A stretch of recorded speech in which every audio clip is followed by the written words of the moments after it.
going on. There is absolutely 0% chance I can do anything else. Everyone is being cringe and cancer as fuck. It's Game Awards time. Sorry. We are going to watch the Game Awards, okay? I can't deal with it.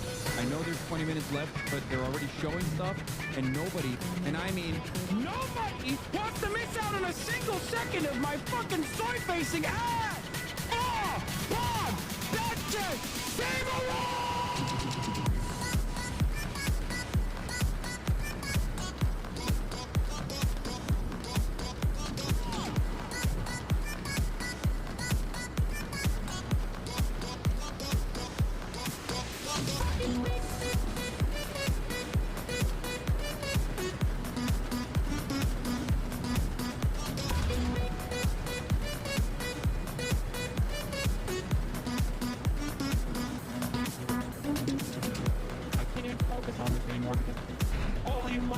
Keep talking about the PlayStation event. You did fucking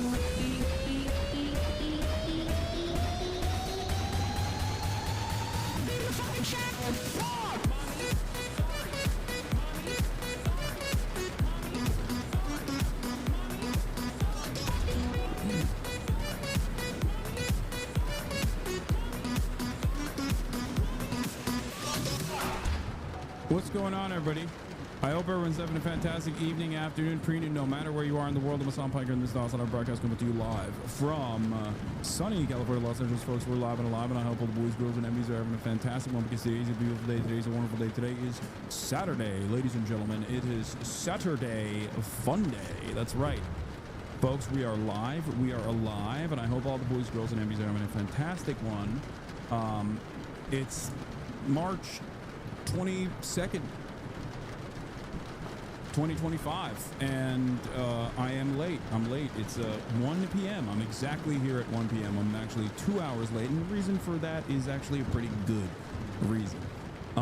We will, of course, get into that in a brief moment, because this is a part of the broadcast where I tell you about my personal news.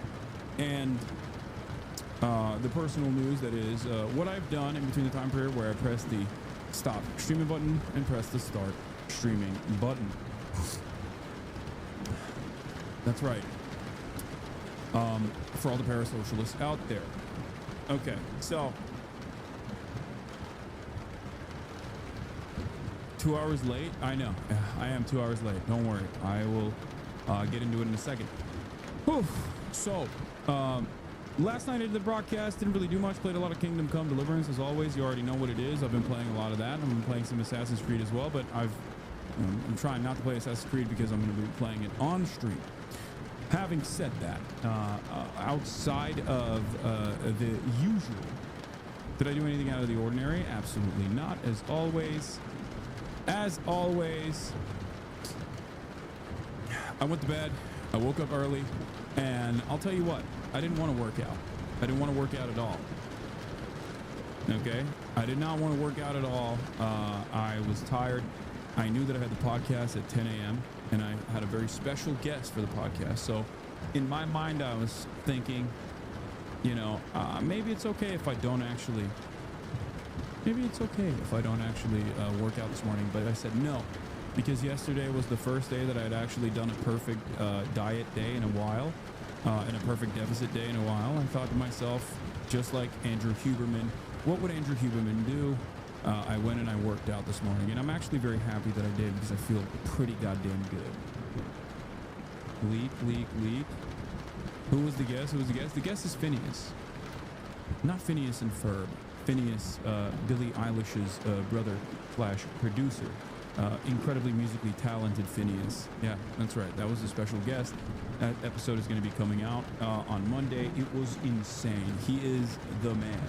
He is one of you guys. He's a Hasanabi head, and you can really tell. He shined. He shone. Okay, he was fantastic. One of my favorite guests for sure. Okay. Message you on Discord with proof that I'm the doctor of Bin Laden's doctor's daughter. With proof, please check your Discord DMs. Okay. Why?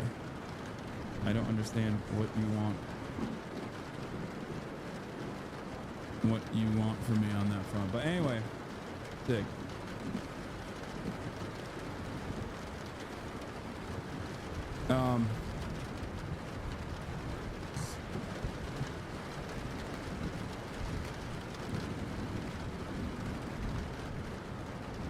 Cutie was not there, even though she wanted to apparently be there, and apparently she's very jealous, but you know, that's her fault for staying in goddamn Utah. But in any case,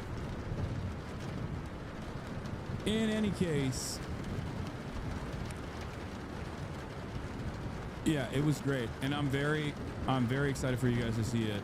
I think you're gonna enjoy it. I think you're gonna enjoy the final product for sure. It's a definite can't miss.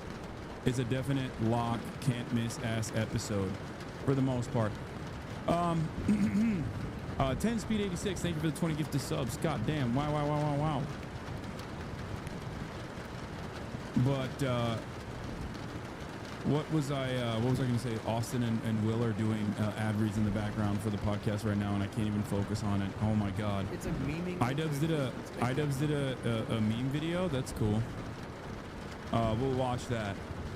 But oh god, I can't even hear myself think right now. They're yelling so much. Oh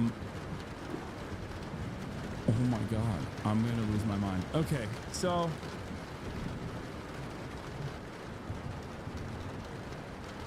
I can't. I'm gonna have to literally wait for them to be done. It's crazy. Can you guys hear them? Oh, you can hear them. Yeah, when I talk, you can probably hear them in the background. It's insane how loud they are. All right, the Macy's, thank you for the playlist. Anyway, personal news-wise, had an incredible podcast. Worked out in the morning. I feel pretty good. I feel pretty good about all of this stuff. And of course, the reason why I'm late. So apologies for that. Yeah.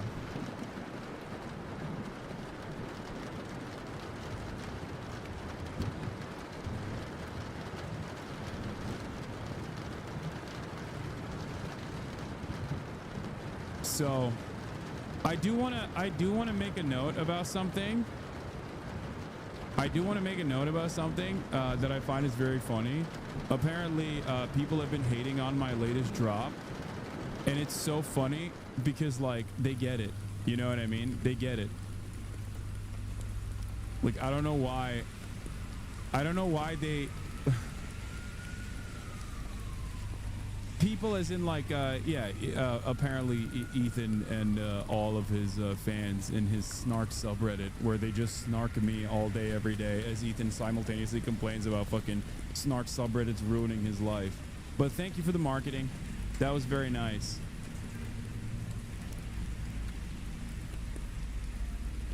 When you were partying, I studied the dialectical materialism. When you were getting married and starting a family, I mastered the socialist grift.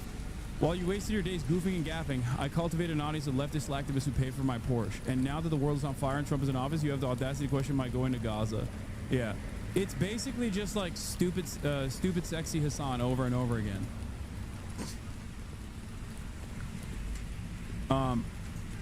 But I do like it. I do like that they're doing free promo for no reason, so that's nice.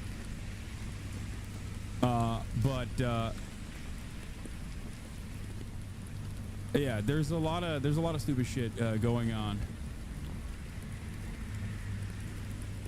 Yeah, this is the other thing that they were. I don't care if this was made as an attack. This is potentially the funniest copy pasta potential ever. I'm fucking dead. Yeah, I agree. It's pretty funny. Now he's doubting your merch is union made, lol. Dude, this man is fucking insane. I don't think he will understand that this is really bad for his mental sanity. It is really bad for his mental health. Oh my god, they're getting louder and louder. I don't think he understands. Okay? I don't think he understands that this is not good for his mind. That he needs to not fucking yell out whatever first thought that comes in to his mind, and instead he should probably speak to a fucking therapist. Jesus. Wait, what? Oh no, wait, why are people oh, you guys were so loud. I was like, I can't even hear myself think. Oh, I'm sorry. We're doing the podcast. Yeah. Excuse me, unlike some of us. Mics are. Oh, okay. Now we got to work more. He's like, oh, content's here. You don't have to. Hey, let me get to the mic. Yeah. Hold on, sorry. Oh, so, no, you're gonna break it. You're gonna break the chair. You're gonna break the chair. You're gonna break the chair. You're gonna break the chair. No, please don't break my chair.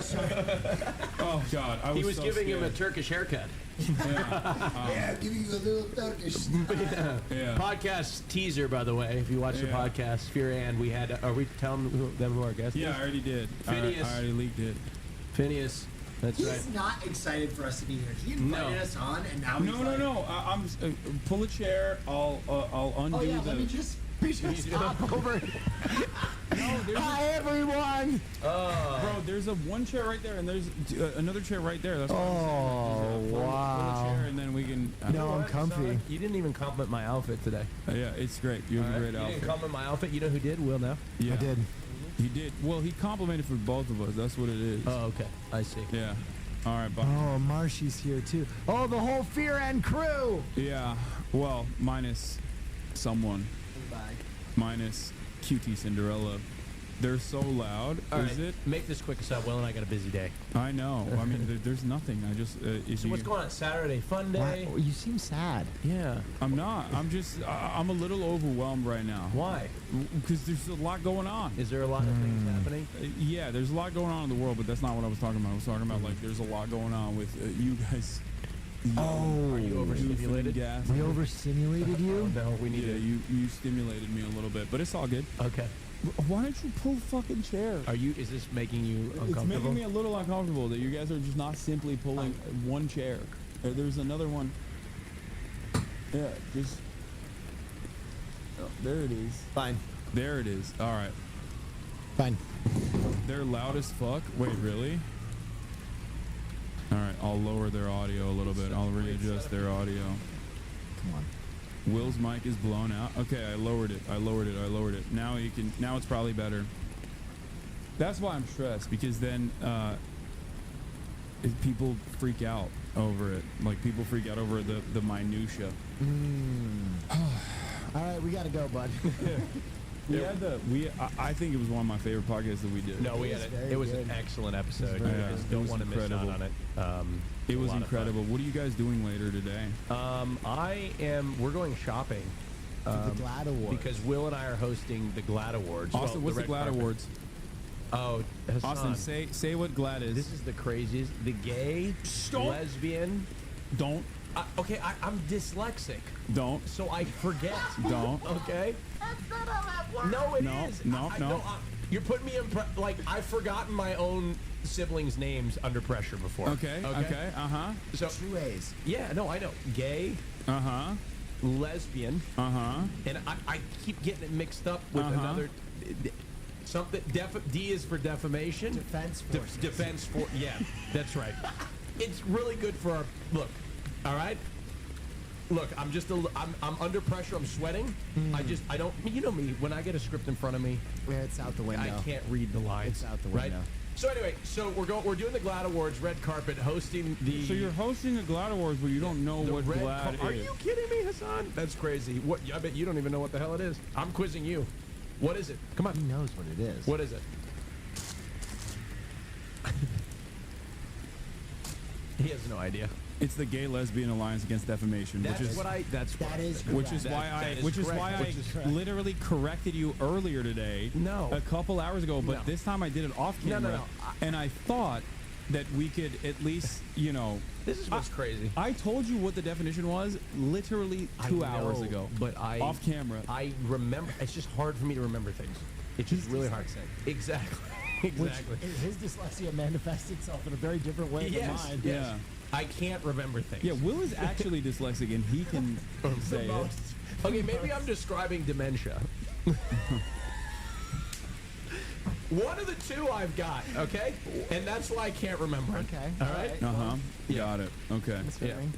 Anyway. That's cool. Yeah, I did this so that he could come across as though he knows what he's talking Why would you about. put me on the spot like that? I didn't think you would be on the spot. I'm No, not gonna lie.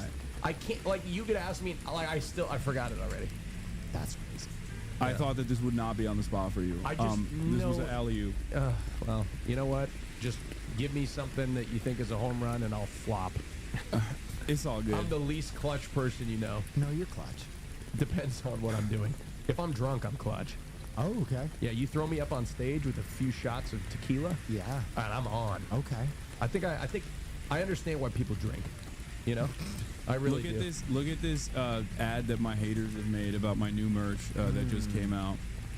When you were partying, I studied dialectical materialism. When you were getting married and starting a family, I mastered the socialist grift. They're doing free promos for me now. I love it. I'm not an Where did you alcoholic. get the sword from? Right there. It's one of my many swords. One of my many. I studied the blade, man. I studied the freaking blade, You know, dog. I think you have definitely improved the lighting in here for sure. I think so. It's Yeah, much better. It It's wasn't much me. softer. It was David. Yeah, you He's the one. did a good job. Well, And we it's- can see our bodies now. I think it's it's much improved. There's also this one too, which is boom. I mean, this one. Wow. That's amazing. That's pretty good. Hey, that's pretty good. Wow. That's really good. Yeah. There it is. Yeah. There it is. So what's on the agenda today, Hasan? On the agenda today, we're going to be talking about the AOC and Bernie rally and its popularity and what that spells for the future of the Democratic Party. We'll, of course, be talking about a bunch of stuff that's going on around the world in the United States of America. And then I have a bunch of fun reacts that I'm going to be doing, some of which is conspiracy theory related. Nice. Others that are, videos. How there was a race of large people on Mars that came and built the pyramids. Dude, I have been hearing a lot about...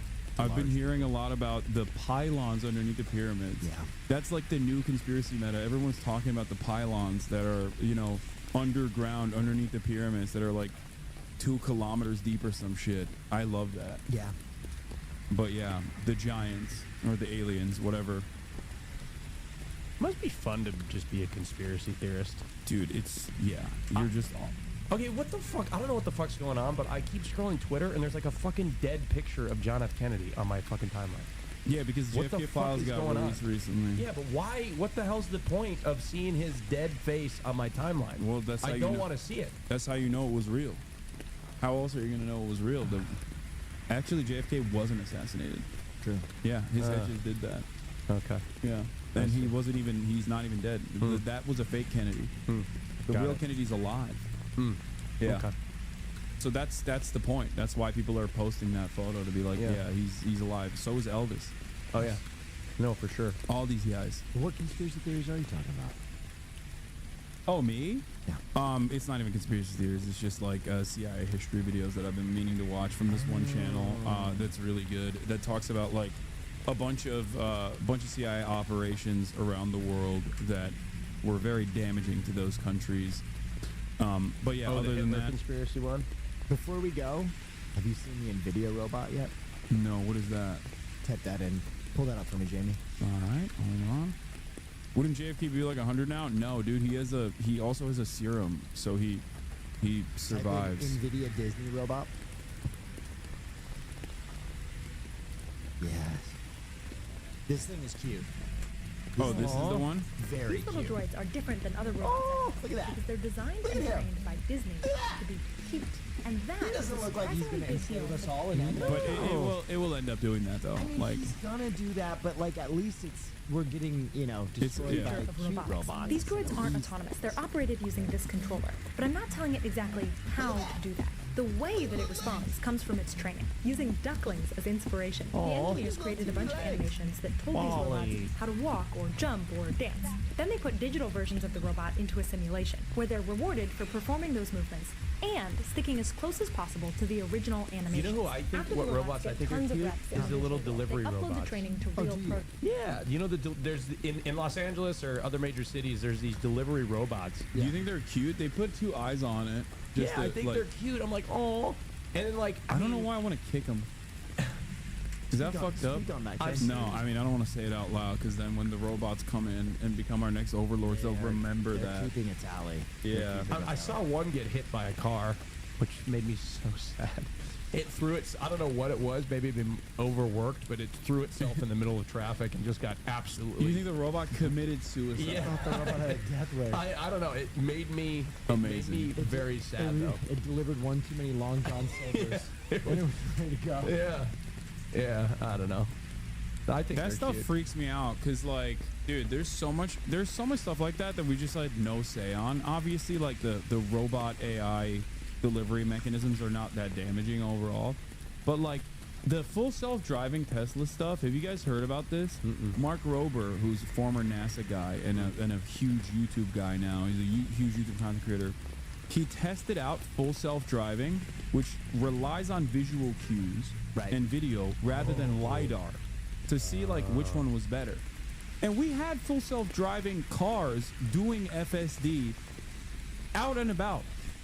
And it turns out they did the Wile E. Coyote test where they basically drew like a tunnel on a wall. A big wall. And the fucking Tesla drove into the wall. Oh, I saw And that. I was thinking like, Wow. dude, those cars have been driving around. The Wile E. Coyote test. Yeah. Wow. Those cars have been driving around out and about. Like, it just makes no sense that, So like, you're telling me if the Roadrunner buys an environmentally conscious vehicle, he Wile will E. finally Coyote die. will Yeah. finally kill him? Exactly.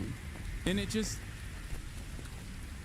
Do you think what that's is this why- shit kind of fooled me in the fooled me in the video, not gonna lie, not defending the car. Dude, that's crazy. This guy's like, well, I thought it was a real road too. Wow.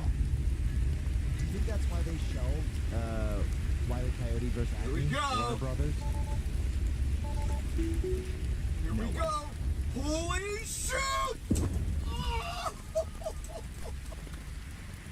So it just didn't stop. No, it didn't read it as a. There was a fake person on the other side, and it ran right through that too. Yeah, there's that. There's that. There's also when it rains, the Tesla visuals don't pick up like if there's any sort of density around a human. Tesla visuals don't see a human. Oh. So like, Oh, so if you're wearing a big puffy jacket, you're We need to throw Toast. some echolocation in there. R-word finder, digging yourself a deeper hole. R-word. Enjoy the lawsuit. 30,000 likes. what the fuck is this? Dude, it's Twitter, man. This is just how it is. This is my whole life now. It's crazy. That's sad. What you just said is sad. Oh, That makes me Apparently, it also deactivated just before the hit so that it doesn't show as a FSD crash. That's crazy. That's another thing that I wanted to watch. I just think it's insane, especially because like obviously the fact that this exists is one thing, but the fact that the federal government or the local governments have totally just been like, yeah, you can beta test this shit, and the fact that people paid in to put themselves in harm's way like this, and the fact that other random individual citizens who did not pay into this FSD testing, beta testing situation are just like potential victims is insane to me. Yeah, I remember doing other Wile E. Coyote tests as a kid. Like I would try and walk off things and not look down and see if I stayed airborne. did you? No, unfortunately not. But this is really speaking to the child in me. Yeah, I mean, I think it's terrifying. But yeah, that's the thing I wanted to watch. And then of course, like everyone is literally defending Tesla. They're defending Tesla, and they're talking about how Mark Rober is fraudulent and all this stuff. I just want to say, Hasan and I have been anti-Tesla from the jump. Yeah, because Even of when our it was- Austin, Texas. Even when it was popular to like Tesla, I didn't like Tesla Hasan on and I have autopilot been going shitting on Tesla. I've been shitting on Tesla ever since I drove one. Yeah. You know, People are saying it's debunked, that they debunked it. They debunked Mark Rober. A video explaining the test in more details. It doesn't make it better, but it debunks a few misconceptions. Okay, well, I never loved Tesla. I never have. And look, I don't. If you bought one, that's fine. Will has one. No, he not like. I mean, come on. But I- Will's you've Will. always been jealous because my car's so much faster than your guy. Well, it That definitely is true. Yeah, your car is faster. infinitely Well, it goes faster. like this. now I know if there are any Wile E. Coyotes around, I'm cooked. Yeah. Well, I mean, look, Will's car's the fastest, followed by my cars, both of them, and then Hasan. Sure, fine. That's, now you do have an e-tron, so technically you are correct. And my my gas car. No, your gas car's not faster. It's definitely It's faster not than Hasan's. faster. It's not faster. My favorite thing to do with Hasan is bring up things that I'm better at than him that he doesn't give a shit about. I don't 'Cause I care. think it really it drives him nuts that he doesn't care, but the fact that It's he untrue. doesn't care and it's not true makes him care. Yes. So I'll just say some shit like Yeah, he's not good at that. You've exposed my He just doesn't care. no, you've exposed my biggest weakness is like whenever someone that's what pisses me off the most. Whenever someone will literally come to me with something incorrect, like genuinely incorrect, even if it's something that I just don't give a shit about at all, I can't let it go. I will literally drive the issue into the fucking ground. It's my biggest weakness. And that's why all these goddamn trolls, they get to me so much. Yeah. They always do this. We do a little trolling. Like to do a little trolling. Yeah. I think I want to trade my Tesla in for a Nissan Skyline, A Skyline. like an old one, like the boxy ones. Dude, aren't they also? Wait, hold on. Nissan is trying to do a GTR electric. Oh, I think. Let's see. Yeah, they are. oh, that's it. That's the next car right there. There's no way there's a fascist who's making that also. Dude, look at no, and What are the chances no, that Will. I buy two cars and find out that they're both wrong? no, look at it's also the old one. Oh my God! I'm gonna put some underlights on that and a big anime girl on the hood. Oh It's gonna yeah. be so cool. Put some anime titties on that. Yeah. Come on, talk to me. That hood is looking. That's prime real It's estate. begging for Sometimes anime I titties. love that. Sometimes I fantasize about being a straight man. Like I'm not a straight man, but like cosplaying as one. Oh well, this would be a Like, just like I would have a femboy. Have just so. like like a hot chick, a big Well, you can poster. get some yaoi on there. Okay, just like I don't know. I just like I fantasize about Do like you read any yaoi? no, You know what yaoi is? no. You might be into it. You think so? Yeah. Yeah, I think so. Yeah. Do that with the R34, and I start to blow some dick. At least I have one chatter who sees the vision. Yeah. No, I agree. I think this is I'm so gonna sick. find out who that. I'm gonna personally dox that chatter and show up at their house with my R34 with anime titties and be like, "Well, I'm here for the song." Yeah. I'm here to blow some dick. promise. I'm here to blow some dick, please. Hi, I'm streamer Will Neff. I showed up at your home. I'm here for my blowing. Should we watch this? Can you fool a self-driving car? It's 18 minutes long. I know you guys gotta leave I soon. think we have to. 18 minutes and Hassan minutes. That's like 3 hour we gotta video. Go. Okay, you guys gotta go. Yeah. Okay. All right. We just Well, want to say hi. We just want to say check on hi. you. We haven't been on thanks stream for. in a while. I know. Thanks for the coming invite. on. The GTR has a video. Okay, here, watch this then before you. Here's the. I'm about to blow some dick. Just double suck off. There's nothing funnier to me than violent on its own. 30年後もしくは100年後の空に内燃機関車を運転 What し are you て gonna 楽しんだよっ say? ていうのを You know what I mean? If it's good, it's good. そういう活動を有志を募って始めたっていうのが入り口ですね。 Ambush shock. I think that these cars do need to have.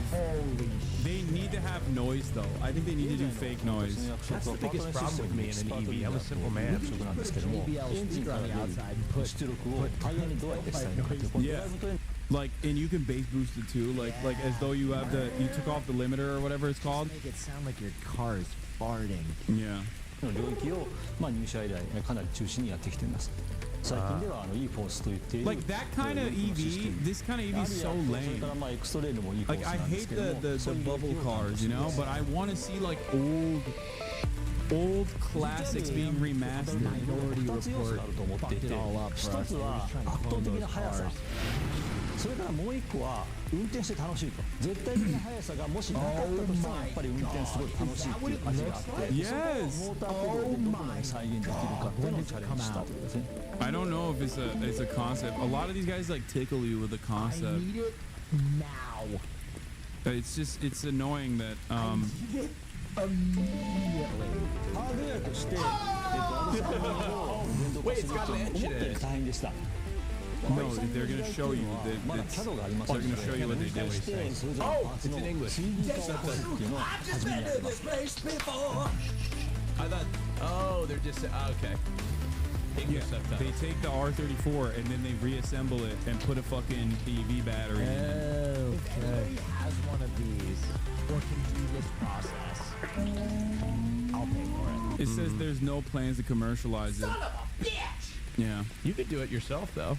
The problem, R32, sorry, not R34. There's the problem with these concept cars that like まあ一般的にエモーショナルだと思われていて you need to at least like be a car guy, I think, to be able to deal with this because there's going to be issues. Doesn't it fuck with the center of gravity and things of that nature with where they put the physics of the car? No, when they I'm not a genius or anything, but I'm when just they thinking- resto mod it, they obviously account for that. Well, I mean, I think it's a good No, question they- to ask. No, you're right. Right? You're not Like wrong. when they redid the 737, they redid the maps. Okay, They changed the size of the engine. Austin, and if they changed the center of gravity of the plane, which is what led to MCAS in that tragedy.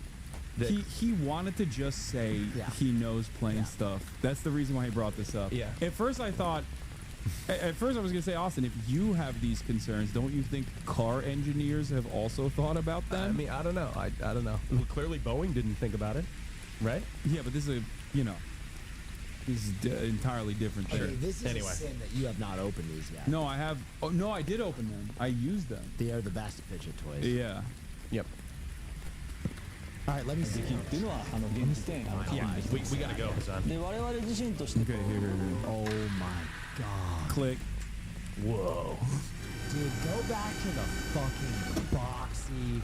Back when cars were cars. Yeah. You know what I mean? No, I agree. Like, I that's what I want. しますよはいよいしょ Hiroshi Kato. Oh my god. He was almost about to complain about the instrument panel. Deja vu. I've just been to this place before. Oh wow.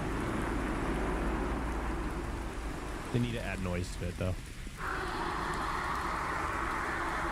Yeah, I wish there was engine noise. You need to have engine noise, man. We're doing boners right now. Wait, this is a lot more boring than I kind of like the one with the engine better. Are you gonna play Deja Vu?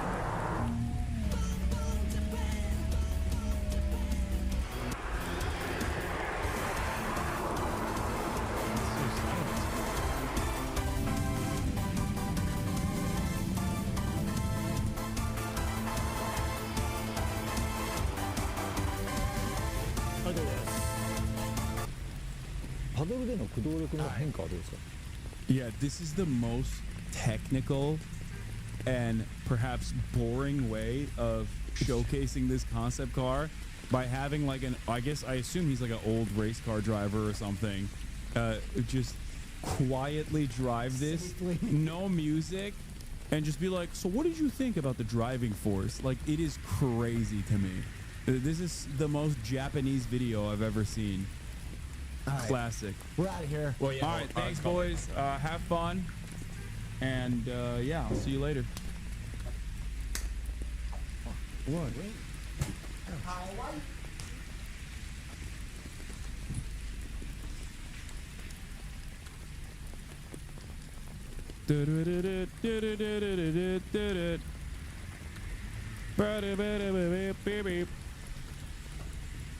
It gives Wii vibes for no reason. What's the fidget toy? I'll show you in a second.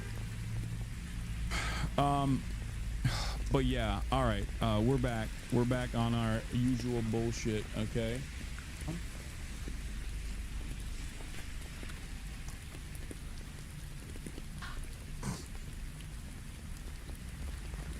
Attention chat, if you haven't watched a single Hasanabi stream but still have an opinion, then congrats, you qualify to be a Fox News host. Meanwhile, real ones are here getting educated and mauling together. Capitalism is cringe, pay your taxes, stop simping for billionaires, and most importantly, lick Hassan's pits or get banned.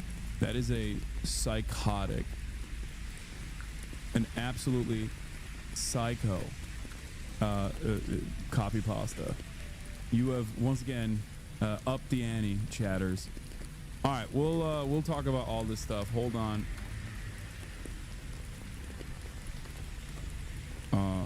Where is it? All right, let me blast off real quick. Okay. All right. Light news. AOC and Bernie. Momentum.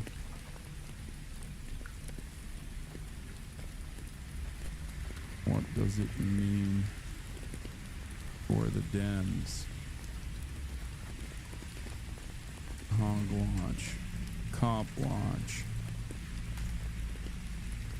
TikTok, Sigma, Grindset, Influencer, Watch. It's weird seeing this man go live on my YouTube watcher. Welcome to the live stream. It's a very different experience. Okay. AC Shadows continued later. Israeli civil war. Fingers crossed.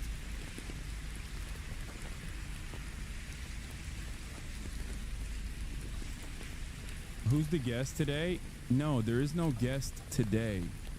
There was a guest on the podcast. Trump supports our dictator Erdogan, secular Turkish opponents. People resist the dictator via voice for us.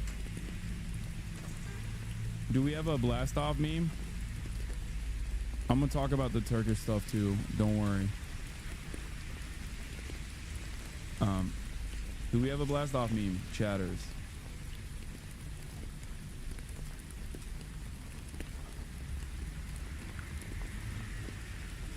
Whatever happened to the treadmill? Bringing it back? No. It's back there somewhere. I don't use it.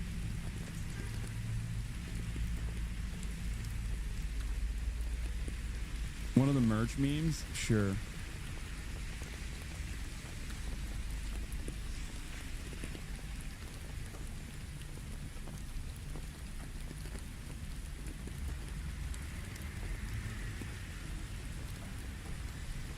Brother, it's 1:30. Blast off meme expired. Why? What is your deadlift max? I don't know. My lifetime PR is high. Where do you get your frames? All over. These are Gentle Giant though. Or Gentle Giant? Gentle Monster?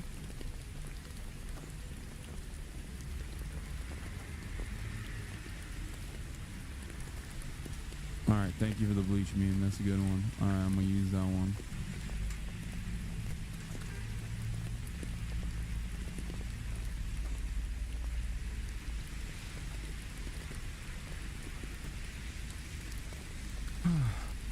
When are you gonna play Safe Lane Slark again? I don't know what that is. Alright. We're blasting off. We're blasted. You're so weeb, Lamau. Tacos El Gordo, smash or pass? Smash. It was incredible. I loved it.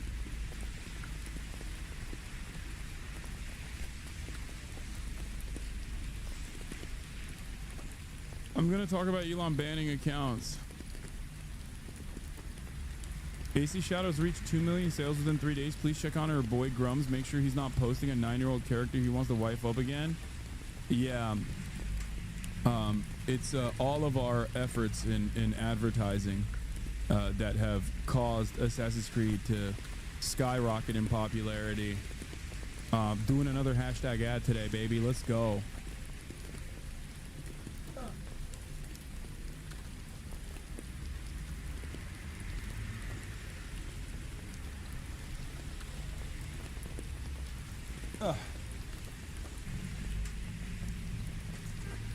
Why y'all spamming the link? What do you mean? Brace posting has been giving me life.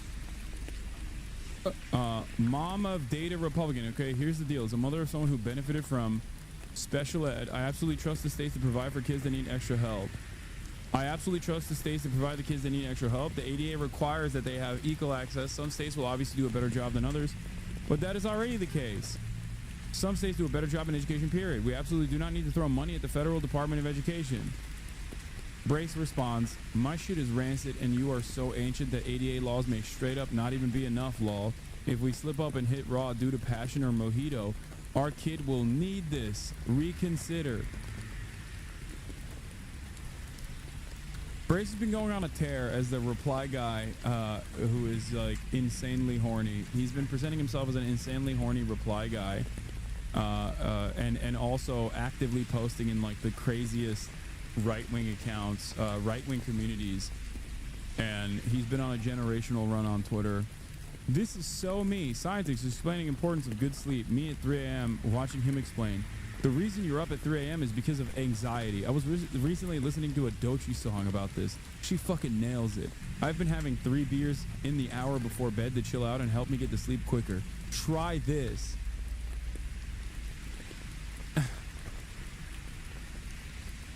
Being a bud tender that actually cares about the industry and the science of cannabis, hearing what's your highest percent sativa that won't make me anxious 30 times a day, making me pull my hair out. This is why I moved on from all that shit and sell snow.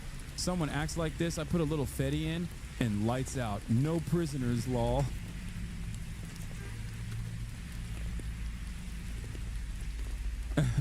Oh, you going to jail. I'll do it in jail too, lol.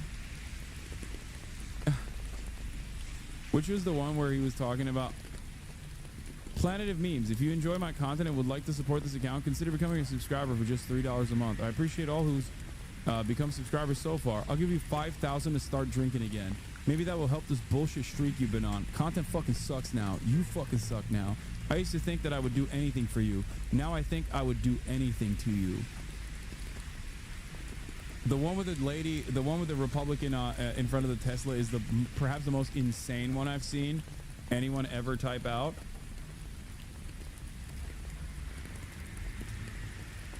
I think this is is this the one? What is this? I sometimes desultorily masturbate to video interviews you do, but oftentimes find it difficult due to your webcam quality, e.g. attached picture. You are my favorite writer thinker, but some stuff needs a major upgrade. Camera off. I can do it to just audio or AI image.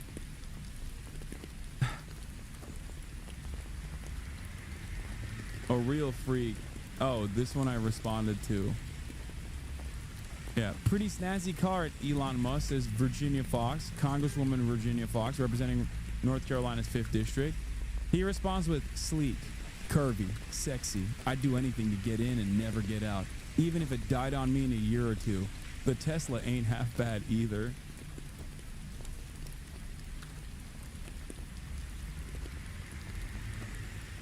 He's lost his mind. He is just, there's that clown account that he responds to apparently was like quitting drinking, and he's just been telling him to start drinking again over and over again. He's going back to the old ways, you know, at a time when you could have some fun online anonymously, even though he's not anonymous. Okay.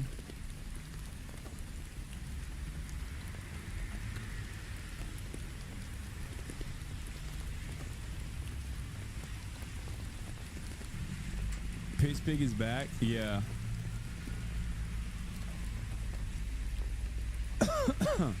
Comedy is legal again, except until they decide it's not legal.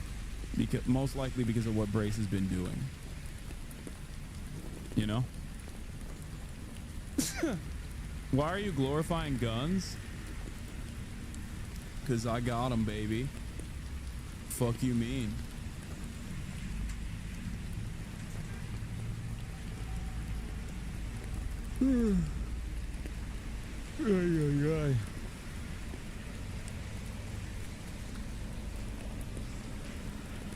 All right. Did you see what they caught David Shore saying? Oh, here's the one that I was talking about. 7 days sober. Drinking in your 40s isn't worth it. Time to do things differently. Unfortunately, it is too late to stop. Irreparable damage to liver. Kidneys likely shot. Relationships ruined. The rest of your life will be miserable. You will never have fun again. The drink is gone, but you will remain a burden to those in your life. Miss me yet? He's going insane mode.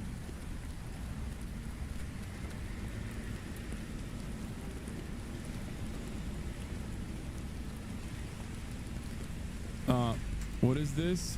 Secretary of Education Linda McMahon. I love her. I love this, but some friendly advice. Vince McMahon shits on women. I have to wonder if he took a dump on her. There was a lot of that stuff in the lawsuits. She isn't him, but she was with him a long time. I wonder if it happened. It's distracting.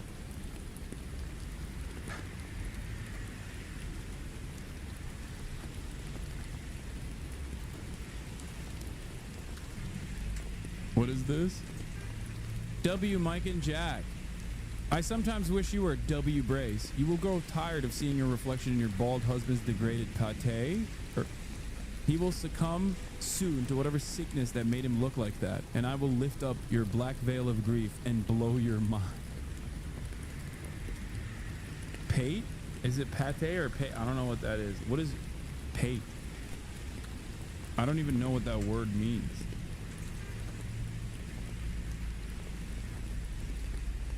My non-verbal autistic cousin catching a snowflake in his hand. I mean, he's basically doing this, by the way. He's just like...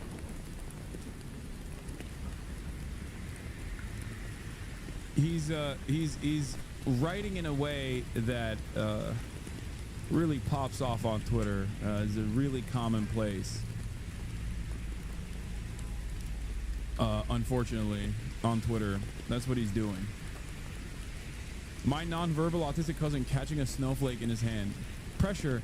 I can only begin to fathom the weight he carries at this moment. Not merely a nation, but the world itself looks to him in expectation. The burden must be immense, although almost unimaginable.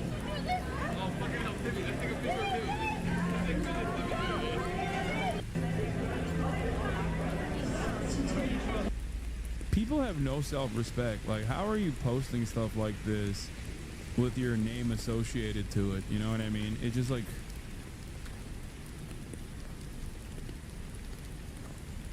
He got May Must to post him on Instagram? Wait, what? Was reposted by May on 3/11/25. She's rather elderly and hasn't remarried since Errol. Is it Delulu of me to think that maybe the repost means something? I'm sure lots of guys tag her every day. I feel insane. I can't tell if, like, there are people who are sincerely replying to him or if it's all also irony posters.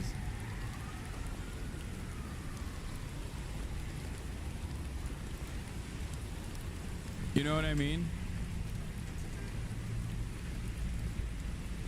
The Clown World account responded to this. Was thinking of ordering some of this. Looks great. Drinking is fucking incredible. There's nothing like it. Nothing can ever replace it. I'll take a shot of that, lol. Oh my god.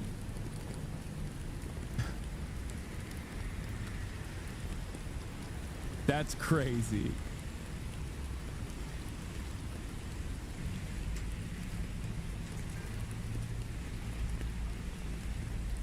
What is this? You are free to hate Elon Musk, but burning Teslas because you do not is just a crime. It's an act. It's not just a crime. It's an act of political intimidation and should be treated as such.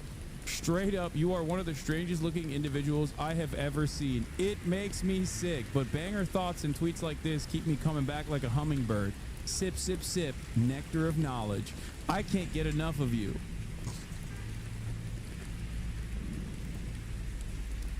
I love Tesla. All right. Enough Elon posting. Enough Brace post. Okay.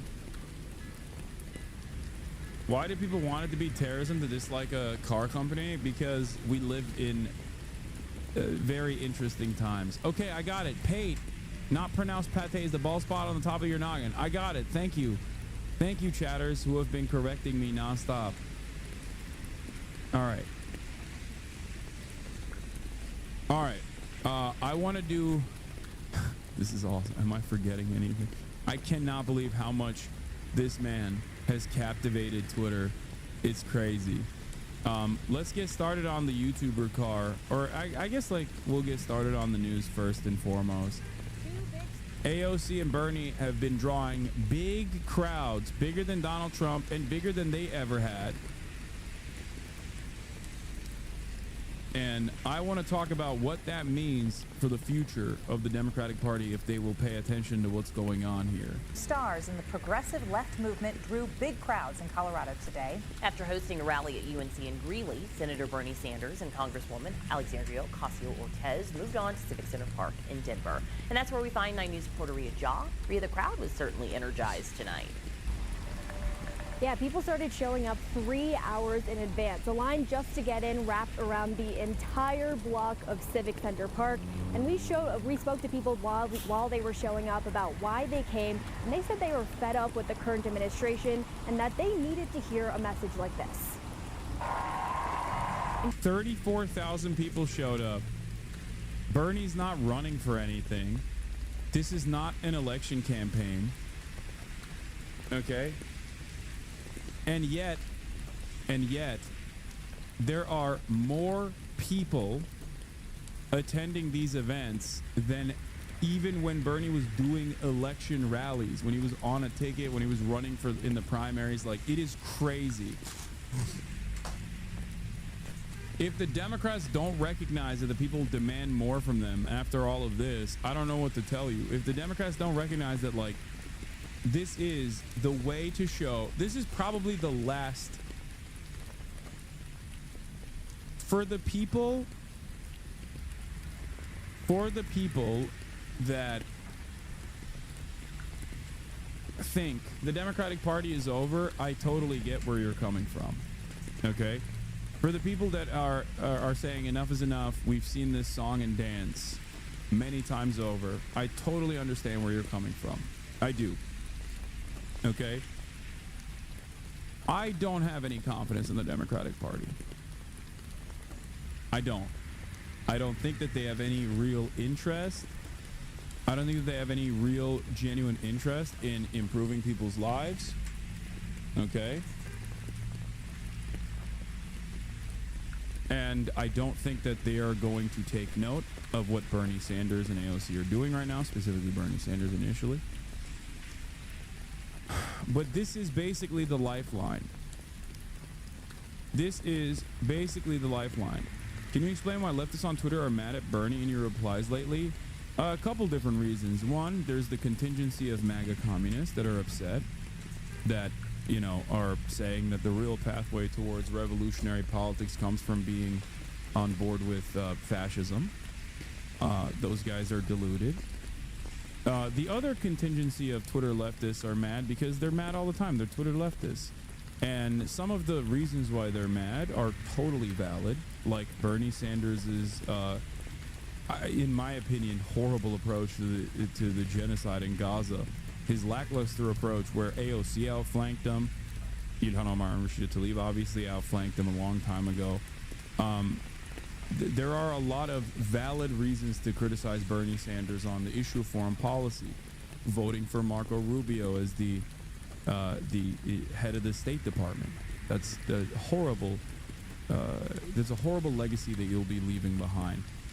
Some people are perhaps a little bit cynical in the way that they analyze the situation. Understandably, I'm not discounting that there are real valid concerns here, where people think that you know, Bernie is sheepdogging the new wave of progressives back into the Democratic Party in an effort to silence any kind of revolutionary potential.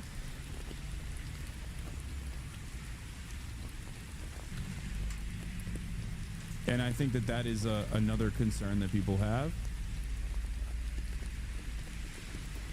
How the fuck are we cynical? Bernie is a cynical one. He doesn't give a single fuck about a single Palestinian.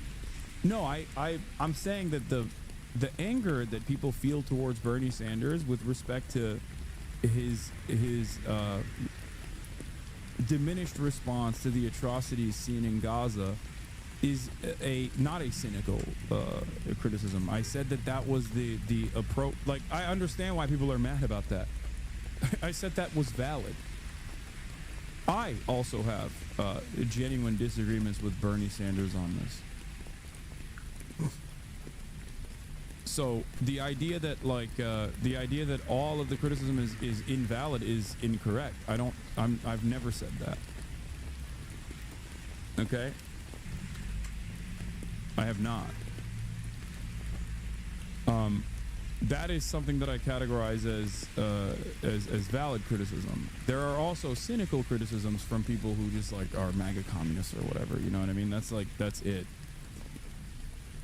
Having said that, I think in the interest of charitability, the way I've approached this the way I see the situation, and if people yell at me for, you know, I guess quote unquote platforming Bernie or whatever, I don't really care about that. I mean, you guys are just yelling into the wind. Who gives a shit? You're just farting into the wind.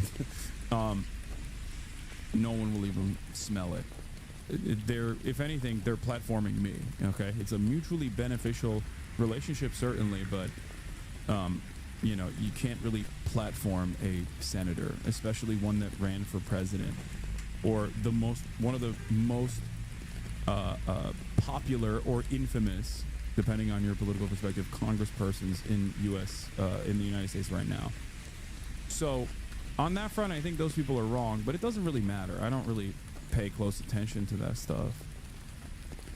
Having said that, in the interest of being as charitable as possible, I think this is the last lifeline for the Democrats. Under our current existing duopoly,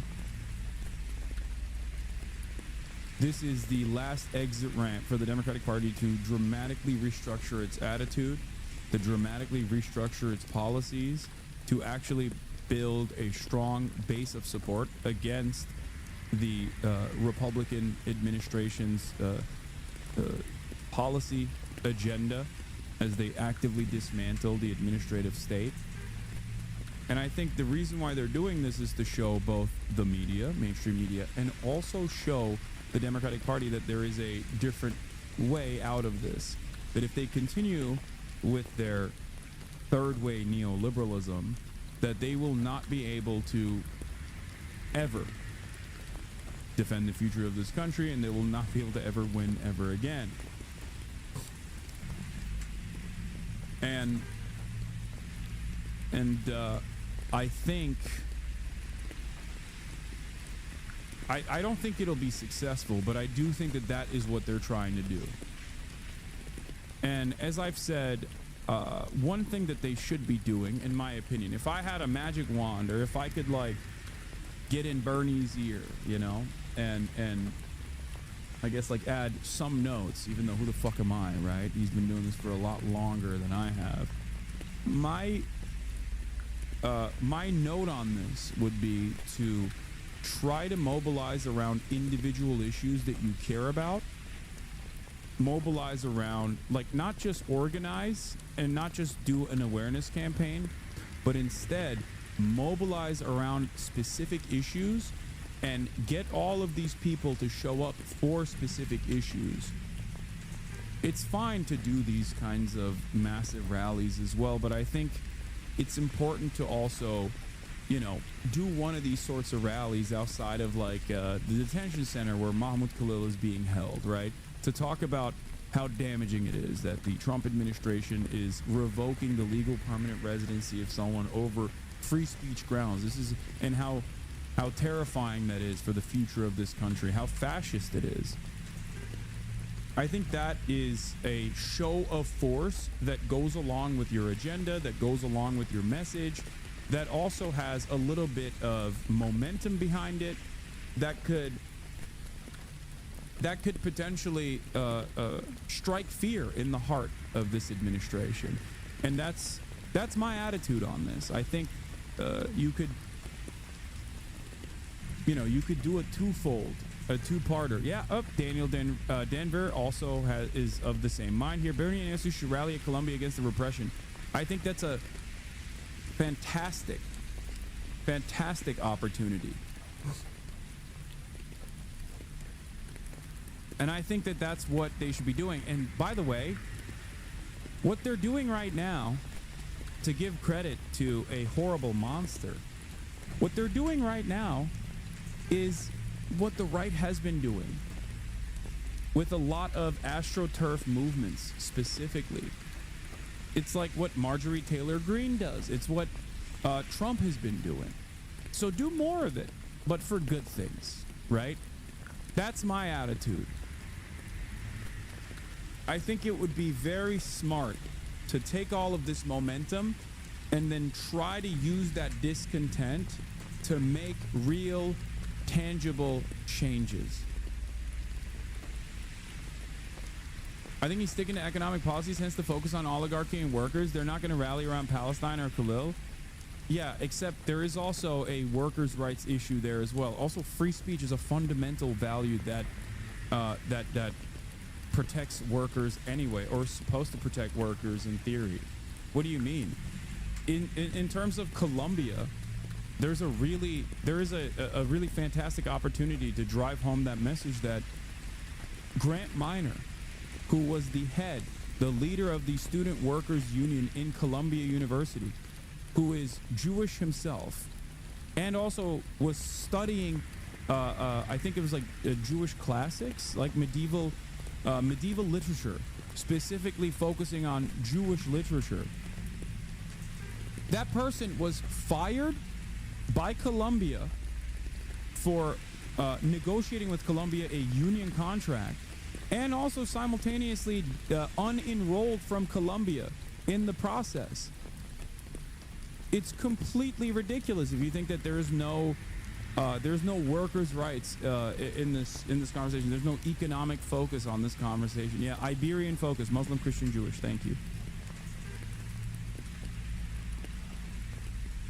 Yeah, Grant Minor got expelled as the head of the Columbia Student Union. He's Jewish. He was one of the student activists on campus as well. And that's part of what they used to dislodge him from this position, to undermine the potential bargaining power that the Columbia Student Labor Union has.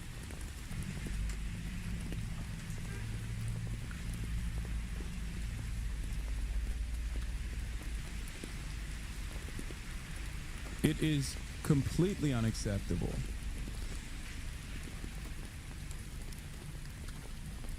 So, it's a lot of this noise is only as important as you make it, and in terms of like what people are saying online, right? It's only as important as you think it is. So there's no reason for you at any point to give it any additional power. Just remember, it's just noise, okay? So when you see people that are, you don't have to be charitable to Bernie, you know, you could be ruthlessly critical and still not be disrespectful. Wait, what? Ruthlessly critical? I think I am fairly critical of Bernie Sanders. Maybe it's just not up to your standard. I think Bernie Sanders' opinion on specifically Gaza post-October 7 is something that I have regularly criticized Bernie on. Especially considering that he was leading the charge and moving the needle in the direction of anti-Zionist thought as a formative and very popular political figure in the United States of America. He was usually at the cutting edge talking about cutting funding to Israel before many other congresspersons ever even entertained the thought. He ran on it in 2016. And now he's completely outflanked by other congresspersons. It's unacceptable.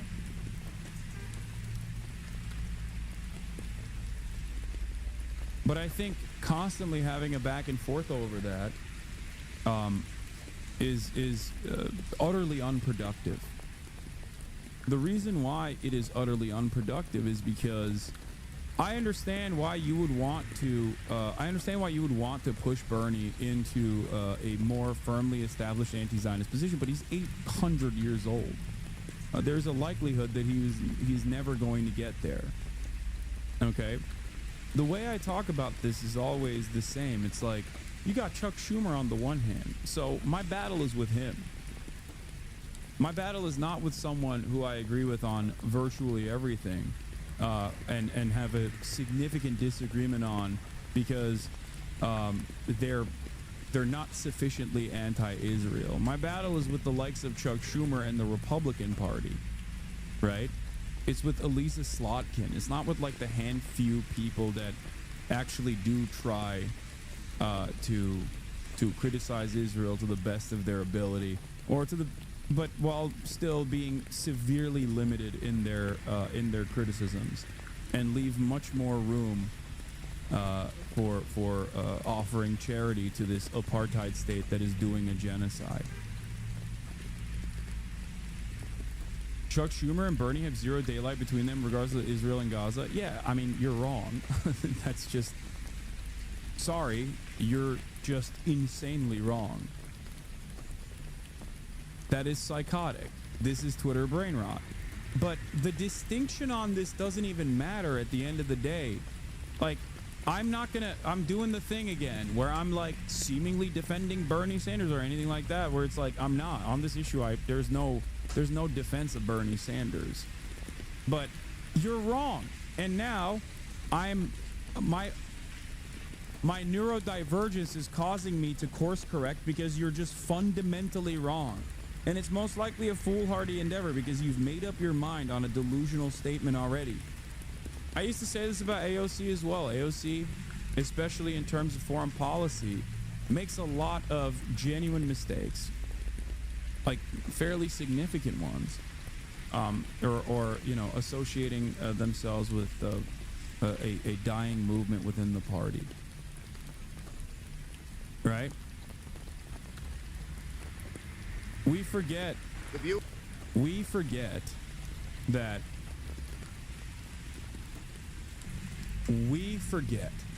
weirdly enough, that we must, one, be ruthless to systems but be kind to people, as Michael Jamal Brooks, rest in power, used to say. Okay? But we are also endlessly more cynical about people that are closest to us in ideological positioning. It's very strange. We do it all the time. I try not to do it to the best of my ability. I fall into that trap too. It feels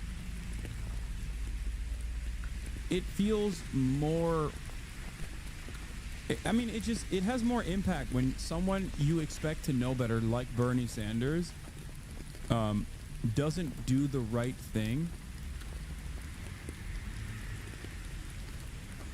in times where doing the right thing is absolutely necessary. Like demonstrating moral courage is absolutely a necessity. I get it. I understand why it feels different when you hear from someone that you admire.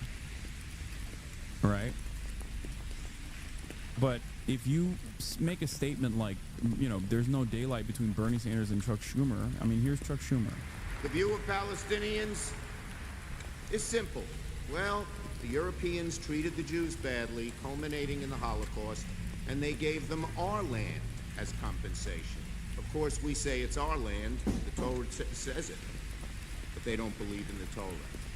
So, that's the reason there is not peace. They invent other reasons, but they do not believe in a Jewish state. And that is why we in America must stand strong with Israel through thick and thin.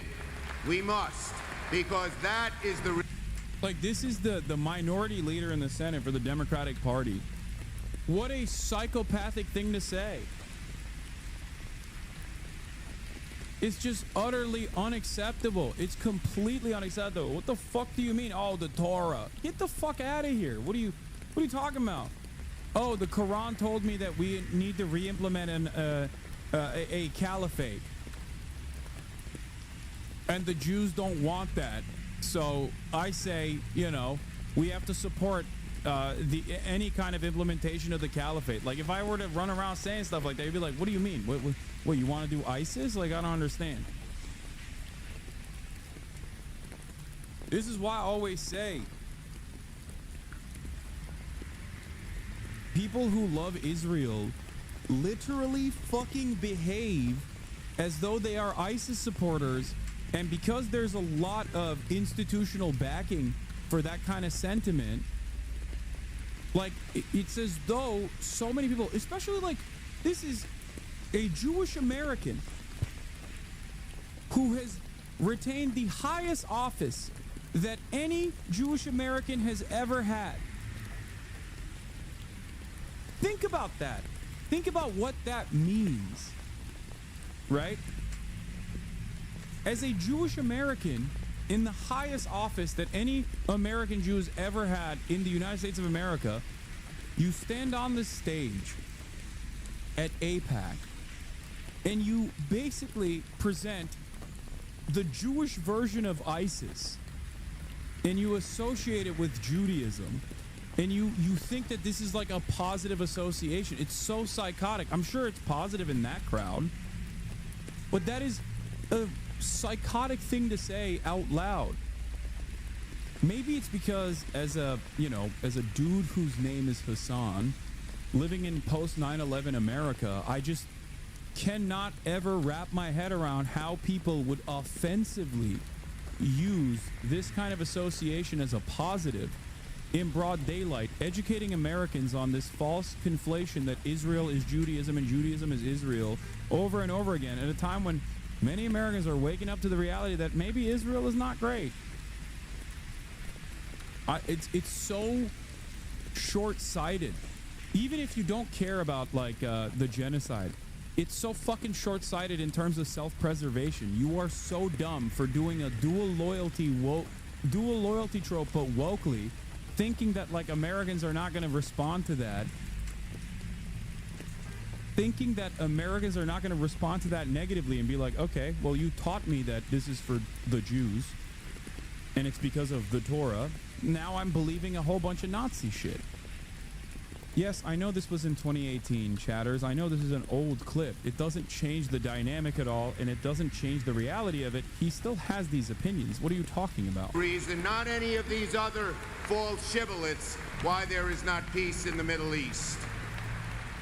Too many people don't understand that here in America.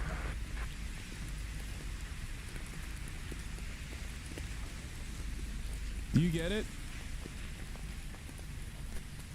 Do you understand? Schumer was already getting his wish a decade before even a single rocket was fired. To this day, Israel justifies carrying out preemptive strike and starting the 1967 war based on a partial blockade from Egypt, but Palestinians is apparently just necessary medicine. Yeah. So,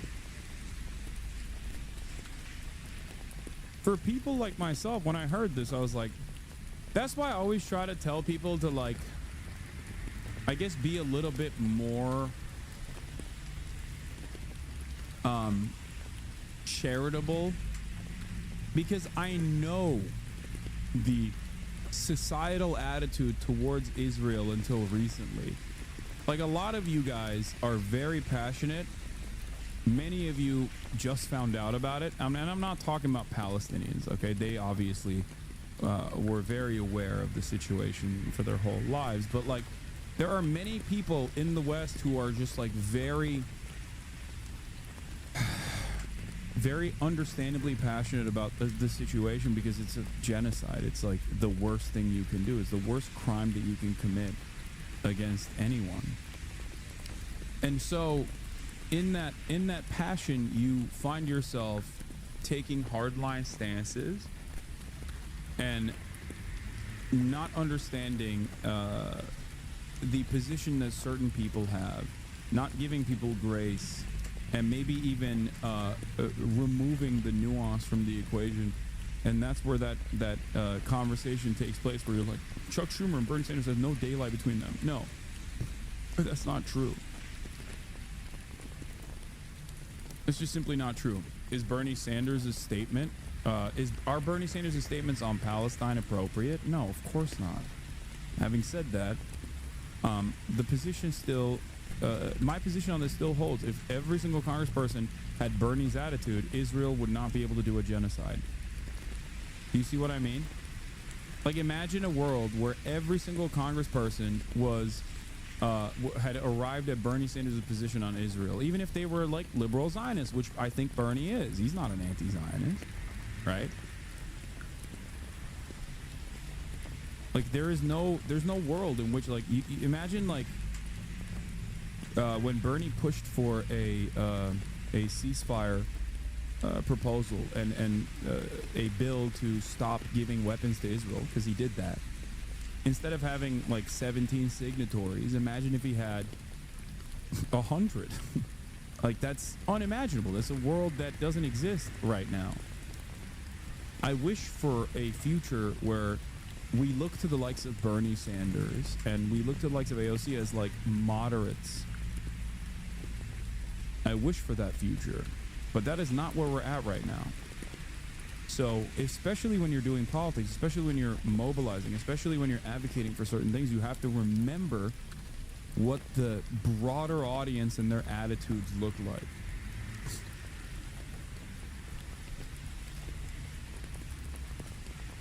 Having said that, I think Bernie Sanders could be saying a lot more about Israel. I think he does the classic thing where he just like hyper focuses on Benjamin Netanyahu, even though he will at times say that there is like Israel is engaging in morally repugnant behavior. Like he will openly say that Israel is doing this, not just Benjamin Netanyahu. So he gets it to a certain degree, but I think that there is too much social conditioning, lived experience, and too much, I guess, hope in his mind as a guy who went and saw the kibbutzim, the kibbutz, to fully subscribe to the notion that is the truth, by the way. It's not even a notion. The truth that Israel is a fascist apartheid state that is currently doing a genocide. You have to recognize that. That is not...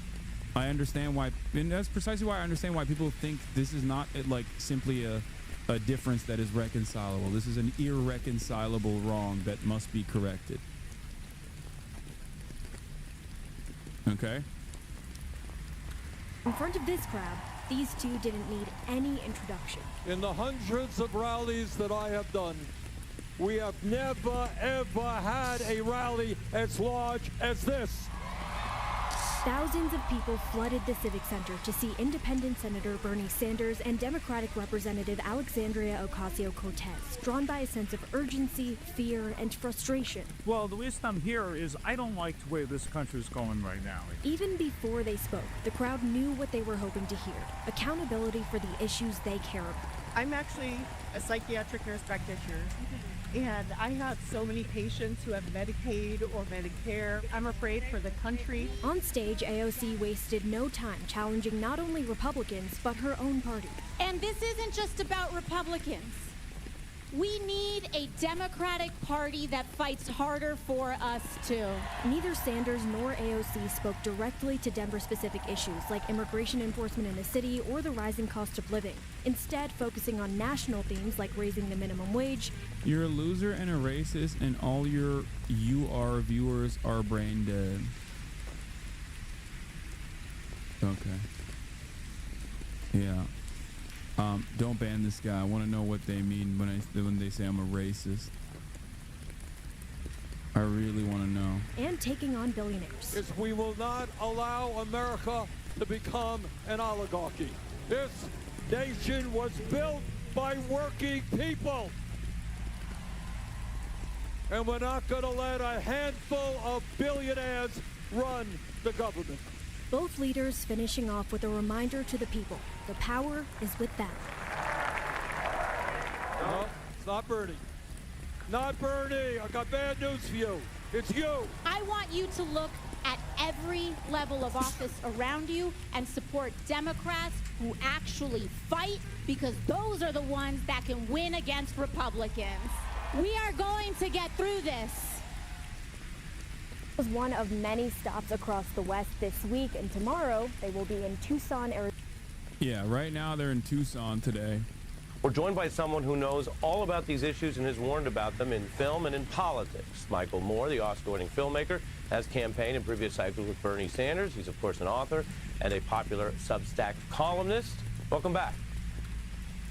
Did the guy respond about what I'm racist about, or did they just, like, move on? Did they say anything?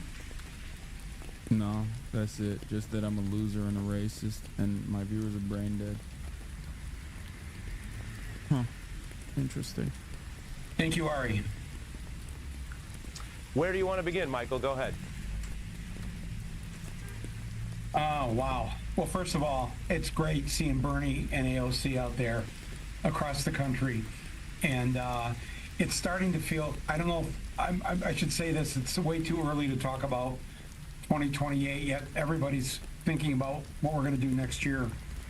I believe that Alexandria will be 35 by Inauguration Day, and January of 2029.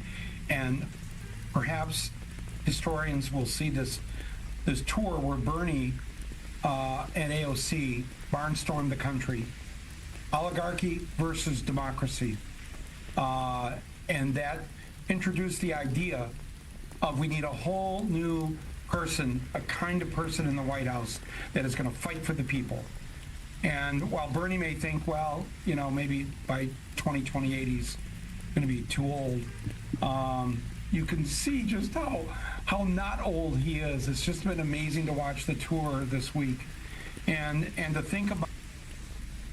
God, I mean, it's interesting to see. You know, this is a moment of vindication for someone like Michael Moore. It's a moment of vindication for someone like myself as well. But like, I can't help but see the danger ahead, and so close that I can't think about like who's gonna run and what their chances are in 2028. You know what I mean? I'm sure he can't either. He basically said that.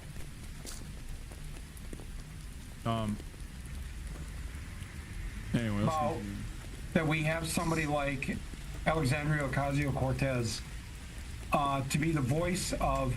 We have two full generations now of millennials and Gen Zers that are mad as hell at the world that they're being handed by the generations before them. And I can't live through another election where people stay home like they stayed home this time. I'm talking about liberal, lefty, Democrats, independents, people that by the millions stayed home on November 5th. And that costs us the election. There's more of us than there are of them. You look at every poll on the issues, the majority of Americans agree with Bernie and me and AOC. And yet millions stayed home. That's on the Democrats. And that has to change. And I'll just say one more thing. What I love about the tour is that Bernie is putting forth the idea that the Democrats have let us down on. Some people are misunderstanding when I said 2028 is too far away. I heard some chatters going.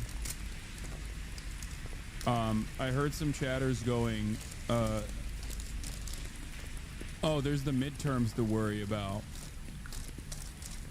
Right? And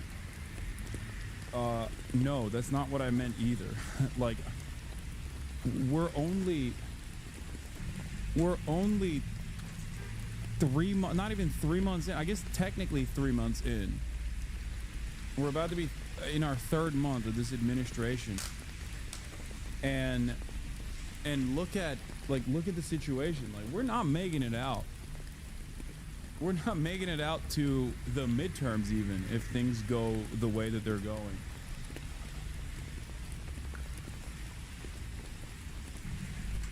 And I'm being very serious about this. I'm being very sincere about this. I'm not fear-mongering at all. The Trump administration is causing irreparable harm.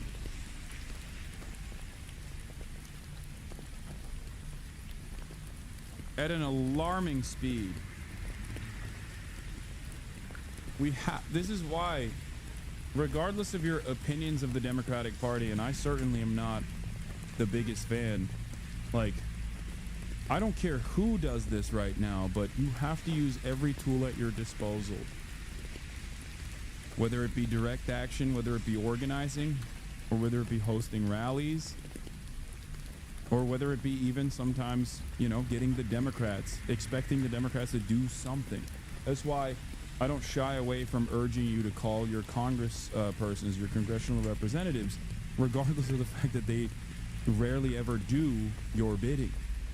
Because the moment that you just completely check out of that part of the process is a moment where it's over. You know, what are we going to do? Direct action in terms of like arming ourselves? Is that what your advocacy is? My goal is to avoid that reality. 800,000 Germans were arrested in the build-up to the Nazi regime and during the Nazi regime before World War II. 800,000.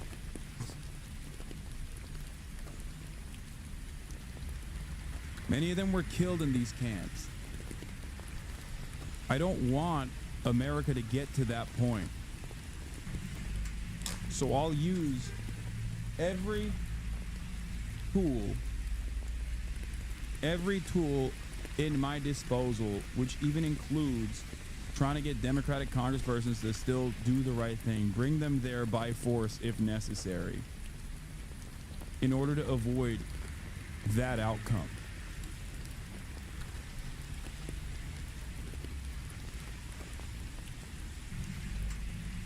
Including Uber Eats. What?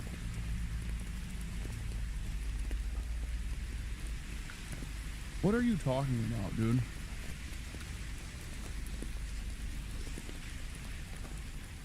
Some of you literally have lobotomies, I think. One of the many tools at your disposal. God, shut the fuck up. God, it's just like, I know you're joking. Here, I'm gonna unban you so you can be like, I was just joking, actually. And then I'm gonna ban you.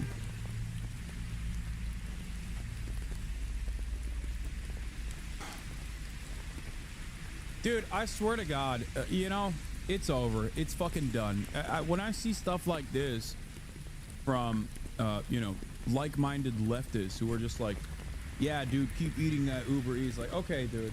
Yeah, you're right. I'm fucking phony. I'm a capitalist. I don't give a shit about anything. I'm just going to be fucking right-wing then. You know what I mean? Like, there's no locking in involved here, okay? It's all locking out.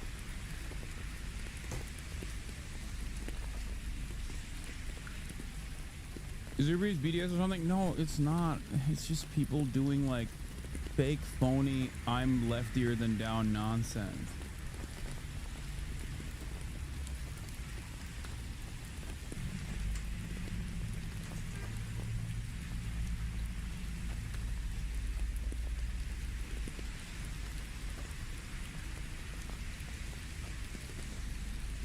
Yeah, I'm apolitical, dude. I'm fucking apolitical. Yeah, I'm right-wing. I'm a grifter. I'm a right-wing grifter. Oh, I'm so tired. In such a profound way. We need people running for office as independents like Bernie does.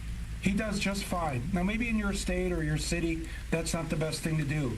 But less, you know, Bernie is not a member of the Democratic Party. Neither am I. And there's a reason for that. It should be evident by now. And we're not going to survive. If we think the Democrats are the cavalry and the cavalry is going to ride in and save us, that's not going to happen. Not with these Democrats. I'm sorry. I hate to say that, but we need more independent people. There are people watching me and you right now that need to think about running for office next year, local office, state office, Congress. We need to primary these Democrats that don't have the guts and the courage. Our country is being dismantled right now, and we are watching it. And for us to do nothing, for some of us who should be thinking about what we're going to do next year, it's almost criminal that we are even just sitting here talking about this when we need to be out there. We should be in the streets. We should be running for office, and we should quit thinking the Democrats are going to save us. I'm sorry. I know a lot of people don't want to hear that. You're going to get a lot of emails and calls from people. Why are you having Michael Moore on? But I'm sorry. I can't go through another November 5th like we just went through. And in these 3-4 months since then, what we're watching happen every day, every hour you turn on MSNBC and it's something else. What was it 2 hours ago? Oh, they're dismantling the civil rights office of the Department of Homeland Security. And if anything has proven that we need a civil rights office in Homeland Security, it's what has happened to Mahmoud Khalil in the last couple of weeks. This is the Columbia University graduate student who was arrested and disappeared to Louisiana, not committed a single crime, not accused of a single crime. All he has done is to try and stand up for his people, the Palestinian people, with his freedom of speech rights that he has as a legal permanent resident of the United States of America. And the fact that we have I'll jump in. Although I let you run it for a while, Michael. No, thank but you made a lot of good points. That issue you raised, along with the deportation clash across this whole week, is about whether we will have the liberty that the founding fathers set as a baseline and had to be expanded over time as we expanded who really was a human being. It's a longer history. But the core idea was you can't have a king snatch people up, accuse them of things, and disappear them, as you said. Now, if through a process you satisfy the requirements and the person has due process and rights and counsel, there are reasons why people, of course, can be removed, but you have to prove that. If you can't prove that, which they haven't had to because they deported these folks on the planes, and the example you give, then anybody can be snatched up. I mean, that's the whole reason why these are question is king-like powers. Your first point is really profound. You say people might not like it, but the Republican Party was fraying, and it got a boost of MAGA, which went against a lot of its core values, but became this cult of Trump. But it papered over that sclerotic party. And then people say he took over. And the Democrats, from what happened to Bernie, which we've covered in the initial time he ran against Clinton, to a lot of the other problems the party's had, also have these complete credibility issues with the public. So we're watching a public that doesn't think either party's that great. I could show you the numbers today, and I could show you the numbers a couple of years back. It's what you said. And so the larger grassroots question is who's going to step up and meet that. So I appreciate what you said there. I want to give you more time, and I want to show you something on prices because all the way back to Flint, Michigan, we ignore the working people at our peril in a country like this, as you've documented. And so here's the double talk from MAGA on what people do care about, which is jobs and prices.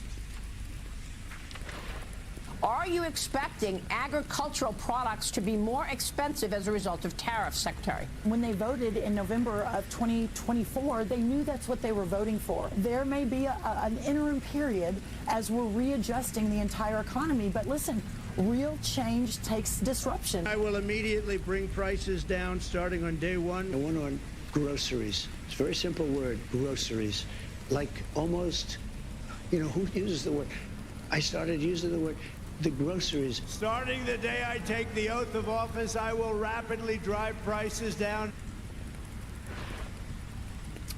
Prices aren't down, markets are down, and tariffs are up. Is this a bait and switch? Go ahead. That was the word, groceries. Okay. Yeah, listen. This is the gift of Trump, if I could put it that way, that he has already started to turn his own people against him. They're not quite there yet, but when they start going to the doctor and there's no Medicaid payment, and they're going to have to pay that doctor for their children and all of that, just go down the whole list of things that it's going to cost them more and more money. It's going to be harder and harder to live, and they're going to understand that he's the one that made this happen. And maybe he's thinking, well, I'm really good at lying, and if you just say it long enough. My fear is they won't. And the reason why I think that is not because of the cultish mentality, because some are in the cult and they'll never see it. But the real reason why people won't see it is because there's no active, deliberate attempt to make people understand that he's doing it. And without that, absent of that, he could just keep lying about everything. They'll just say, we haven't punished trans people hard enough. We haven't punished Mexicans hard enough. We haven't punished the Democrats hard enough.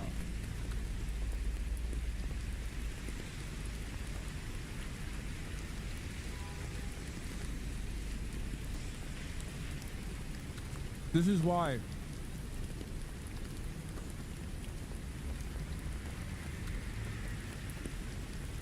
I say I don't have to be a supporter of the Democratic Party or a card-carrying Democrat to know that they have to do this messaging.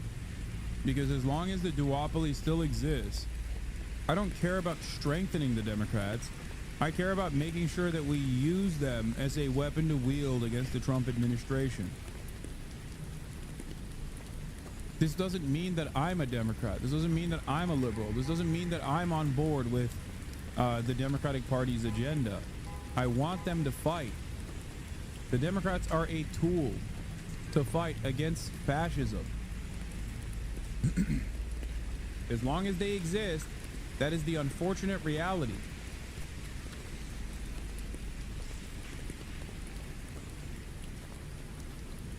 Do you understand?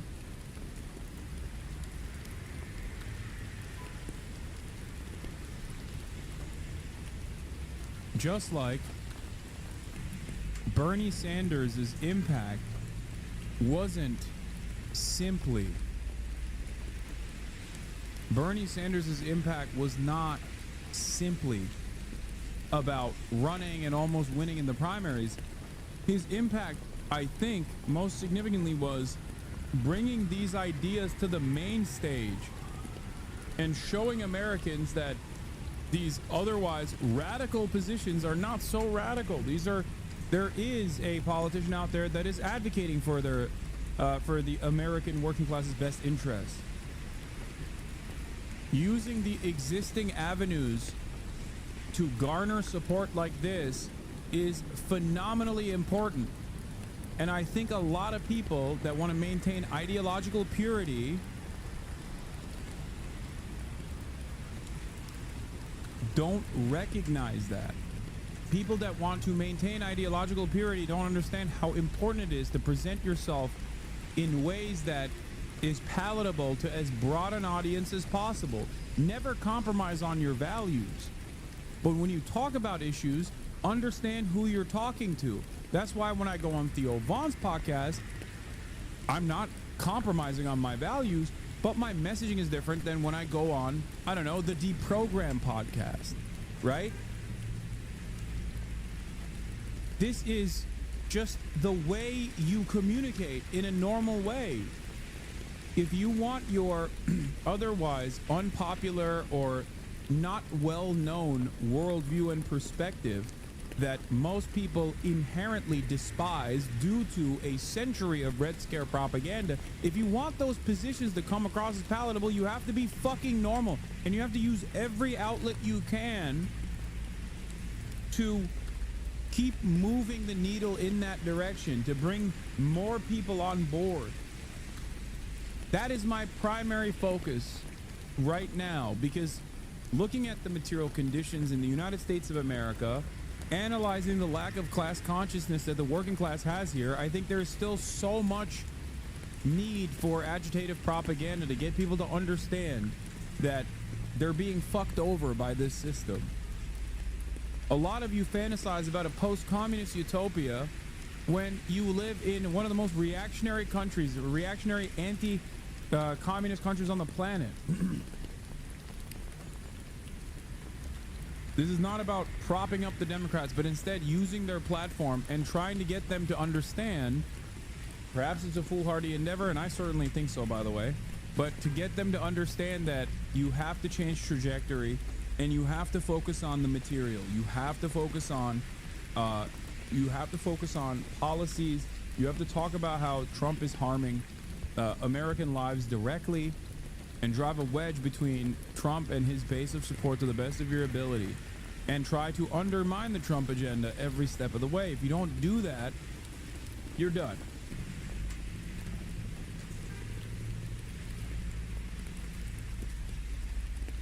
That's it.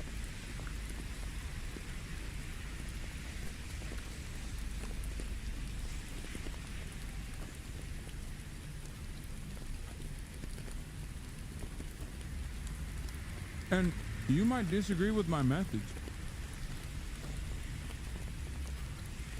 And that's certainly fine too.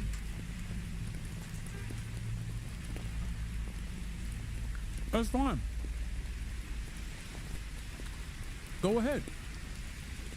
You can disagree with me all day. It's not the end of the world. I'm gonna keep doing what I'm doing. You do you, I'll do me. All right? Price of eggs, price of eggs, price of eggs, price of eggs. They'll go with that. I don't think so. I think the American people are smarter than that. And I know fellow liberals are watching this and going, Mike, no. But yes. And from, as you mentioned, Flint, Michigan. Flint, Michigan is the birthplace of the 8-month pregnant wife of Mahmoud Khalil. She was born and raised in Flint, Ari. She was a top student at Flint University of Michigan, Flint branch. Gave the graduation speech there about 8 years ago. She's now a dentist. She's Dr. Noor Abdallah from Flint, Michigan, American citizen. He's a permanent legal resident with a green card. And I'm sorry to go back to that, but I'm just saying that the people in the state of Michigan, which Trump won, in the Flint, Michigans, in the Grand Rapids, in the Pontiacs, all those places, he's not going to keep this up. They're already on to him. They're already on to Chainsaw Man. And I read this thing the other day, the Michigan Chainsaw Massacre, of how Michigan is already hurting by the things that he's done. People are wise. They will come along to this. They will realize this. The Republicans, there's this, what's his name, Andy Biggs. He's, they're all getting just slammed at their town halls. He's doing a town hall. He said now that only Republicans can come to it. They're going to vet you and make sure only Republicans can get in the room.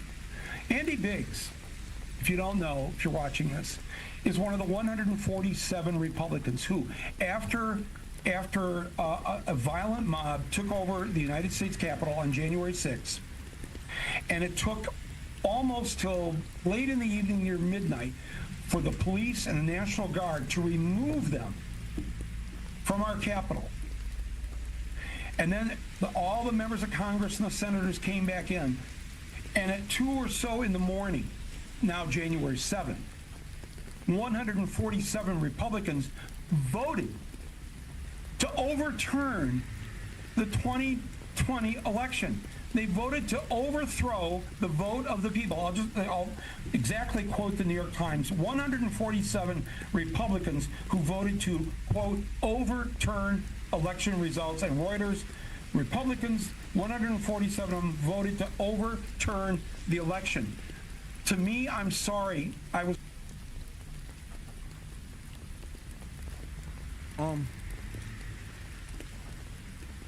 Michael Moore does live out a little bit too much for my taste. Raised differently. That's the work of traitors.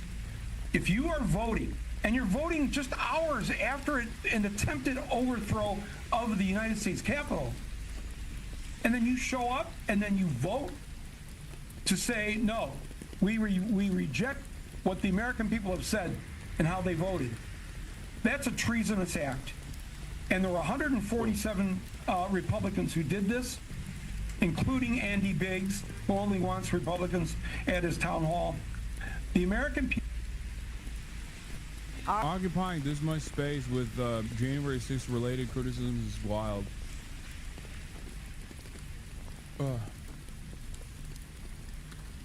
I wholeheartedly agree with that. I've taken a lot of shit for not wanting to throw AOC and Bernie out and giving them grace. I know where regular people are, and there are the people that represent us in the minds of normies, reachable lives, etc. Yeah. I'm not saying that like AOC and Bernie Sanders are going to save us.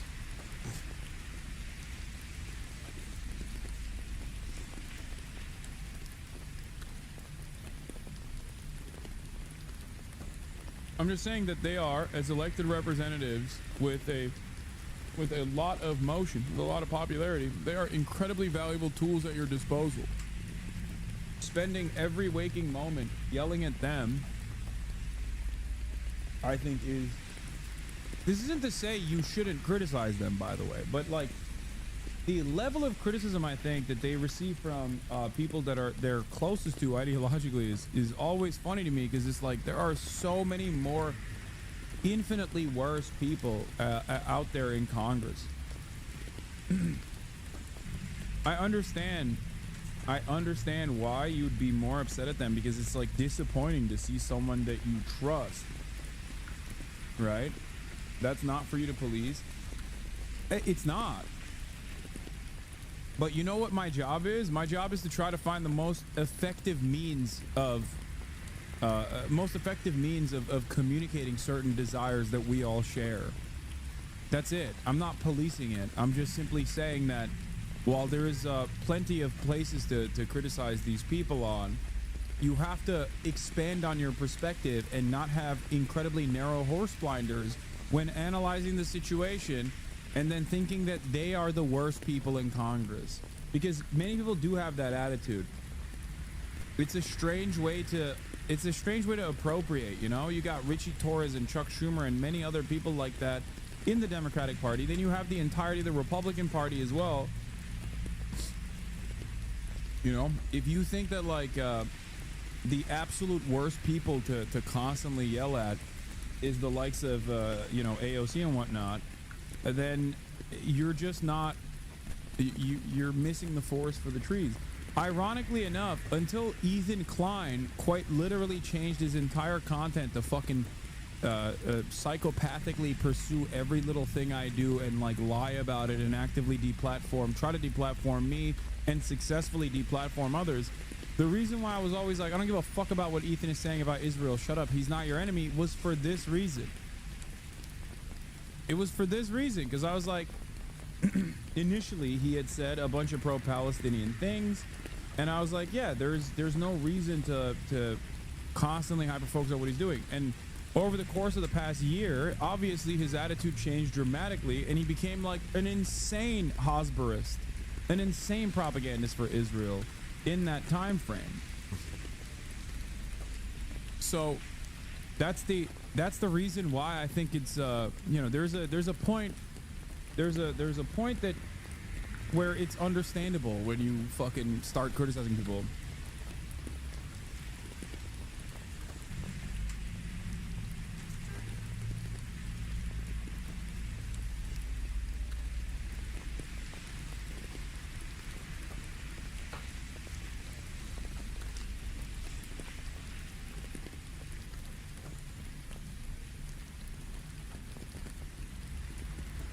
Anyway. All right, moderates, watch out. The socialists are stepping up to fill the leadership vacuum in the Democrat Party. Bernie Sanders and AOC are hitting the road with their Fighting Oligarchy tour in red and blue states, taking aim at the usual suspects like Elon Musk and President Trump. But they are also throwing some shade at their own. Watch. We need a Democratic Party that fights harder for us too. I want you to look at every level of office around and support Democrats who fight, because those are the ones who can actually beat Republicans. You got guys playing defense, but they also play offense. Our offense is to remind us all and every person in this country, we are the wealthiest nation in the history of this world. But the moderate wing of the party is doing their best to counter AOC. Democratic Michigan Senator Alyssa Slotkin fired this shot. Listen closely. I can't just chain myself to the White House and become an activist full time, because you and others here are going to call me for things that you need. All of those things require me to be more than just an AOC. Everyone you mentioned has a lot of words. But what have they actually done to change the situation with Donald Trump? I'm glad that they're showing the person that the Democratic Party positioned as their rising star, former CIA torturer Alyssa Slotkin, who just won her election in Michigan. She's the person who responded to the Trump joint congressional setting. You got two planks broadly in the Democratic Party. I almost called it the Republican Party. My strategy right now is to target centrist Democrats and try to program normie liberals to hate them for collaborating with the right wing. That's the opportunity we have now. Show that the left is the only thing that will fight Trump. That lets us earn trust, spread class consciousness, and promote passing causes. Show that Chuck Schumer is supporting Netanyahu as Netanyahu is openly supporting Trump. That's what I see them doing right now, but they need to sharpen up. Yes, I 100% agree with you on this. And that is my strategy as well. And I think that that is their strategy as well. I think they're trying to do that. Yeah, that's it. That's why I think they're doing this whole like Fighting Oligarchy tour and showcasing how popular it is, to show the rest of the country that there is a different way out of this. that there are real fighters out there, but those real fighters are not fucking moderate centrists. That's it. Yes. The moderate centrists like Slotkin think that they can go to their town halls and be like, no, I can't do anything. I'm not here to be an activist. Otherwise, I can't be a good legislator.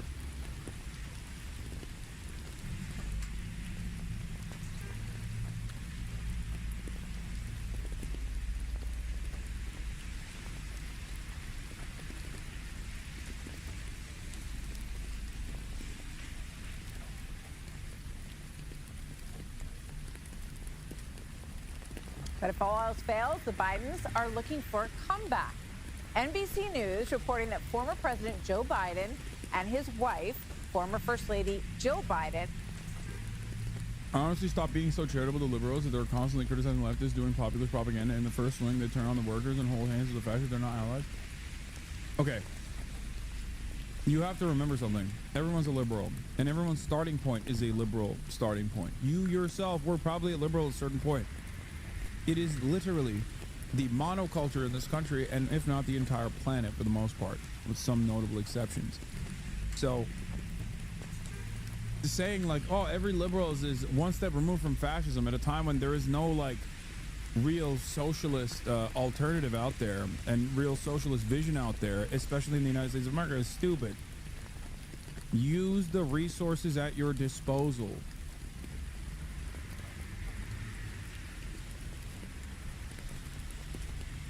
The overwhelming majority of this community at a certain point in time, maybe 5 years ago, maybe 6 years ago, maybe 10 years ago, was an avowed liberal, if not libtarded, if not right-wing reactionary conservative. That's it.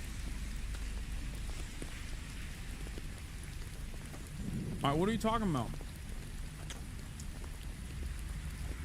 If you can arrive at the worldview that you have right now, then others can as well.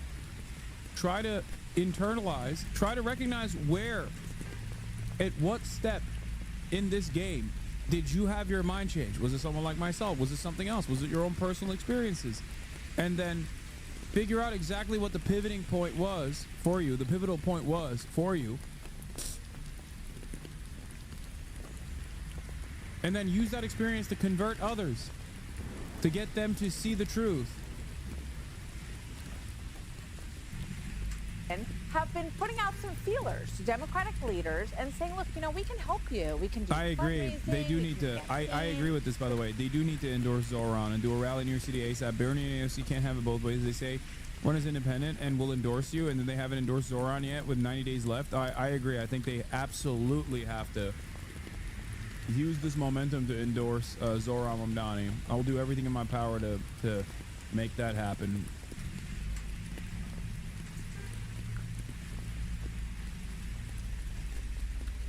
The person who prevented me from falling into Gamergate rage now calls you anti-Semitic. How things change. Wait, it was Ethan Klein that prevented you from falling into Gamergate rage? That's so funny. Yeah.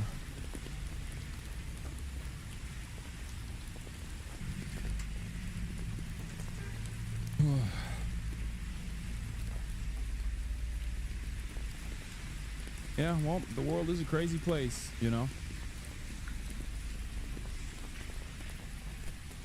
With my political development, I think there was a time when Ethan and I were in the crosshairs of one another, or at odds with one another. Not that I really paid attention to what he was doing back then, but, you know, having Jordan Peterson on and things of that nature, like that would have put me directly against him ideologically. And now we're back to that norm, I guess.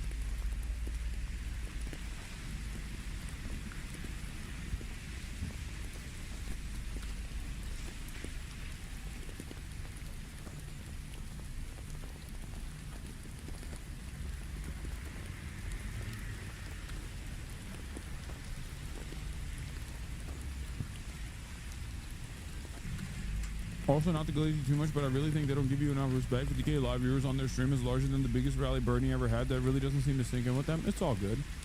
I think they understand it. Dude. First of all, a lot of people on their teams are members of this community. some of them literally got involved in politics because of their initial interest being sparked by being members in this community. That's something you have to remember.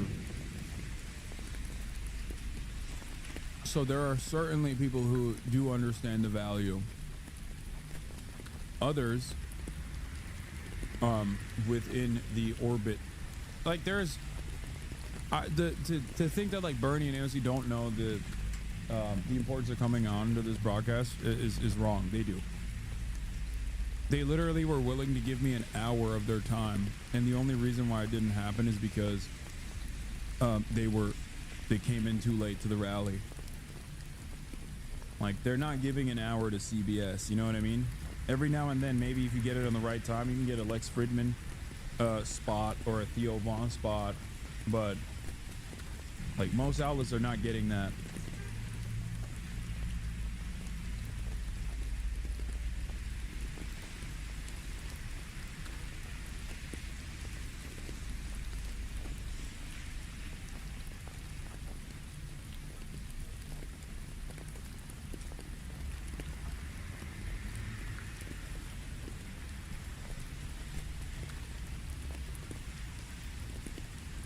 We can do anything else necessary to help Democrats recover the lost ground. And boy, it's lost, Janine. It is down to about 27%.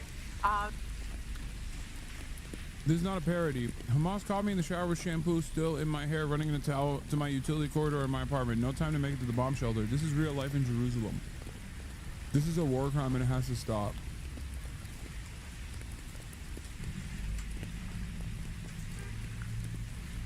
God, like, it's fun. It would be funny if it wasn't so, like, if it wasn't so disgusting, you know what I mean? I mean, it's still pretty funny.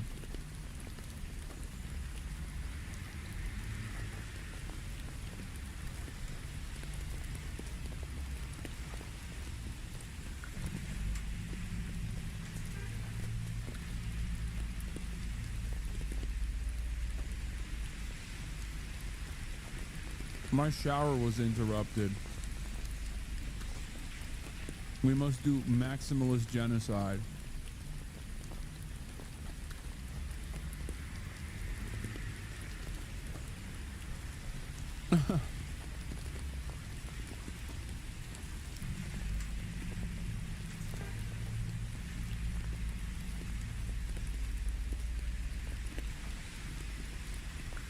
I spoke with Protein Mag's Jake Rom about how Israel's used Nazi propaganda tactics against Gaza while simultaneously using the specter of Nazism to justify its war, and how Israel must invent threats from abroad to continue fighting new wars.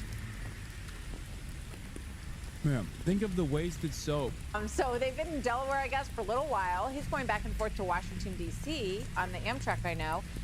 But they're starting to put out some feelers. You know, you guys, I think you need some help from the two of us. Yeah, I wouldn't be surprised if no one calls, and I don't think they should sit and wait beside their phone. Look, Joe Biden and Jill, I think in the end, the mess that happened with Kamala Harris is going to be attributed to Joe Biden and to Jill, okay? But having said all that, I really want to talk about the message. They want someone who fights. They want someone who does actions, according to Elise Slotkin, actions over words. And, you know, does that mean that you don't talk about things that, you know, you get out there and you torch things or you burn things up? I'm not sure what that means. And plus, I think it's kind of crazy that they want to fight an oligarchy when I think it was Fetterman the other day said, I don't think the Democrats should use the word oligarchy. The American people don't know what it means. And I don't think they know what it means, especially Bernie Sanders, because he's a socialist.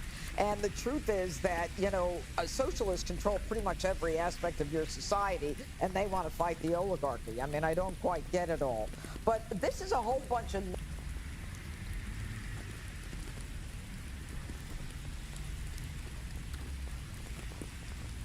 What the fuck are you saying?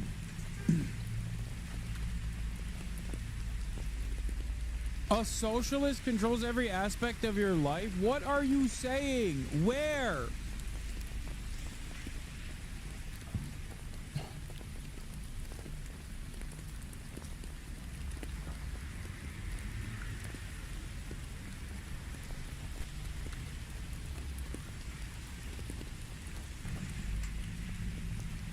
Oh.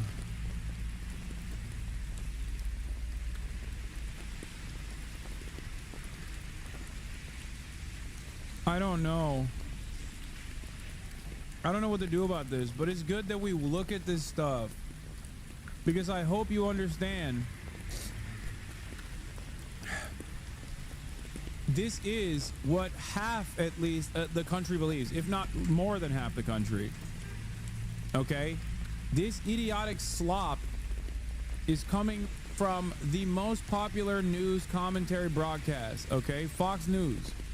I need you to understand, there are a lot more people that tune into this and subscribe to this notion than there are even Republican Party voters.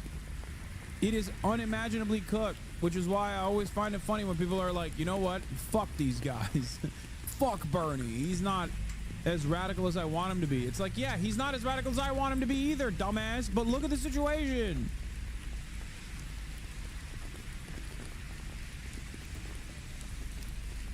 Look at the goddamn situation. Our socialist is controlling every aspect of your life. It's like, where? Who? What are you talking about? God, the situation is so fucking bleak, dude. We got direct billionaires. The wealthiest billionaire on the planet has complete control over the administrative state and is using every opportunity to dismantle it. And this is the dumb shit that people are hearing and going, hell yeah, to. The notion that, like, socialists control every aspect of people's lives. Like, what are you saying?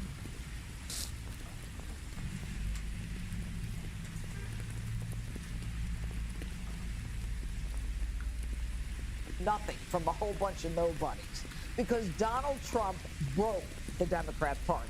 They don't have a message. They don't have a messenger. This might be one of your few libbed up opinions. If you think it's libbed up to like actually exist in the real world and talk to real human beings who have some of the dumbest opinions of all time, then I don't know what to tell you. Then I guess I am libbed up, you know? Like, what do you mean? America is an incredibly reactionary country. Yeah, thank you. Literally, the first thing you learn as an organizer is to meet folks where they're at. We got to get realistic on moving people instead of focusing on ideological purity. Thank you. Exactly. Exactly. They just want to fight. They don't know what they want to fight about. Half of them are happy about what's going on with the torching of the Tesla vehicles. Nobody's coming out against it other than Ro Khanna and maybe Bernie Sanders. They're in the middle of an abyss. They don't know what to do. And, you know, I think in the end, the party is going to be split. They say they're like the Republican Party when the Tea Party came in and kind of fractured it.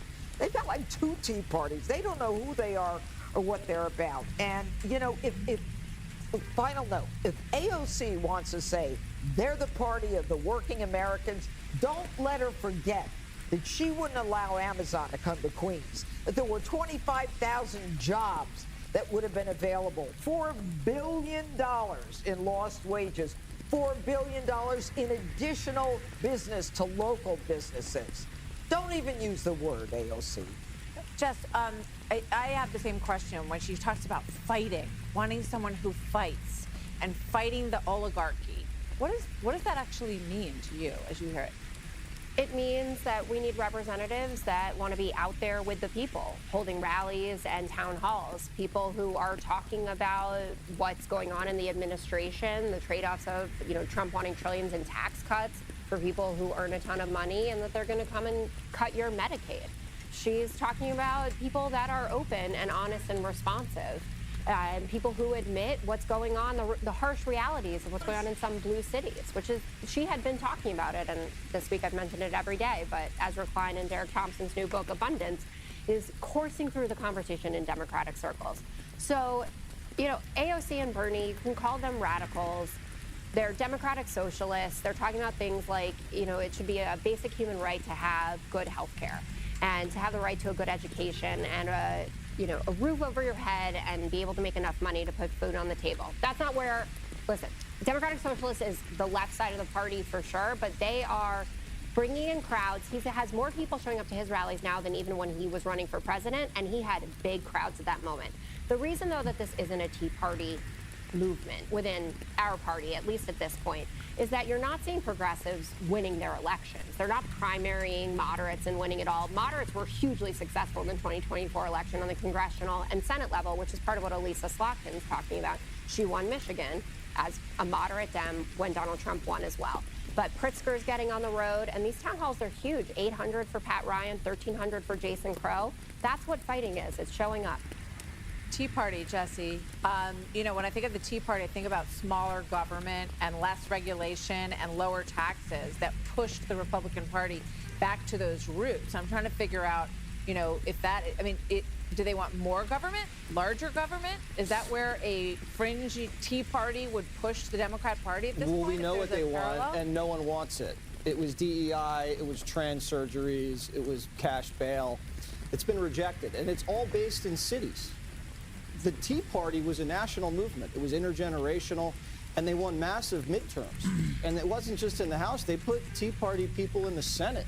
And Trump came out of the Tea Party. So I don't see a Tea Party yet, but it could be fun to watch. The Tea Party is not an analog because the Tea Party was an AstroTurf movement. The Tea Party also is aligned, not diametrically opposed to the agenda of the Republican Party. They just are basically Republican plus. This is the major difference between a real populist left movement coming from within the Democratic Party and outside of the Democratic Party. It cannot be astroturfed in the same way that the Koch brothers basically designed the Tea Party movement. It can't. No billionaire is going to fund a socialist movement. They're not, because it's, you know, inherently against their existence. They're not going to do that. So that's number one. Number two, the Tea Party is Republican plus, whereas Democratic socialists, socialists alike, and trade unionists even, and their advocacy is directly at odds with the advocacy of the Democrats. That's why they sign off on messaging bills that say communism will never come to the United States of America. Communism is bad. Nancy Pelosi and Bernie Sanders do not see the world in the same way. They don't. They are at direct odds with one another. Donald Trump and the rest of the Republicans, on the other hand, do see the world in the same way. Now, maybe the Republicans wanted to be more moderate, wanted to be more stable, and obviously resisted against Trump, but there's a reason why they fell in line. They fell in line because their worldview is the same. Okay? The direction that they are moving in is the same. Trump did not invent anti-immigrant sentiment. He merely unshackled the dog whistles. He said, no more dog whistles. Just say they're rapists, dumbass. Just keep saying brown people do rape and serial murder. That's all the difference is between Donald Trump and what you used to hear from the normal Republican Party in the ways that Nancy Pelosi wanted a normal and strong Republican Party because he's a fucking idiot. Donald Trump read the room, saw the direction of the Republican Party, many of those opinions he already aligned with, and just unshackled the messaging. That's it. You have to truly believe that the Democrats are interested in social progress or advancing an agenda that will uplift the material conditions of working class Americans. You have to truly believe that they're being earnest and not simply using that as a messaging strategy to try and win votes to the best of their ability with no real interest in advancing that agenda. To think that Bernie and people like myself especially are basically on the same pathway towards progress as the Democrats are, I'm just like Democrat plus. That's not what it is. They want to maintain capitalism. They want to maintain late-stage capitalism. They want to maintain neoliberalism in this country. That is their primary focus. Therefore, we are diametrically opposite to one another.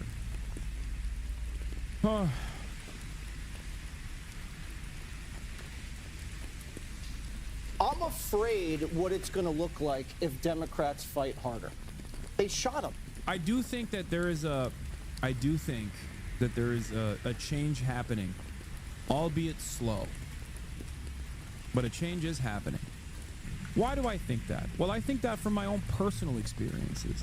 Not only because I see so many people going to the Bernie rallies and whatnot, but I also see that in the way that, like, the media reception has been to even someone like myself. 10 years ago, there's no world that the media would openly call someone like myself a hard socialist. The only people that would call me that would be Fox News. 10 years ago, a person like myself would not be branded adequately by liberal outlets. They would just call me, he's the most liberal. He's super liberal. So that dynamic is shedding away a little bit. That the messaging is changing a little bit, and that's good. That's not a bad thing. That's a good thing. People are making that distinction, and I think that that is not a bad distinction to make.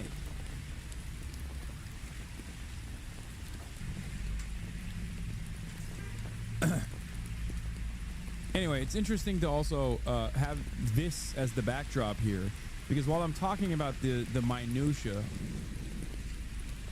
this dipshit is talking about how a registered Republican that shot Donald Trump was actually secretly in the pocket of the Democrats. The Democrats put a hit out on Donald Trump. Yeah, totally, dude. That's how ballsy the Democrats are, which is why they voted for the fucking CR bill effectively.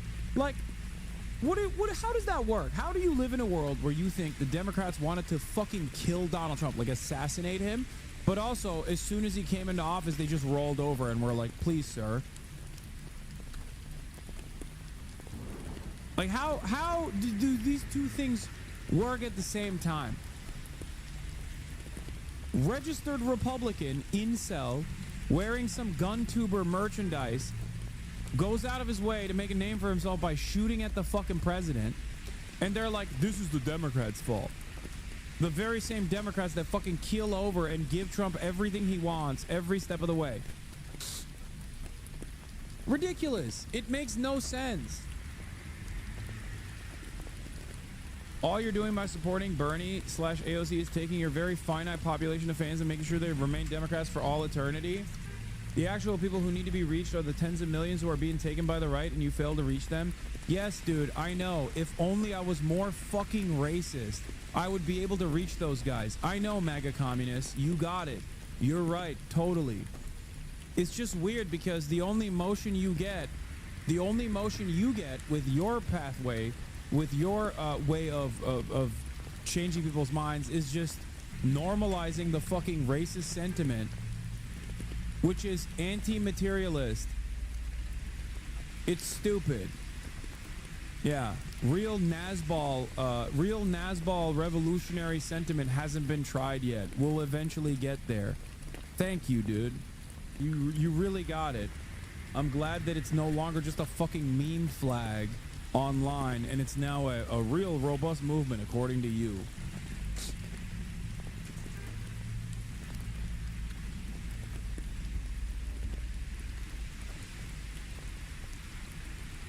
Yeah, one day you'll be able to penetrate the working class consciousness and get them to recognize their class position. You'll be able to agitate appropriately, and you'll be able to instill class consciousness in the working class.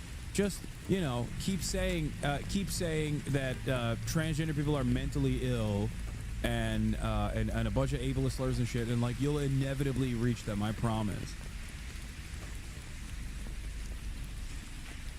Yeah, if I say the R word, if I say the R word a couple more times, and call people the F slur or whatever, I'll be able to truly get real working class people on board, because that's how they speak. Sure, okay, that is how they speak. Got it.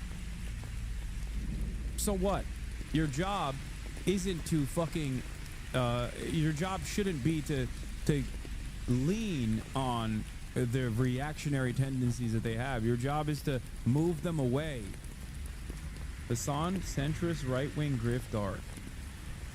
What?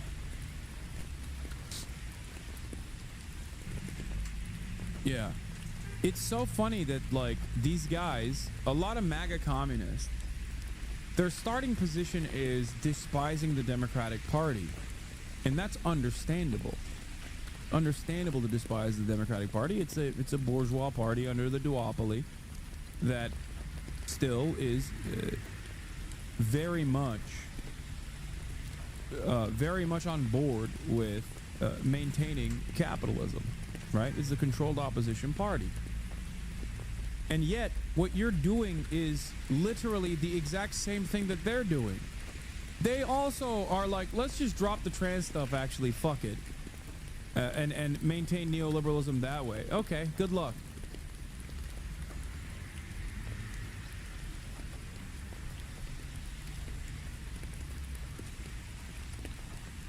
Like Lenin said, the point is not to tail the working class, but to lead them. Yes.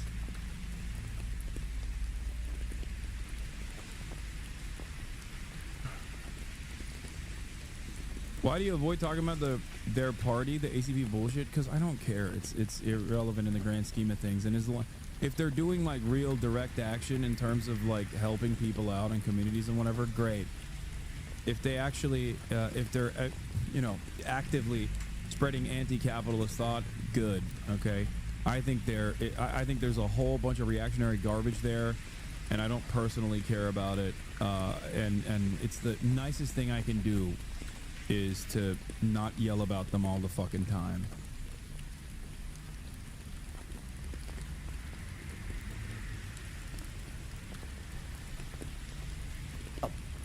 Yeah. They fined him $500 million. They tried to strip him off the ballot. They impeached him twice. They had a guy with a gun show up to a Supreme Court justice's house after they accused him of rape. I mean, literally, what more can you guys do? The only thing that you haven't done is shut down the government. Be my guest. Because then we'll find out who is really an essential worker. But you're right, Jessica. You actually define fighting better than I've ever heard anybody. Because right now, your party thinks fighting is like throwing a cane at Trump. That's not fighting. With a little sign, that's nothing. I think what you guys need to do is recruit, raise money, and with the midterms.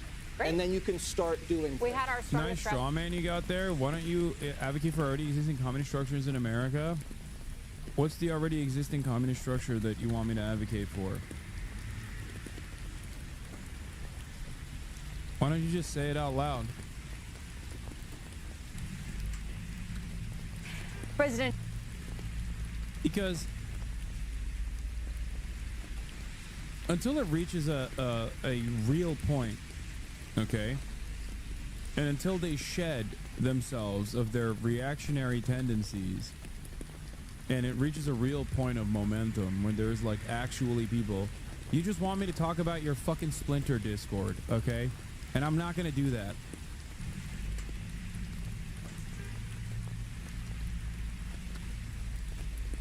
It's the same reason why I don't talk about like Baba Vakian all the time, or whatever bastion of new Larishites that exist. I don't care about your 30-person Splinter Discord.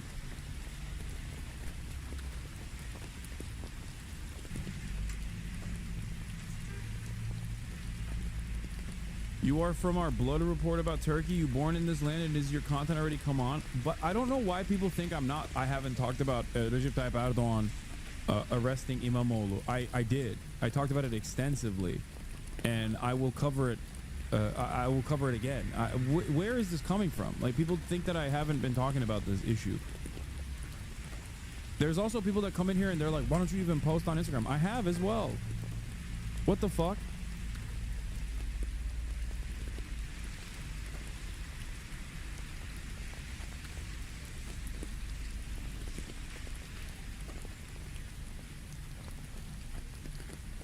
And Trump is ramping up attacks against the federal judge at the center of a deportation standoff with his administration in a contentious. It's a bourgeois duopoly, guys. Supports Bernie and AOC Glaze Kamala. Why are you upset and can't openly admit what you want me to say?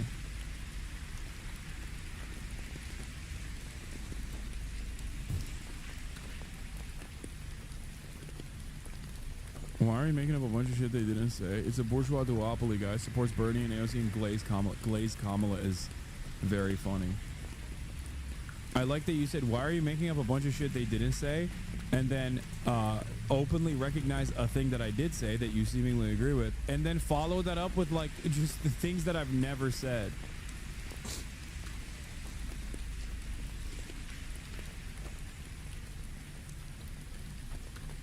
Come on, man.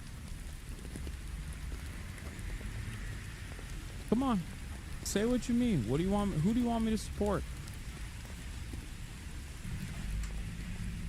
Just be open about it. Hasan, watch out. All 30 Discorders are attacking people? Yeah.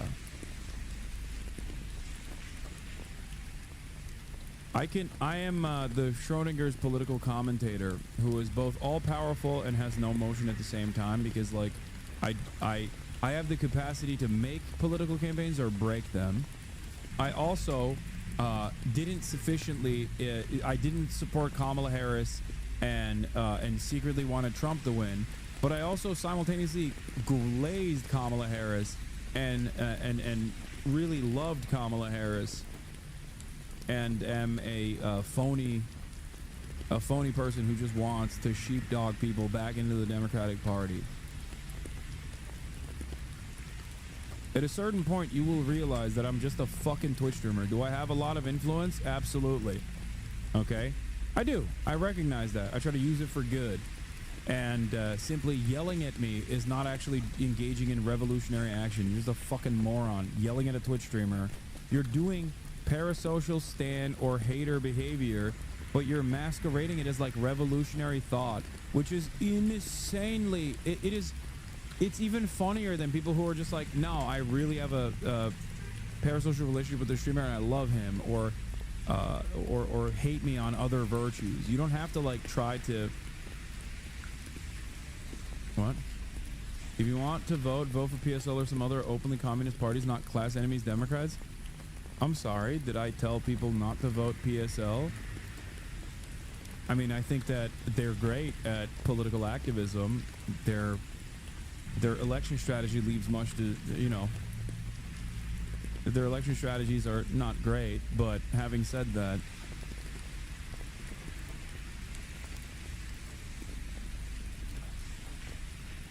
the only people that the only group that I actively came after was Jill Stein and the Green Party. And the reason for why I did that wasn't because, the reason for why I did that is because I just don't believe that they're serious. They're not.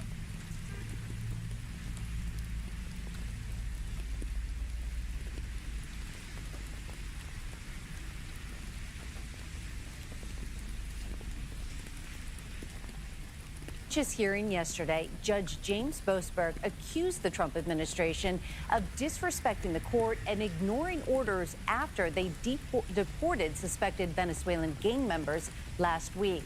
Boasberg is still considering whether their use of the wartime alien enemy's power is legal, but What? We have infinitely more influence in having conversations with our community members than you do, simply by virtue of them being our neighbors, friends, and families. I love the work that you do, but chatters can recognize their influence too. I agree. That's what I try to explain to people all the time. That, like, if you think you're behaving in a... if you think personally that you are engaging in revolutionary acts and doing praxis by simply watching my fucking broadcast, you're delusional. It would be meaningless if that's what I thought was the path for change. Is just like, if you watch enough of my broadcast, if you subscribe to me hard enough, that real socialism will be implemented in this country. I've never said that. I think it's fucking idiotic. That's why I always remind people that without all of you going out, talking to other people, trying to instill class consciousness amongst your friends, amongst your neighbors, without all of you going out and engaging in community organizing, engaging in direct action, engaging in protest, and trying to expand class consciousness and simultaneously unionize your workforce joining PSL or DSA or many other organizations like that. Without doing all of that, if you don't do any of that, then yeah, this is meaningless. What do I always say? In spite of all of the insanity, the reason why I think this is incredibly worthwhile is because you're doing all of that. That's what keeps me going. And there are a ton of people in this community that have actually went out and won local office, that have actually become community organizers. That's why whenever I link up with, activist groups like Water Drop LA, the dudes that are there, they're Hasanabi heads. When I go to the Bernie rally, the same thing. When I go talk to labor unions, it's the same thing. That's it. That's why I do what I do. That's why I'm going to keep doing what I'm doing. Because I think I have to the best of my ability, a decent opportunity to change people's minds. That's how it goes. That's where this is. Ban against such deportations remains in effect for another week. The president is spending part of the weekend at his private club in Bedminster, New Jersey. Nicole Skanga is in Bridgewater. Nicole, good morning. Good morning, Meg. The president starts his day here in New Jersey before heading to Philadelphia to watch the NCAA Wrestling Championships. But as you mentioned, a very different face-off took place in a courtroom yesterday as a federal judge voiced skepticism over the Trump administration's use of that wartime power. A grilling from the federal bench, the latest chapter in a high-profile showdown between the president and the judiciary, following the deportation of 200-plus Venezuelan nationals, including suspected gang members, to a high-security prison in El Salvador. They're bad people. We don't want them in our country. We can't let a judge say that he wants them. He didn't run for president. He didn't get much more than 80 million votes. And we just can't let that happen. Presiding over the landmark case, federal judge James Boasberg. In court yesterday, the federal judge rebuked the administration for ignoring his order to turn the planes around 1 week ago, mid-flight, until he could review their cases, and accused Deputy Assistant Attorney General Drew Ensign of using disrespectful language and missing deadlines. Did you not understand? Boasberg asked the lawyer for the Justice Department. Advance Democracy, a nonpartisan research nonprofit, found President Trump's made at least 34 posts referencing the judiciary in recent days, with at least 10 criticizing legal decisions that limit his authority.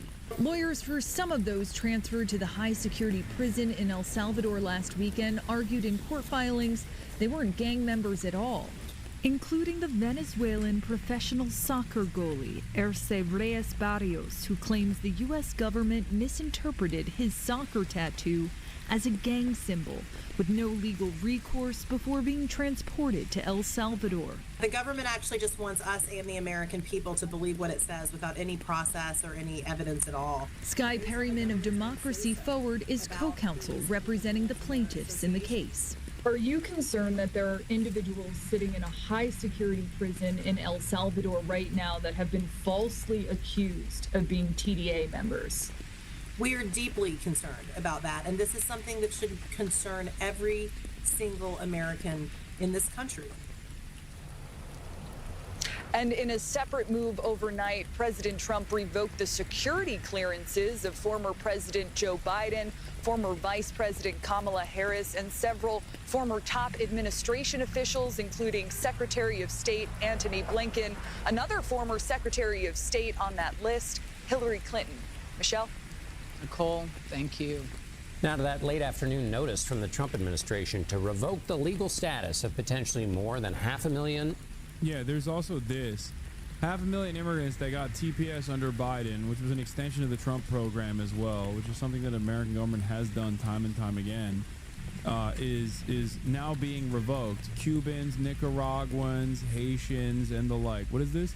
Hasan has literally said he shouldn't be the next of our organizing. He's just a newsman and stands on that. Some of Haas Twitter seems to confuse stand behavior with activism. It's not. Go find your local mutual aid group, PSL chapter, PSL branch, DSA chapter, and volunteer to help out. Yeah, I agree. Yeah. watching me is not activism, okay? I'm only one person. And I do what I do because I think I'm good at it and because I think I can urge others to also go out and join the fight. That's my impact. That's my momentum. I can only show you others who are also brilliant, like-minded people such as yourselves and you know, other content creators, show you journalists and all this stuff. A lot of those ACP dudes infiltrated Hospital too. I don't care. Those guys are just, you know, they're making noise.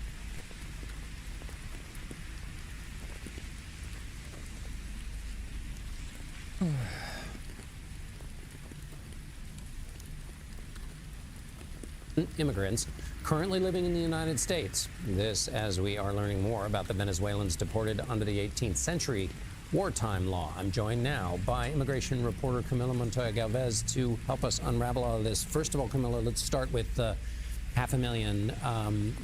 Remind us again what that program was supposed to do. The Trump administration, John, is moving aggressively to dismantle President Biden's immigration legacy, and they are now in the process of terminating a process known as CH&V that was set up by the previous administration as a way to reduce illegal immigration at the U.S.-Mexico border by offering would-be migrants a legal and safe way to come here without the use of a smuggler and without the use of illegal entries into the U.S. About 500,000 people from Cuba, Haiti, Venezuela, and Nicaragua entered the U.S. under that process, which required American sponsorships from people who were citizens or legal permanent residents here. And in the next 30 days... So what's the point of following you as a leftist? To have a community of like-minded people that sometimes have fun, but other times are paying attention to what's going on, not only in the United States of America, but all around the world? What did you think the point was?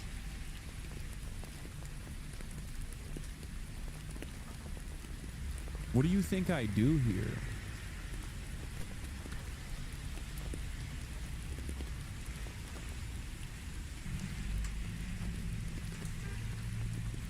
What?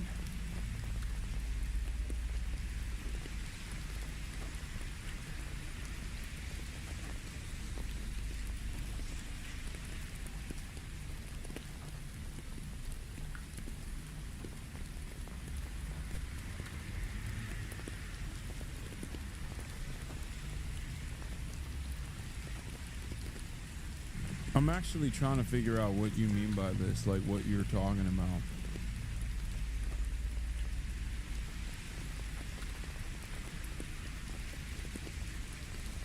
I was under the impression this was a Revolutionary Vanguard training camp, that when you say trigger words, we're all going to lock in and become sleeper agents. Yeah, it is. It's true. The work permits and deportation protections will be lapsed and terminated by the Department of Homeland Security, which is warning that if these people do not voluntarily depart the country, John, they will be found, arrested, and deported from the country. In fact, the administration is saying that the people affected by this policy change should sign up to self-register on a smartphone app provided by the government and tell people that they will be departing the country. Okay, tough to keep track of it all, but you've been keeping track, of course, of those Venezuelan migrants that have been sent to El Salvador. What more do we know about that group? Well, not only have the deportations to El Salvador triggered this contentious legal battle here in the U.S., John, but also a debate about who was actually sent to that Central American country. The administration is saying that all the Venezuelan men it sent there, 238 Venezuelan nationals, are part of the notorious transnational gang known as Tren de Aragua. But we have spoken to relatives and lawyers of the deportees, and they are strongly refuting those claims, saying that their loved ones and clients have no criminal records in the U.S. or abroad, and that they are not affiliated with this vicious gang. And they have actually presented to us documents that do in fact confirm that many of these deportees do not have criminal records. I will say that some officials have said that some of them do have criminal records, so we should underscore that.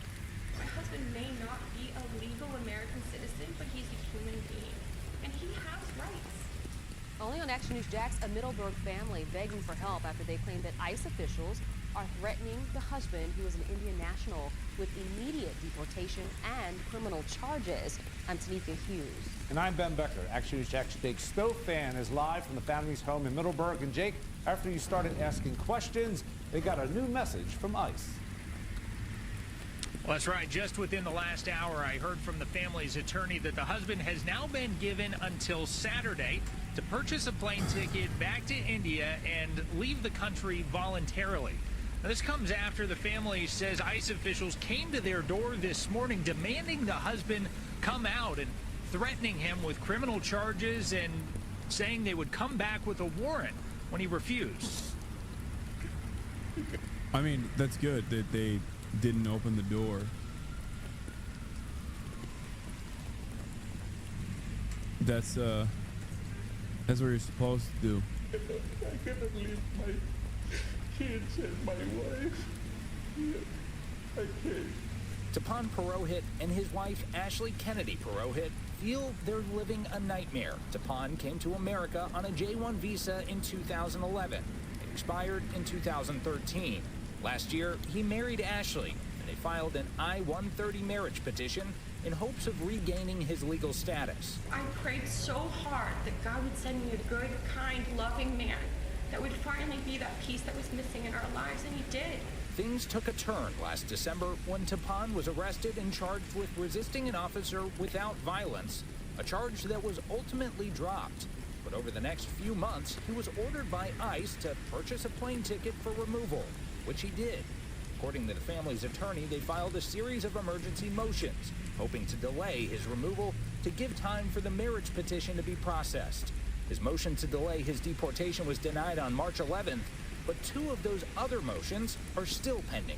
At that point, our attorneys had told us to go ahead and cancel the plane tickets, that we had motions filed so that we should have time to be able to continue to petition and pursue. But according to the family, ICE officials arrived at their home this morning demanding Tapan come outside to be taken into ICE custody for deportation. He did not.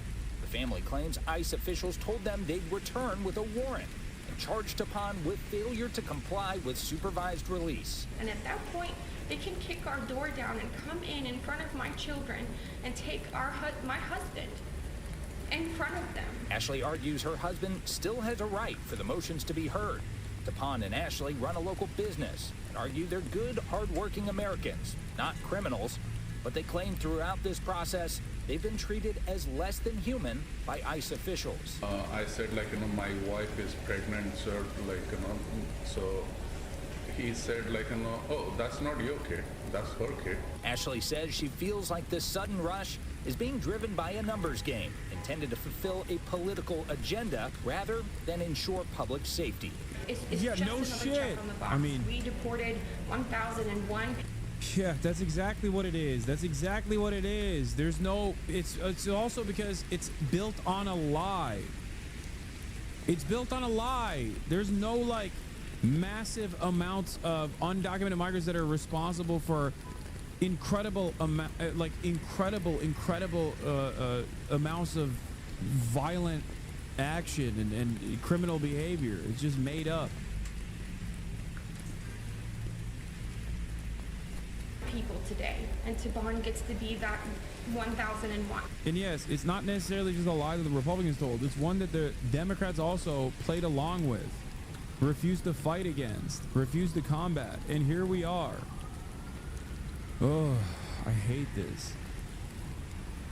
Now, the family's attorney tells me she's holding out hope. Those two outstanding... Yeah, this is how all the Indians will be dealt with when they're done with the Muslims. The Indian Nationals, BJP, and Hindutva think they're a part of the in-group.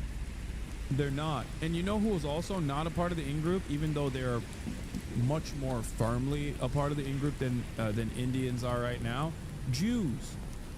They are eventually going to go after Jews too. Okay? They're already going after Jews that are anti-Zionist, but they'll go after all Jews eventually. You're a fucking idiot if you think, if you're a Jewish American and you're like, nah, dude, Israel, yeah, am Israel high. Yeah, these guys are actually doing the right thing by going after these naysayers, these Arabs, these pro-Palestinian protesters. You're a fucking dumbass. You're basically literally clapping like a seal for your own demise in the exact same way that it happened once during the fucking Holocaust and many times over before then in pogroms. You're so fucking stupid. No, as a Jew, I say, is Israel high? Okay. Ay, ay, ay.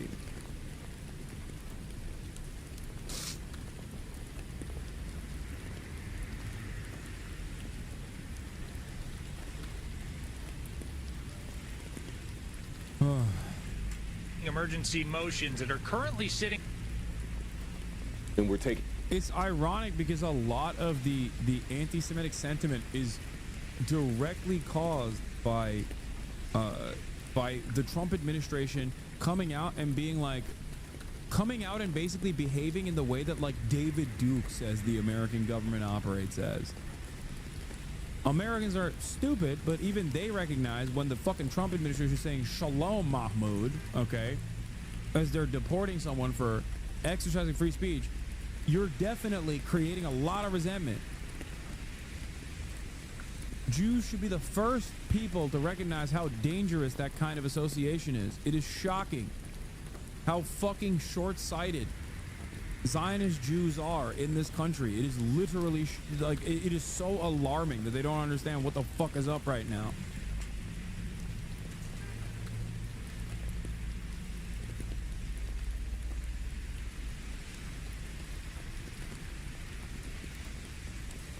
Taking you behind the scenes of the complicated immigration process here in the U.S. Well, it's left one man in legal limbo after he was brought to the U.S. from Liberia when he was just 2 years old.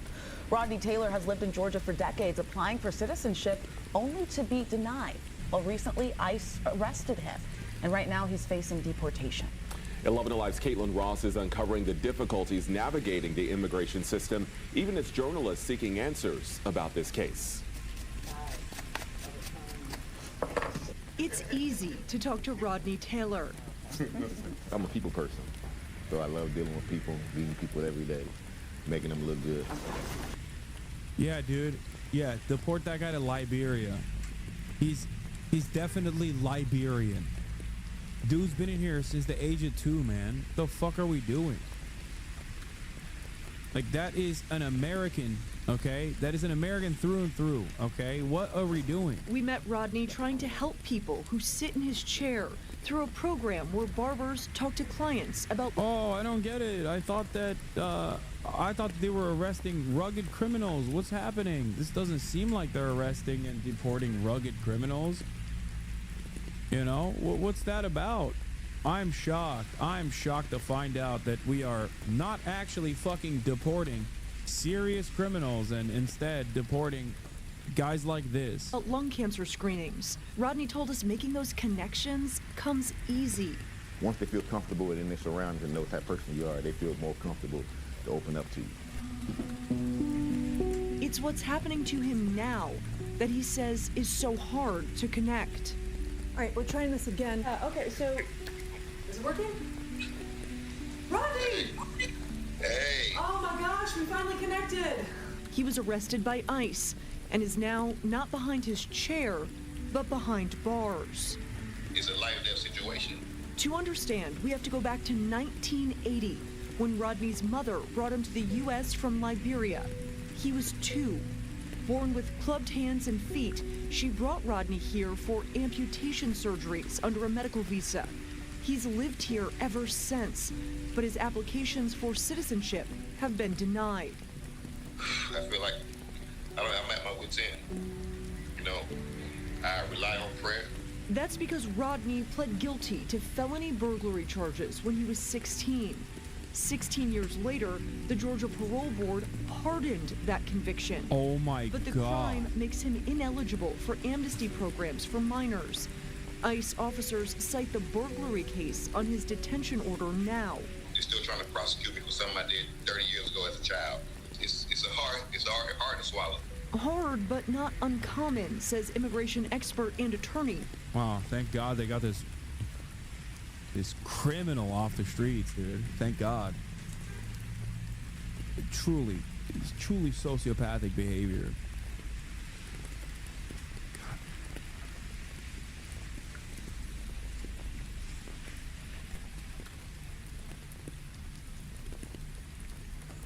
New, a Time photojournalist was on hand in El Salvador as prison guards beat a man who's likely to be Andrew, a gay Venezuelan barber / makeup artist who was seemingly falsely accused of being a gang member and renditioned by the Trump administration with literally no due process. One young man sobbed when a guard pushed him to the floor. He said, "I'm not a gang member, I'm gay, I'm a barber." I believed him. He began to whimper as his head was roughly shaved, folding his hands in prayer as his hair fell. He asked for his mother and cried as he was slapped again. Earlier today, the media released a list of names of people from Venezuela that were forcibly removed by the United States to an El Salvador mega prison. Our client Andrew was one of them. Yeah, the full story is here. These are first-hand accounts from an American photojournalist on the scene. Remember, the Trump admin has offered zero evidence for any gang ties to any of these people and refused to permit them any way to prove their innocence.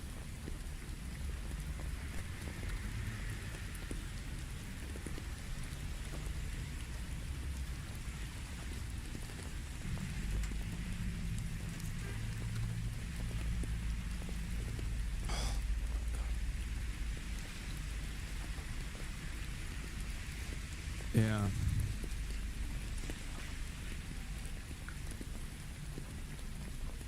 It's there. This is happening already. This is what I mean when I say fascism is here.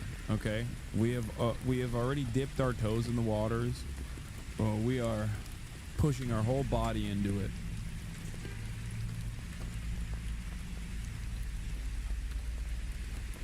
This administration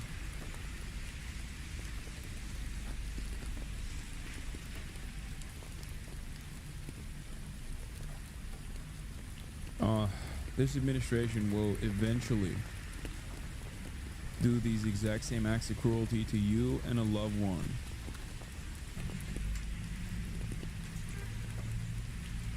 Charles Cook shows you how complicated immigration law is. Somebody who's been pardoned by the state, been forgiven, moved on with his life. Now, decades later, ICE comes along and says, hey, we're going to arrest you and deport you to a country you don't know. The latest Pew Research poll shows 59% of Americans approve of increased efforts to deport people who are undocumented. Over the last several weeks, 11 Alive has reported on the uptick in ICE arrests in Metro Atlanta and across the country under President Trump's administration. ICE data shows that includes immigrants with criminal records, but also a 221% increase in immigrants without criminal records. The reality is our laws have not changed. Our laws haven't changed in 30 years. What's changed is how they're... By the way, most of the people that have a criminal record, that have like actually violent crimes on their record, are people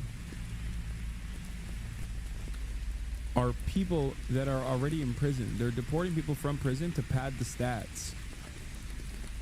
They're also deporting people with minor criminal records, like the dude who got his fucking record expunged from when he got arrested for aggravated assault or burglary at the age of 16. He's 46 years old. So there are people whose records are being expunged after the fact, and they still are hitting them to pad the stats with like, well, 50% of the people that we're apprehending are criminals. And then you look through individuals and the crimes that they've committed, and it's all like minor offenses, like trespass. Dudes are getting deported for trespassing after living here for 15, 20, 30 years. Think about that. They're not arresting, apprehending, and detaining like rapists and murderers. And even then, I don't believe that we should be fucking deporting rapists and murderers anyway. We should be prosecuting them to the full extent of the law. Like, what do you mean? The fuck? I don't want them to get a free trip back home. They're enforced. We talked to a spokesman from ICE who told us the removal case against Rodney is moving forward because they do not accept the type of pardon he received. Oh, great. The Department of Justice told us it has no record of Rodney's case and won't until he's charged. But 3 months after his arrest, that still hasn't happened. Behind bars, Rodney is trying to stay positive, helping other detainees get ready for their court dates. that they allow me to know to cut hair, do what I do, pass the time. He's hoping to get back behind the chair for good. As long as I feel like I'm helping somebody, I feel good. Reporting in Tucker, Caitlin Ross, 11 Alive News. And immigration officers told Rodney he would be deported 3 months after he was arrested, and so that would be this week. But he says he still has not had a court date. We'll keep you posted, though. Jasmine Mooney is... Oh yeah, this was a Canadian citizen that was in 12-day detention by ICE. This is another insane story. And it's a white lady, I think, so of Canadian background. So maybe this is what'll get the liberals on board, Oh, yeah. Is a Canadian citizen who had a work visa, no criminal record, and had been traveling back and forth between Canada and California without any complications until she says she was suddenly detained without explanation at the San Diego border when she tried to reapply for a new visa. Writing in The Guardian, quote, "I was taken to a tiny, freezing cement cell with bright fluorescent lights and a toilet. There were 5 other women lying on their mats with aluminum sheets wrapped over them, looking like dead bodies. The guard locked the door behind me. For 2 days, we remained in that cell, only leaving briefly for food. The lights never turned off. We never knew what time it was, and no one answered our questions.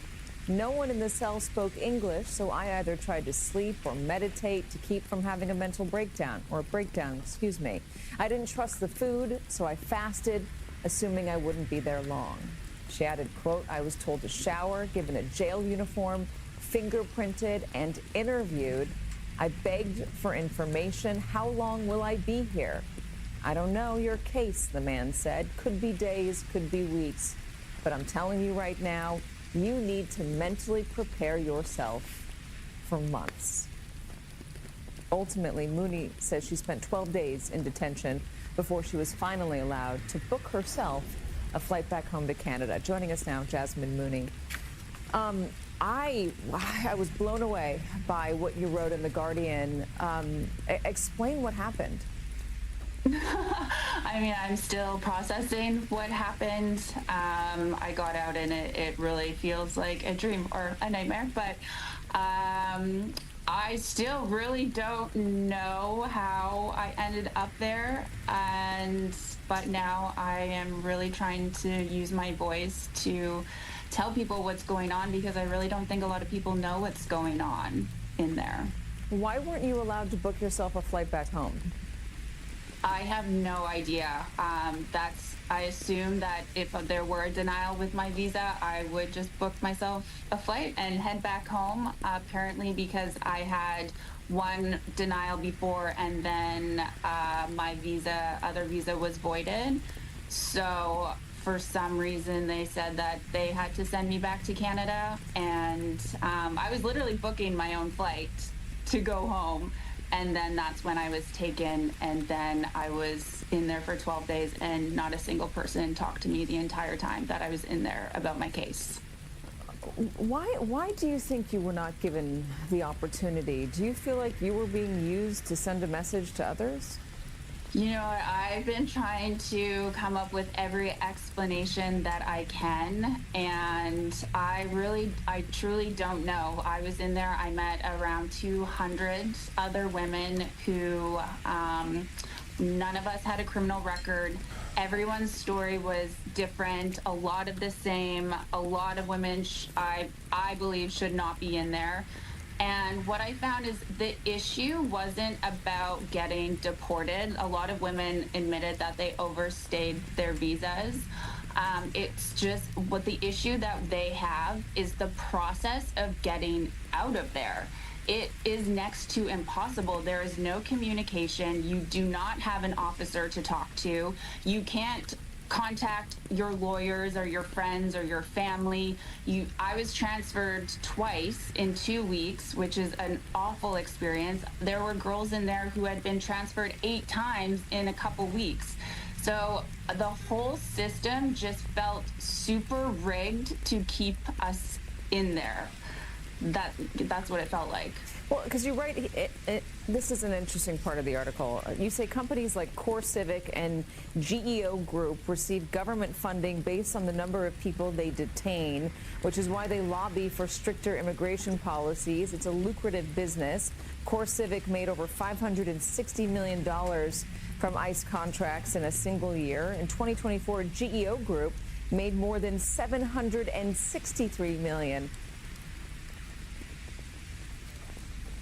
Yeah, they were salivating at Trump's electoral victory. I played their report, their like quarterly earnings report, and how excited they were at the new election.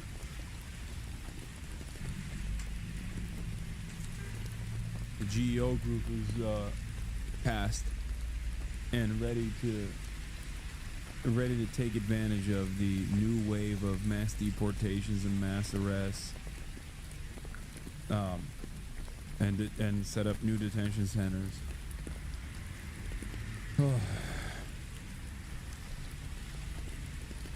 Insane.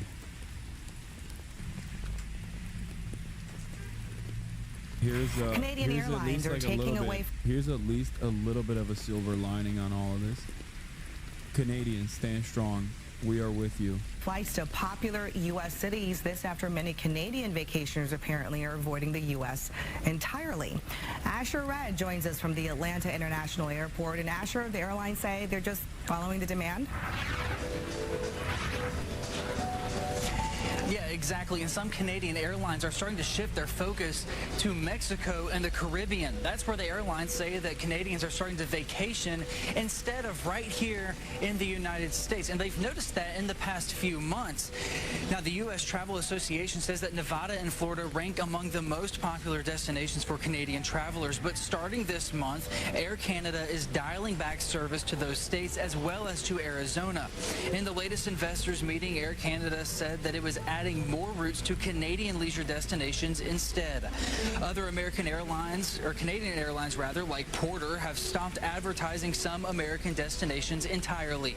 A Porter spokesperson says in a statement, quote, "We are mindful of the overall sentiment of travelers, and it's because of this that we've decided to adjust our marketing and emphasize Canadian destinations for the time being," end quote.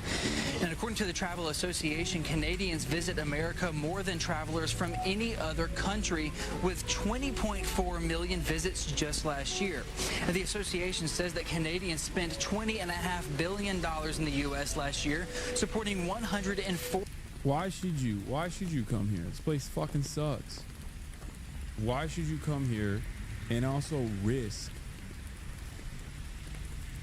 your safety and security? You can get fucking hassled by a high school graduate with an inferiority complex who's gonna fucking big dog you and possibly detain you permanently. Fuck this country, okay? Don't come here. And by the way, this is the same energy that Israelis should be having towards people that want to implement boycott, divestment, and sanctions on the fucking apartheid state that is currently doing a genocide. And if Israelis don't have that sort of energy, then, you know, they're not with it. They're not with the shits. That's it.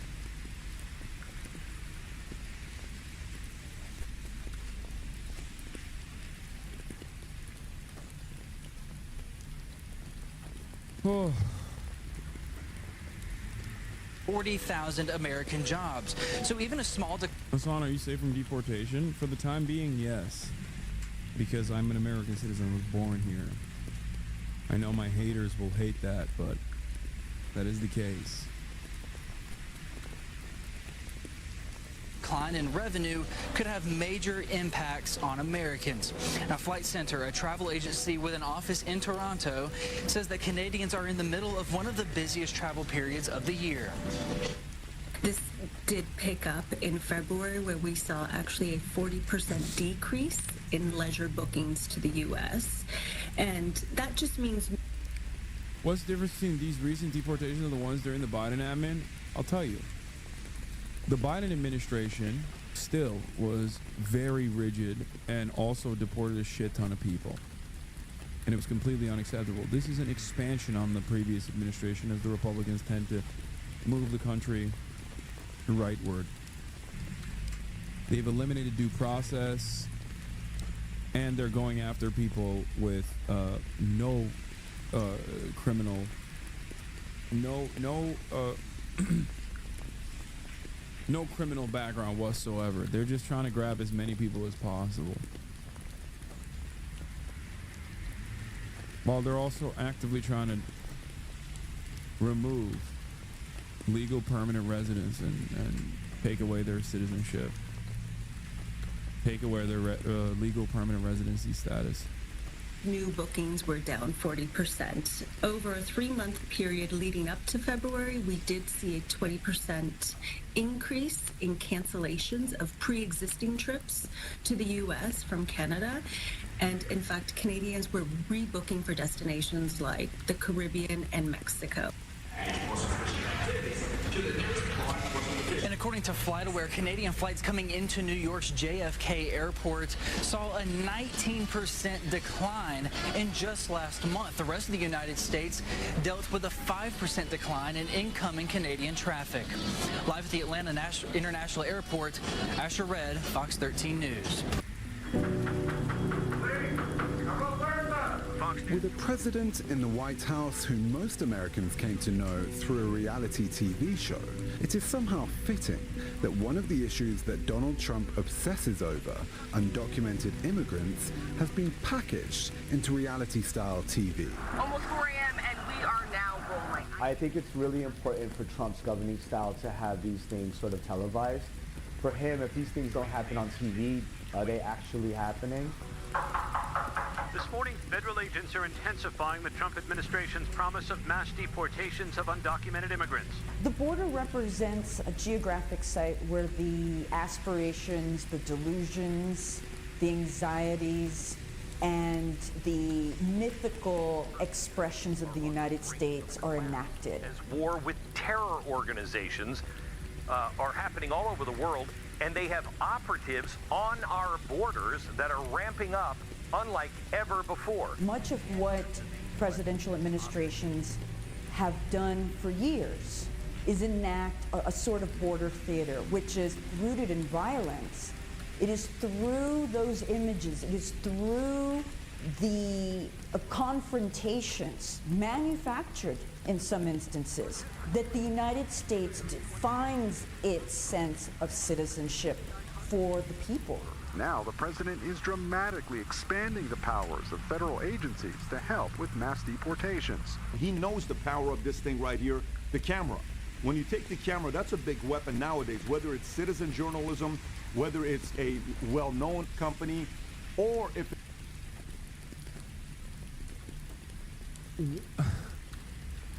I'm sorry, what?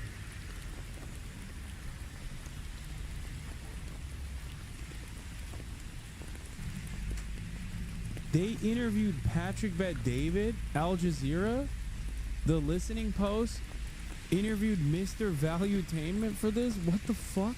The power of this thing right here, the camera. When you take the camera, that's a big weapon nowadays, whether it's citizen journalism, whether it's a well-known company, or if it's the U.S. government trying to go out there showing the raids that this is what we're doing, this is what we're working on behind closed doors. I love the fact that they're doing it, to be honest with you. I love the fact that we're able to see it. That kind of enthusiasm for seeing people hounded and humiliated on TV appears to be the point. The police, you have a warrant. Come out with your hands up. The televised raids are a show of force, choreographed to intimidate undocumented immigrants. And while those tactics form part of Donald Trump's long-promised mass deportation plan, they're not new. The Immigration and Customs Enforcement Agency, or ICE, has been turning its operations into TV content since the early 2000s and the so-called War on Terror. Journalists are often invited to tag along with officers enforcing the policy in what are known as ride-alongs. I did that 20 years ago. After 9/11, during the Bush administration, reporters would join federal agents while they conducted raids. That was part of a concerted visual propaganda machine that the Bush administration mounted to shape public opinion. It shored up support for the quote-unquote war on terror that resulted in the deaths of millions of people, and it shored up support for massive border buildup, border wall construction, and the deployment of troops. Fast forward a decade to Donald Trump's first term in office, and immigration enforcement had become a PR disaster for the White House. The images and sounds of crying children separated from their parents earned the administration reams of bad press. Trump officials learned a lesson that sometimes hardline policies require softer packaging. So this time round, the administration has used some popular media personalities, like daytime TV host Dr. Phil. We're here to tell your story and have your back. So we're getting the word out that you're out there taking down the bad guys. Dr. Phil is one of a slew of media figures and journalists. Bloodless fucking ghouls, dude. Monsters. I wonder if the Listening Post will put a clip of Asmongold saying that he wanted to dress up as Ash Ketchum and go on a ride along. You know, because it's just entertainment. People's lives are fucking being ruined. People who are not criminals, by the way. Yeah. Fuck around and find out, I say. As I, you know, laugh at the child cancer kid whose parents are about to be deported, who've been fucking living here for 20 goddamn years. And the child who has cancer is 10 years old and is an American citizen, but she has to go and be deported alongside their fucking family members. Yeah, I don't care. Shouldn't have been here. Yeah. Who've been granted first-hand access to ICE's made-for-TV immigration raids. The so-called journalists riding around with the police on a ride-along, it's like take your kid to work day. For 2 days, News Nation was given the unique privilege of riding along with this trained team of officers. One can only sort of have one perception after this. Black and brown people are running around, and these are the good guys, mostly white guys, going around and arresting them and putting them in prison. And so it is not journalism. It's important to remember when we're looking at reports in which journalists are on ride-alongs. We're now heading to the northwest part of the city. The viewers are seeing whether... Token Yemeni, genuinely asking why you didn't push AOC and Bernie on Gaza and how they vote. I love you, but I don't understand why not. I don't know, maybe because I have 5 minutes with AOC and 10 with Bernie before they went up on stage. Did you see how the interview took 9 minutes and 53 seconds to conduct? How am I supposed to get anything across in that situation? Whether it be the border, whether it be... I also did start the conversation about Gaza, specifically from the perspective of defending First Amendment rights.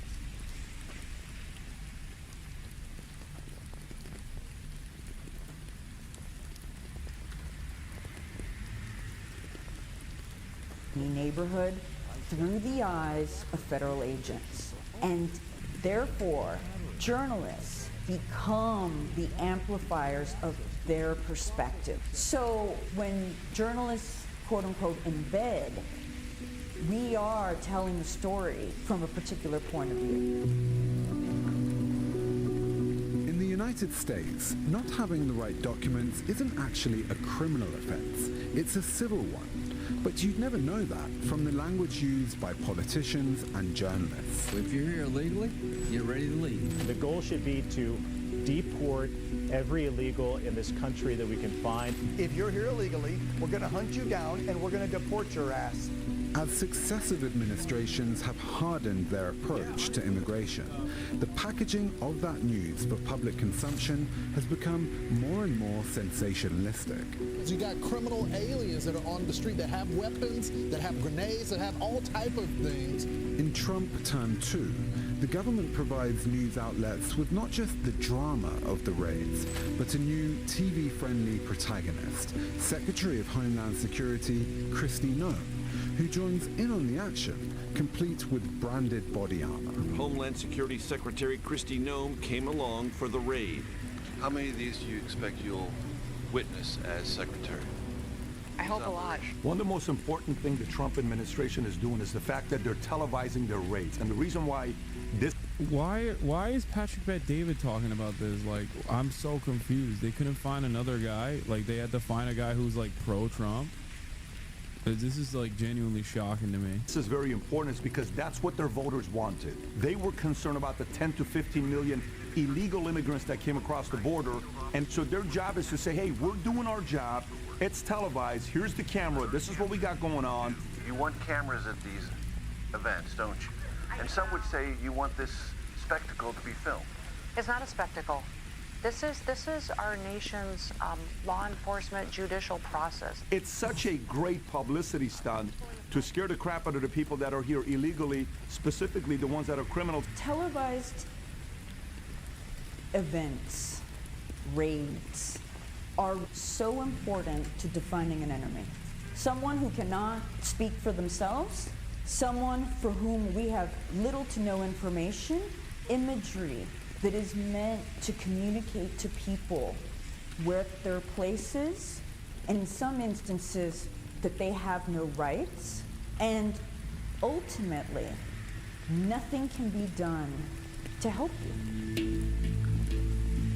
Social media is where ICE showcases the numerous quote-unquote criminals they've apprehended. In most cases, the agency makes no distinction between those suspected of a crime and those who've actually been found guilty of criminal activity. However, data released by ICE paints a different picture. It shows that the surge in arrests of undocumented immigrants largely targets people without criminal convictions or criminal charges. And yet, the show goes on. In February, the White House tweeted a video, scenes from the deportation of immigrants. It was ugly and gratuitous. But for Trump supporters, it serves as evidence that they're getting exactly what they voted for. I don't mind imposing some fear in criminals that came here illegally and are hurting citizens. Our job is to make sure people who live here legally are safe. So if we can make an example of them and show clips like that, I'm not surprised that they're doing that. I actually like it. And if it makes some people uncomfortable, I like it even more. Americans voted on November 5th, 2024, and they wanted America to be safer, and that's exactly what this administration... Yeah, I feel so much safer with this image juxtaposed over Patrick Bet-David, resident expert on growing fascist movements in the United States of America. I feel so safe, dude. When I think about safety, I think like Nazi Germany, you know? I think Nazi Germany style Gestapo raids on unsuspecting people who've been living here for 10, 20, 30 fucking years, who haven't really done anything wrong. Amazing.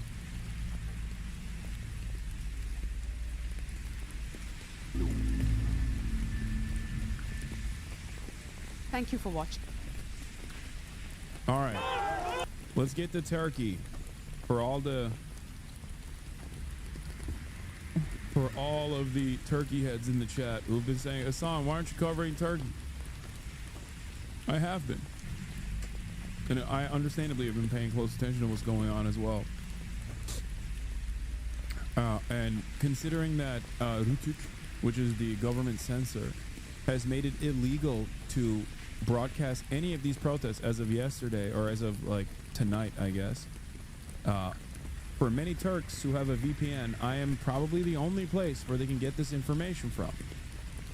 Rütük is the Turkish censor, like the Turkish government censored. Turkey doesn't have free speech, for those of you who don't know. Obviously, like the American government also has like some kind of censors on what you can and can't broadcast as well.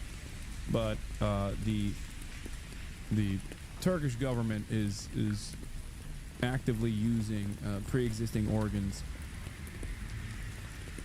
to basically make it impossible to show the rest of the country what is happening. Bir çocuk VPN gerekmiyor, bir de sol televizyon diye yine de haberdar ediyor az çok. Okay, this Turkish chatter is informing me that Twitch is actually open in Turkey, so you don't even need a VPN to watch me from Turkey right now. From what I understand, though, they also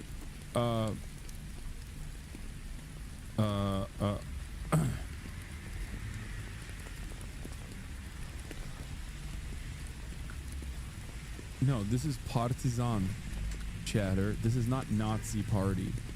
Partisan. It's just in reverse.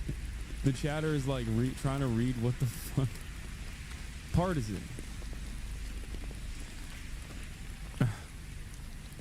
Chatter's trying to read this in reverse and going Nazi trap? Yeah, dude, they have English banners.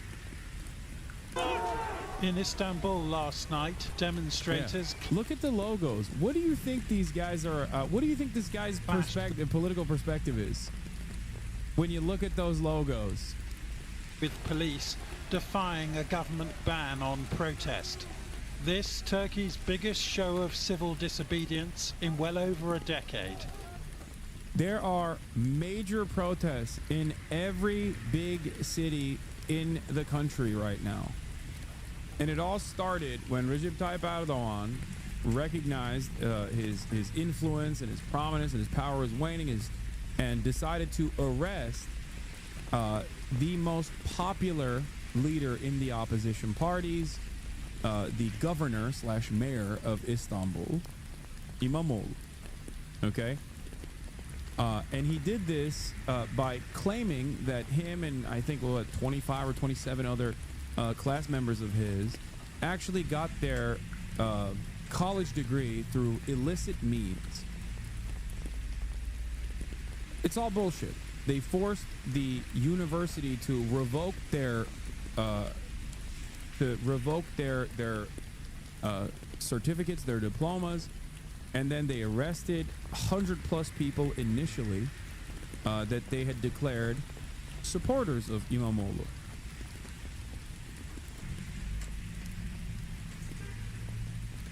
It was all established. It's all a lie, for the record. In Turkey, you can't become president or run for president without a college degree. I think it's a silly thing in the constitution to begin with, but like, and Recep Tayyip Erdogan's degree itself has been called into question on its legitimacy. It's like a little. It's basically like an open secret that he doesn't have a real diploma. But it is a prerequisite to become the president. And previously, I believe it was, the premier initially. And since Turkey's now a constitutional, it went from a parliamentary system to a presidential one. Now it's the president that has always needed it, but now it's like the top office in the country because of a referendum that Recep Tayyip Erdogan pushed for after implementing martial law after the coup. Anyway, I don't want to get too far into the weeds. Having said that,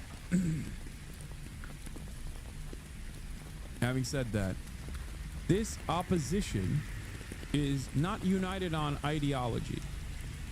There are communists, socialists, Kurdish revolutionary groups. There are even some nationalists in the opposition, like breakaway parties from the ultra-nationalist party. It's a very unique opposition that comprises close to 50%, if not a little bit over 50% of the country. Erdogan's coalition government, on the other hand, is comprised of the ultra-nationalists, the MHP, and Erdogan's own party. However, Erdogan's popularity has obviously dropped tremendously due to hyperinflation and many other issues. And in that process, Erdogan recognizes that his time in office is coming to a close, And fearful of his future prospects, he is turning around and illegally arresting a whole bunch of people. Erdogan also seized the assets of İmamoğlu and claimed that they were also doing criminal activity, and also arrested a bunch of people that were sympathetic to İmamoğlu, journalists and academics alike. Mass suppression is taking place in Turkey. Suppression has always been a tool that Erdogan has utilized in the country, for the record. Not new. There's no free speech in the country. Erdogan himself actually went to jail once, ironically, for reading a poem. And he has loved the lack of free speech since he's risen to power, and has been in power for the past 22 plus years.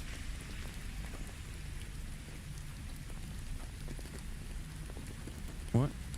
We gonna keep playing iTag, or are you gonna thank me for the follow?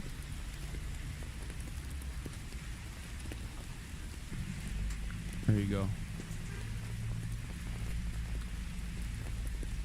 Let's continue. Bro said, are you gonna thank me for the follow? If I thanked every follower, I would have to just never stream. If I thanked every person that subscribes, I wouldn't even be able to stream. I would just be thanking subscribers. That's why I usually just stick to people who gift 5 subs or more. And even then, there are times when it's impossible for me to thank every single person. Did you lethal that kid for a dumb meme? Yes, I did.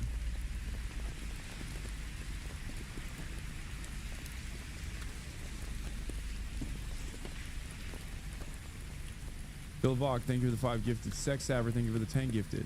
Maggie Fondor Connoisseur, thank you for the 5. Decoy, thank you for the 5 gifted. Mods, you can unban that person that I swatted away like a fly. I was just memeing. You should thank me for giving you the opportunity to let you follow me. Alright. Everybody stop gifting subs. I'm not going to thank people any longer, okay? It's just, I'm getting back to the story. It's imperfect democracy seemingly sliding towards elected dictatorship. Üzülerek söylüyorum. Istanbul's mayor is Ekrem İmamoğlu. On Wednesday, his wife filmed him getting ready to hand himself over to police waiting outside his home. We're facing great tyranny, he said, but I will continue to fight against the person using this whole process as a tool against me. The person he has in mind is President Erdogan, in power for 23 years and winner of multiple elections, though the press and all the instruments of state seem to have succumbed to his... Yeah, that's why I say, listen, you need to understand something. Turkish elections are usually not fair, but they still are real elections. And it's important to understand that, regardless of what people say, because it's important to understand that he does have popular support, okay? He will rig the elections in his favor by using the media and through other methods of political suppression against his opposition. But at the end of the day, there is real support, at least across the 50% boundary for him and his coalition. That's why he had to make a coalition, by the way, with MHP. Having said that, right now, ironically enough, this is probably the most popular he has ever been in terms of foreign policy, especially with the Ukraine stuff, especially with Syria. And yet, this is the least popular he's been in the country. So I think that's the reason why he used the goodwill that he got from European leaders who were like, oh my God, you did a fantastic job with the Syria stuff. You packed that shit up so neatly. And you're saying, you know, you're going to support Zelensky. He used the lack of interest that Western powers will have in basically saying, what the fuck are you doing to Erdogan? And I haven't really seen a lot of Western leaders criticize him for these insane actions, by the way.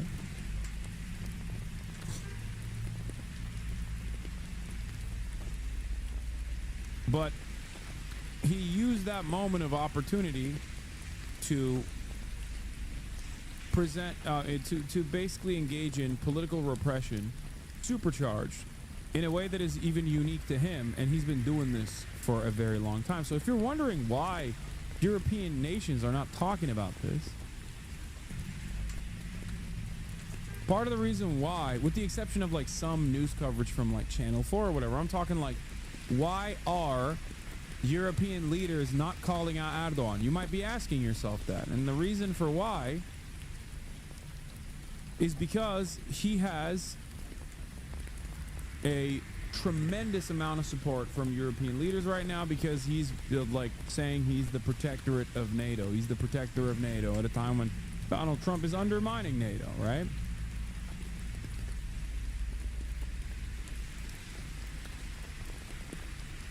Erdogan has always used his foreign policy acumen to his advantage to manipulate European politics. Whether it be engaging in the destabilization of Syria and then, you know, having his armed militants like his Salafist brigade overtake alongside HDS the Syrian government and occupy it, and then linking up with HDS, or whether it be entertaining 6 million Syrian refugees previously that escaped due to the Syrian civil war, and offering them refugee status in the country with the only purpose, not because he's a humanitarian, mind you, but because, one, he wants to be the leader of the Ummah, the entire Muslim world. He loves that. He loves when people glaze him for that. But more importantly than that, he did that specifically so he can use the refugees as a bargaining chip. One, to directly get funds from European countries that he will fill his coffers, his own personal coffers with, which is exactly what he did. And two, because he can use those refugees as a threat. Anytime Erdogan feels stress from European leaders, he'll say, I'm going to drive 6 million Syrian refugees to the Greek border, and they're going to be your problem now.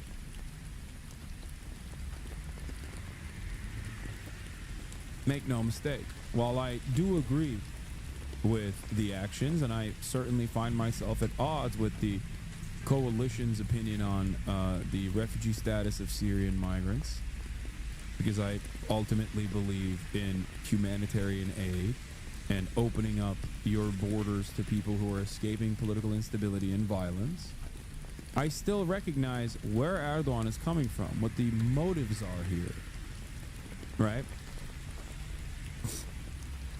Now, having said that, because of the incredible amount of support that he's garnered in the past couple of months due to his actions in Syria, I think he saw an opening to pounce on his opposition that is very likely going to thwart him and kick him out of power. The authoritarian will. But the arrest of Mayor İmamoğlu looks like a new low.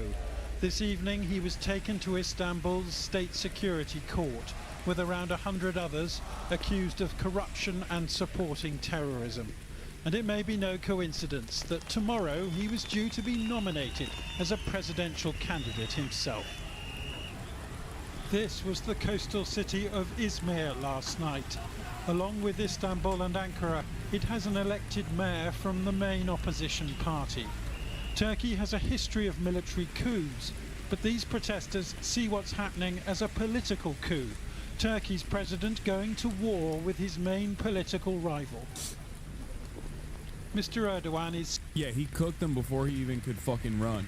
Also, I do want to point this out. Elon Musk claims to defend free speech, but today he enables authoritarian censorship in Turkey by blocking access to critical accounts on X. This is a global issue. We call on journalists, activists, and the public worldwide to hold him accountable today.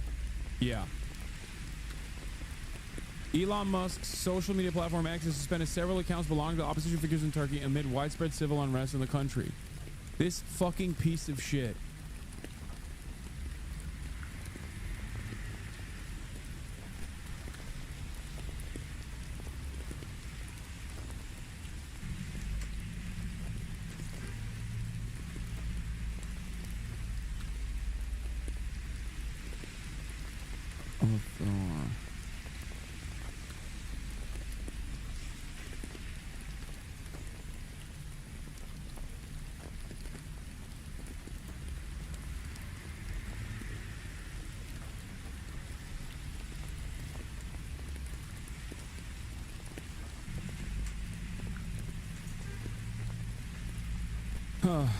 Meanwhile, while Twitter is one of the few outlets that people can show political discontent, and Elon Musk is gladly banned opposition accounts.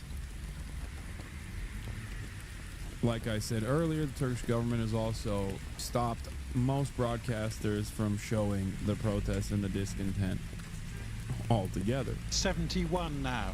Yesterday, he lit a fire to celebrate the Nevruz, or the coming of spring.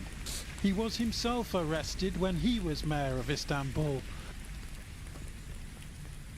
And is Turkish President Erdogan's move all about timing? Turkish researcher, yeah. Erdogan aims to end Imamoglu's political career, but he does not worry about global pushback? No.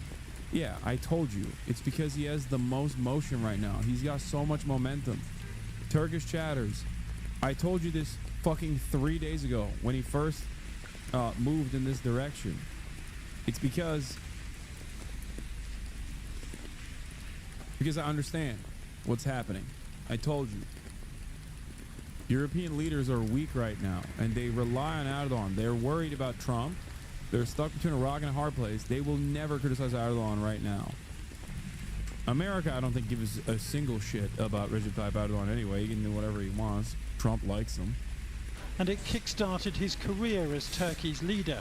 So he's playing with fire if history now repeats itself. He said he will retire in 2028, but he could engineer an early election or a constitutional change to stay on, presenting himself as an alternative to this week's unrest. Bir yolsuzluk operasyonu bahane edilerek. They are trying to create turmoil on our streets, using an anti-corruption operation as an excuse. We won't allow a hand. Oh my god.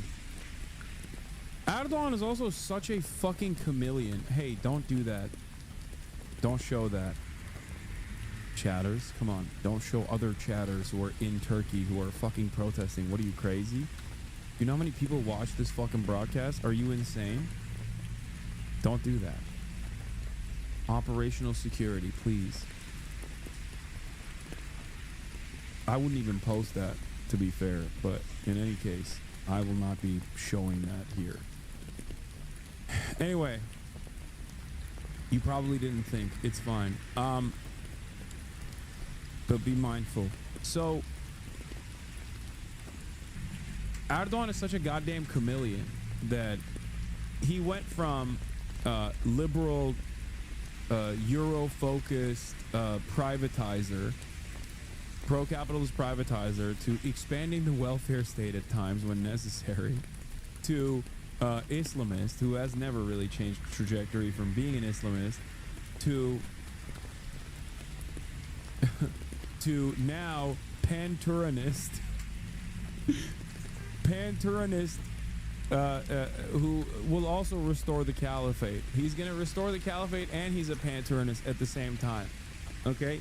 He is literally everything. But more importantly, he is a watermelon salesman. Okay? He's done it all. He's been everything. You could call him at times a social democrat. You could call him a European liberal and a privatizer of state enterprise. That's how he came into office initially. Guy who was like, I don't really care about this gay stuff, to like Islamist who fucking, you can do the political compass memes for him with every direction he has taken. Now his administration is pro-Kurdistan. Not really, but it's wild. It's wild that he is both simultaneously an ultra-nationalist and a pan-Turanist, but also saying, you know, we're gonna get Abdullah Öcalan out, and he's gonna do a call. He's gonna tell all the Kurds to put down their arms, to lay down their arms. He's everything, okay? He's everything and more. That's why he's been in power for 22 plus years. and full of incompetent, ambitious individuals to attack the peace, to provoke our people, to terrorize and cause worry in Turkey. Ekrem İmamoğlu, who is 54, won't go quietly, telling counter-terrorism police that he faces unimaginable slanders against him. He's also been stripped of his university degree, which prevents him from running for president, though his party leader, who now sleeps in the mayor's office, says a proxy could run instead. If he is unable to apply, then somebody else will be a candidate instead, and they will win. If he faces a political ban, we will turn the next election into a referendum to remove it and set him free. Turkey's president was today attending to affairs of state, a 21st century sultan who has put his country on the geopolitical map, mediating in conflicts from Syria to Ukraine, and unlikely to face much pushback from President Trump during a trip to Washington planned for next month. Istanbul is home to 16 million people. The question is whether these protests on behalf of their mayor will grow, or whether Mr. Erdogan... I mean, dude, look at this. This shit happens in Serbia. This shit happens in Turkey. This shit happens in France. It happens in South Korea. It never comes close to this in a lot of Western nations. Like, it never happens like this in the United States of America. And I think that's part of the real reason why you never see, like, the level of political repression that these administrations engage in here in the United States.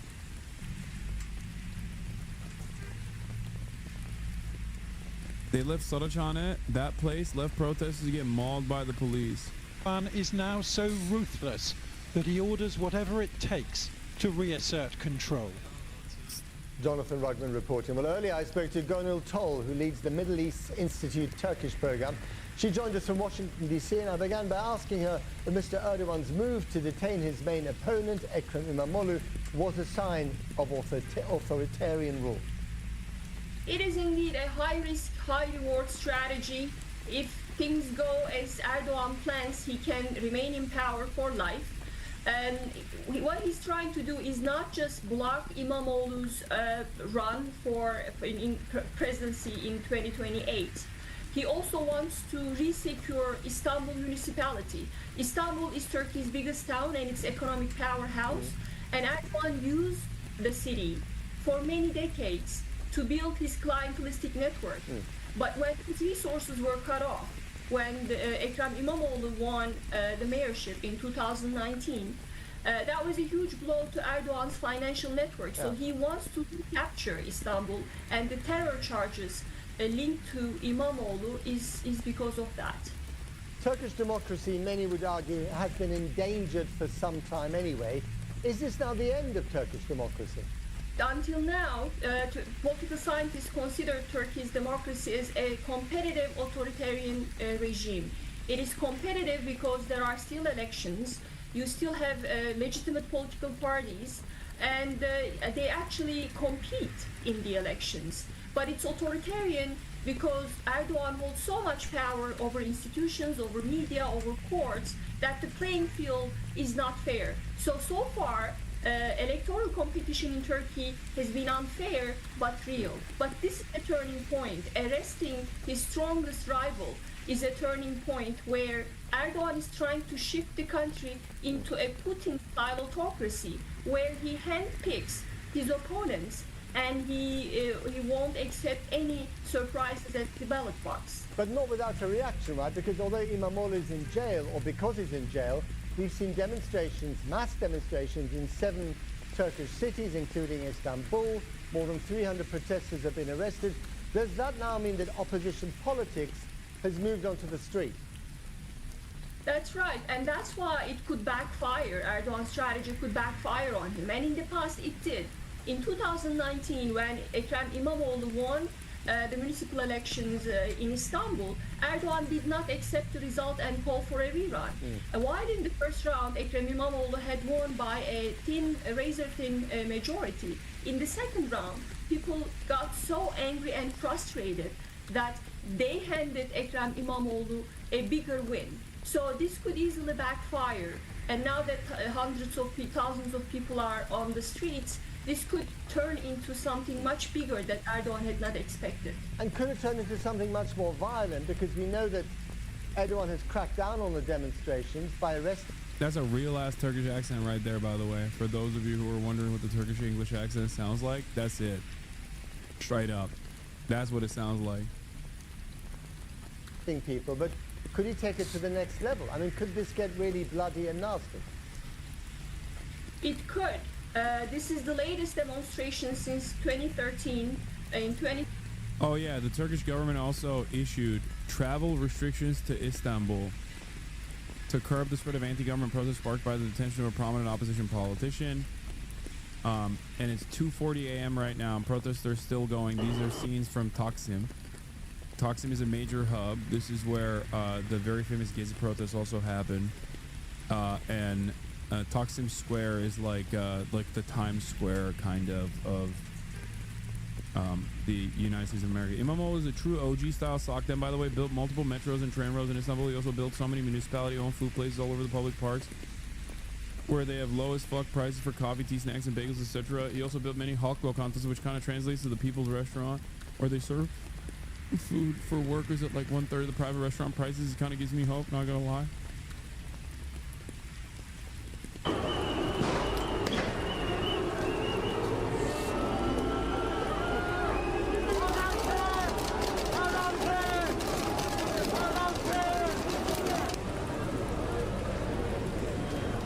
Is the opposition a better alternative for Turkey? Yes.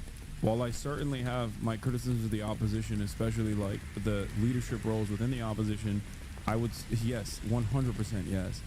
First of all, even if they're fucking corrupt, they're not going to be able to be as corrupt as Erdogan. Okay? I'm not even saying they're not going to be corrupt. But let's be real, okay? It is virtually impossible for them to be as bad as Erdogan and as corrupt as Erdogan. It's just not possible, because he is one of the best in the world at both of those things. And when I say that, I mean like it's like him, Vladimir Putin, you know what I mean? Like there's a few people on this planet that are able to command such large economies as if it is their own personal wallet. Like he is so insanely fucking corrupt. It is crazy. It is honestly, it is genuinely one of the few instances, like I always say when people talk about North Korea, right, they're like, oh, it's actually entirely because of the fucking Kim family and like their corrupt dynasty, and that's the reason why the people are so poor. It's like, no, it's the sanctions, right? But with Turkey truly is one of the few places where you can make the argument that like one fucking family and their besties are almost entirely responsible for all of the pain and all the struggle that people experience. Now, having said that, has he also been responsible for the expansion of the welfare state? Absolutely. Okay? Absolutely. It's interesting because people get mad at that and they're like, oh, he's just like winning votes. I don't have an issue with that. I don't personally have an issue with like winning votes, okay?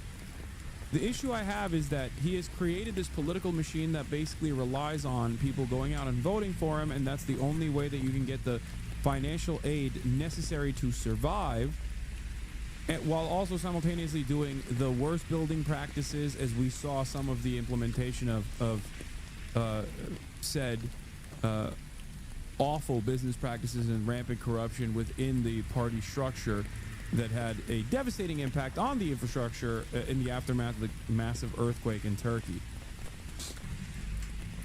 which he still won an election afterwards, after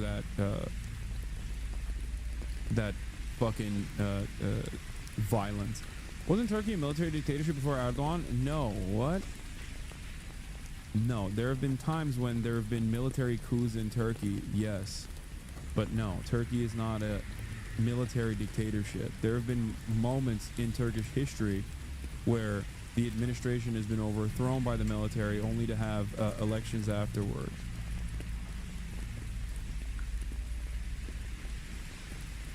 military coups.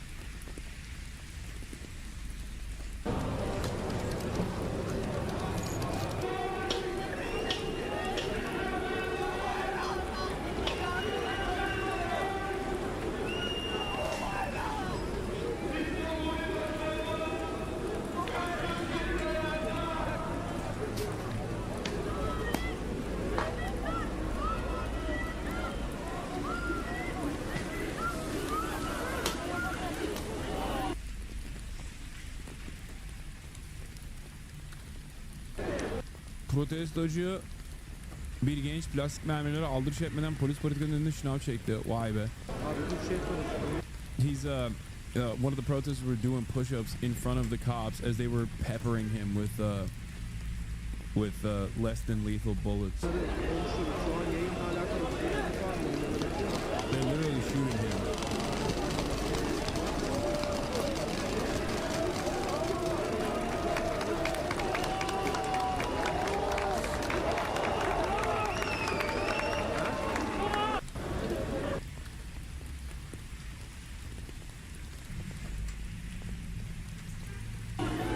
This is why we say ACAB is universal, by the way. Is the Kim family not responsible for the state of North Korea at all? No, they are, for sure.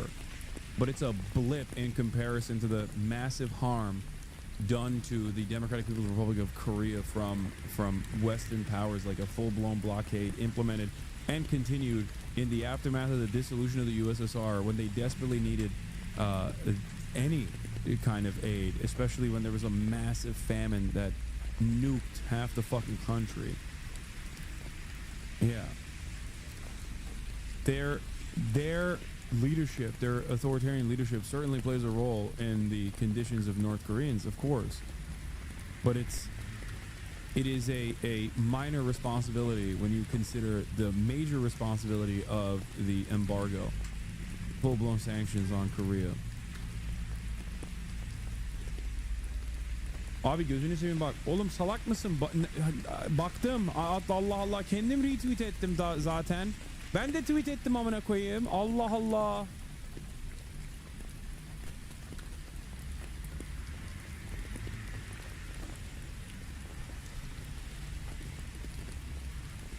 Ne diyorsun lan? Aa bak. Benim Twitter'ıma bak istiyorsan. Al.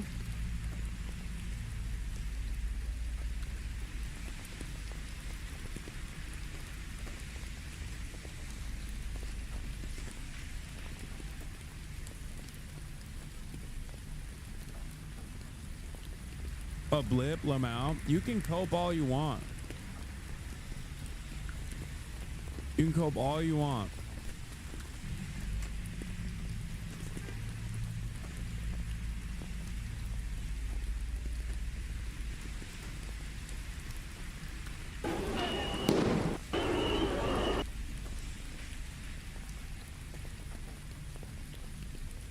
Is Erdogan in power forever? I mean, seemingly. You will maintain power forever by doing shit like this. 2013, again, hundreds of thousands of people took to the streets to protest Erdogan's policies. And since then, Erdogan has taken steps to clamp down further on mass protests and to make sure these wide-scale protests do not occur. Until now, you've seen police being very cautious, although since yesterday night we've seen the police violence ramping up, so this could get a lot worse. And just finally, I mean, Donald Trump is rearranging the geopolitical furniture everywhere with his actions and his pronouncement. Is President Erdogan taking any inspiration from the way that President Trump is behaving? Yes, I think President Trump's return to the White House had a huge impact on the way foreign autocrats behave. In the past, there was slight concern in Ankara about how Washington might react to these repressions. Not anymore. So that's number one. Number two is Trump's return to the White House has created this vulnerability among European capitals. They think that they are now all alone, trying to defend themselves. Yeah, and Erdogan is the second largest military in NATO. And the more he says he's pro-Ukraine, the more European leaders will go, okay, you can do whatever you want. We don't like it. We think you're barbaric. but we can't say anything. Against an aggressive Russia without American help, which forced them to engage Erdogan. So there is now a political climate, international political climate, where the West really doesn't want to see. Like, as much as I despise Erdogan, the one thing that I will always give him credit for, even though I don't want to, is the fact that he is pretty conniving. He is very conniving. He's a very smart dude in both maintaining a level of support, no matter what, from his base, and also very good at managing being a regional power and the second largest and maintaining the second largest standing military in NATO.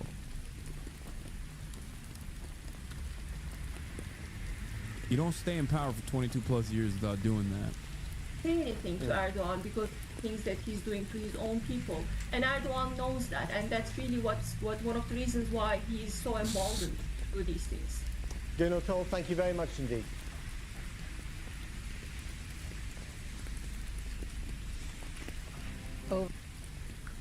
Here's the NBC coverage on it. Protests in Turkey surge over detainment of Istanbul mayor.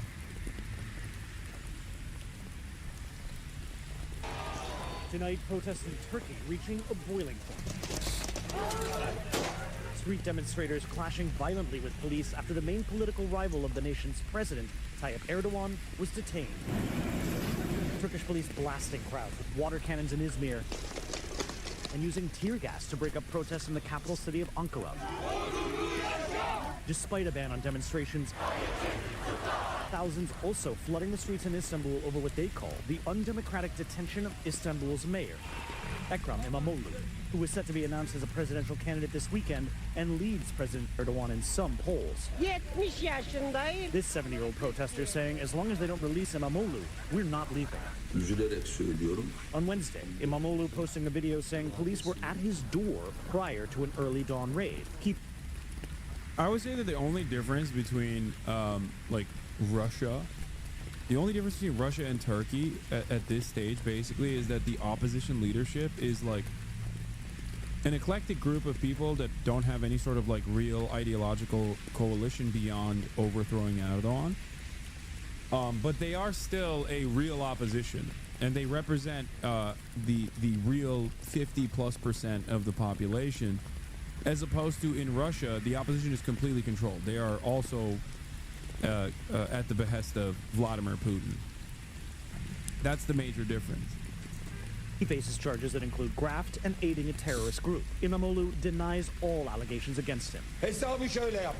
His Republican People's Party condemns the move as politically motivated and say other prominent opposition figures were also taken into custody. Very often, there is no rule of law in Erdogan's Turkey, and currently Turkey's jails are full of Erdogan's political opponents. Turkish constitution has a very vague terrorism concept, so Hey, Americans, when I said America is Turkifying at an alarming rate, this is what I was talking about, by the way. To all the dumbass, like, hogs that come in here and watch me to be like, you're so stupid.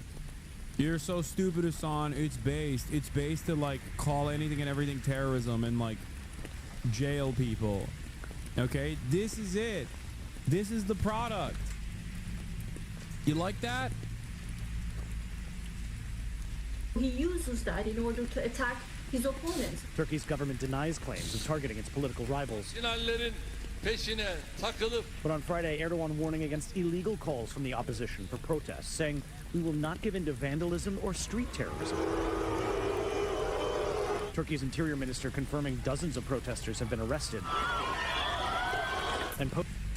And to the Turks who are anti-Kurd, just like I tell Israelis who are anti-Palestinian and not anti-Zionist, this chatter is correct. This behavior isn't new. Erdogan has routinely jailed Kurdish politicians on a regular basis throughout his tenure. Exactly. When you don't recognize that that shit is completely unacceptable, it will expand to your favorite political leader, and it will expand to you as well one day. That's how it works. So in America, you might be thinking, for example, to bring it back here for a moment, you're an American and you think, oh, I'm safe, I'm an American citizen. What the fuck do you mean? Okay, these guys that are getting packed up are immigrants. They They're insignificant, inconsequential. Who cares about what happens to them?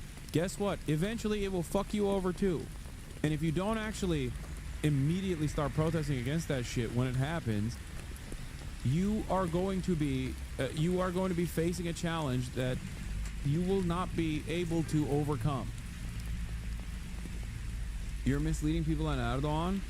Üzülerek yaşıyoruz burada. Opposition can't run this country more than a month. Turkey gets better every day. I guess US as well. Erdoğan isn't even tiny bit anti-Kurd. You're misleading people on Erdoğan. Oh, memleket, hometown, because he's capable to reach agreement with any group of the country. Yeah. We got Erdoğan supporters. Reis'e laf yok. Reis'e laf yok. Salak herif. Oğlum dinliyorum. Ulan dinliyorsan aç kulaklarını iyi dinle. Eğer Erdoğan, eğer bu CHP koalisyonu ülkeyi yönetemezse bir aydan daha fazla niye hapse atıyor Ekrem İmamoğlu'nu? Atmasın, kazansın, ondan sonra bok etsinler ülkeyi o zaman yani. Ondan sonra AKP geri gelir başa. Gurbette yaşamıyorsa piçim. Almancı mı sence? Yok değil bence. Almancı değil.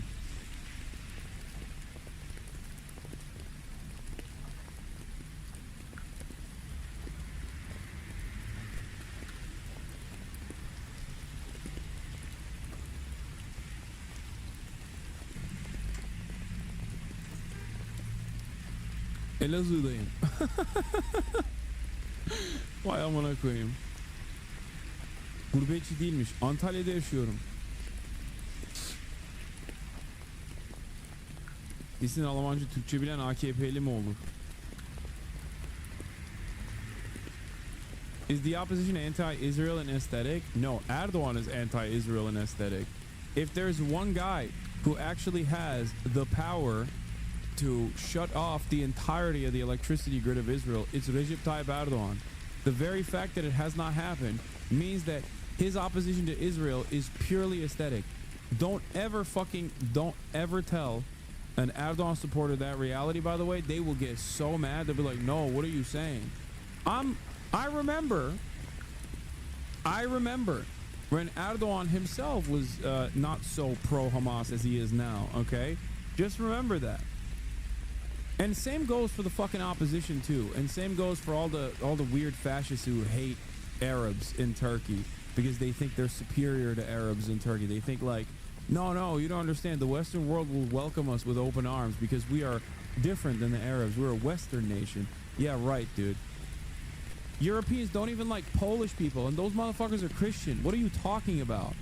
They literally think you are exactly the same as Arabs, okay? You're Muslim, that's it.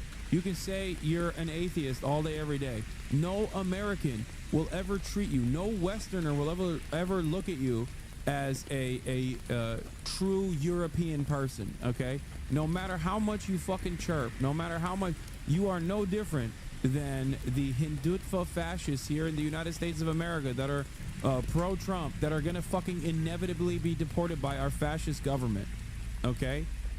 Every time I say this, Turkish people clip this shit and start posting it on every fucking forum, and they get so mad at me, okay? Initially, I yelled at Turkish chatters in the immediate aftermath of October 7, okay? In the immediate aftermath of October 7, I yelled at the Turkish chatters who were telling me, like, you know, that they're pro-Israel and fuck Hamas, fuck Palestine, whatever, okay? And I told them that they're dogs, okay? That they're lower, that their status will never be elevated in the eyes of Europeans, no matter how hard they fucking present themselves as pro-Israel and how hard they say that they're better than Arabs, okay? And they clipped it, and they got so mad at me. But you want to know something that's very funny? Every single group that posted that clip and got mad at me is now openly pro-Palestine. Every single one of those leaders of the individuals that posted those clips, every single one of them is now unconditionally pro-Palestine. Many of their fucking leaders literally lied about their initial defense of Israel. If you ask them about it, they'll go, oh, what do you mean? No, I was never pro-Israel. What are you talking about? Yeah. What happened? What happened? Ne oldu? Beni koyuyordunuz ekşi sözlüğe. Hasan Türklere köpek diyor falan diye. Koyuyordunuz beni ekşi sözlüğe. Bağırıyordunuz orada. Şimdi niye bağırıyorsunuz İsrail katil diye? Seviyordunuz İsrail'i. Ne oldu? Götünüze girdi mi o? Bana dönüp ondan sonra Batı'nın köpeği diyorlar. İngiliz uşağı diyorlar. Ulan Batı'nın köpeği İngiliz uşağı İsrail'i sever.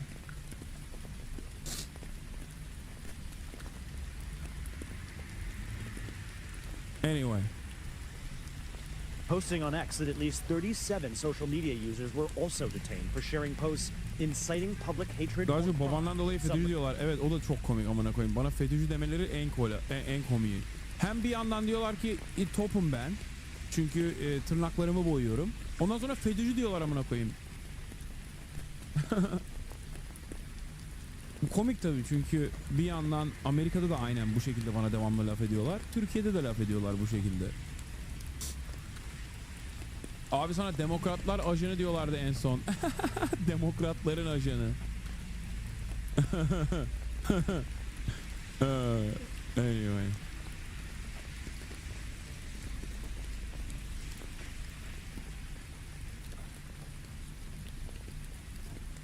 Residents now worried about the crackdown. Yani her şeyimizi...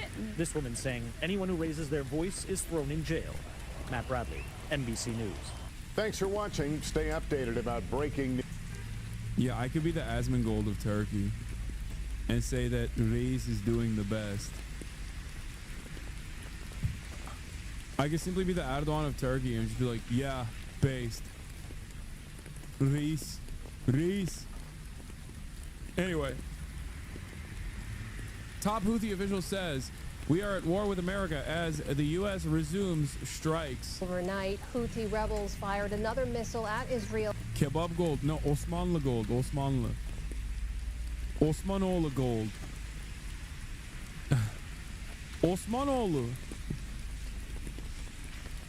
Altın Osmanoğlu.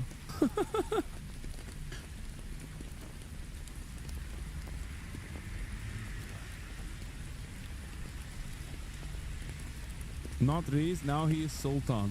Yeah. Sultan olmuş adam. Reis değil artık.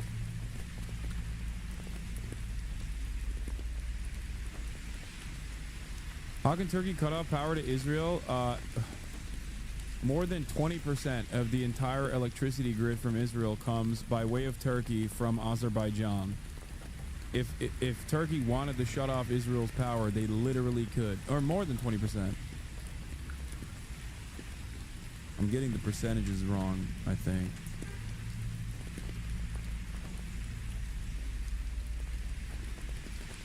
Oh. From their base in Yemen. The Houthis are labeled by the United States as a foreign terrorist organization supported by Iran. And yesterday, President Trump once again demanded Iran cease its support and wrote of the Houthis, they will be completely annihilated. Nick Schifrin speaks to a top Houthi official and reports how the Trump administration hopes its new airstrike campaign will succeed where previous ones have failed. In the Red Sea, once again, the U.S. Navy is at war. Say bye-bye, Americans. Bye-bye to free college. Every time you watch one of these videos, remember, bye-bye to free healthcare. Let's wave away. Bye-bye. Trump acting like he fucking hates Brandon. So much war caused by Brandon. Thank God he's doing something very different than Brandon. Oh, that's right. He's doing the exact same thing that Brandon did. Operation Save Amazon Prime 2 Electric Boogaloo, baby.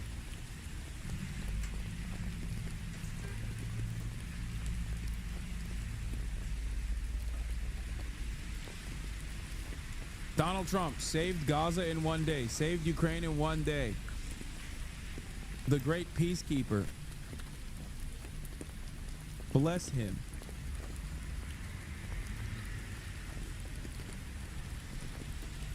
Every time the secular right sabotages the elections, they blame it on the left, claiming we didn't go hard enough to change the minds of hogs from Kaiser. The same fucking thing the centrists do in the U.S. Only difference is that we get jailed and tortured. In Turkey, yeah. For 6 days, the U.S. has launched dozens of strikes and sorties attacking Houthi targets in Yemen, including for the first time Houthi leadership. At the end of the day, we are at war with America, and of course there will Is bro rocking a Herman Miller? Because respect, if that's the be case. casualties, but these casualties do not include senior leadership. Jamal Amer is the Houthi foreign minister. We spoke to him from the Houthi-controlled Yemeni capital Sana'a. Civilians in Sana'a were bumped. It's so funny because they will fucking be like, oh, the Houthi-controlled capital Sana'a.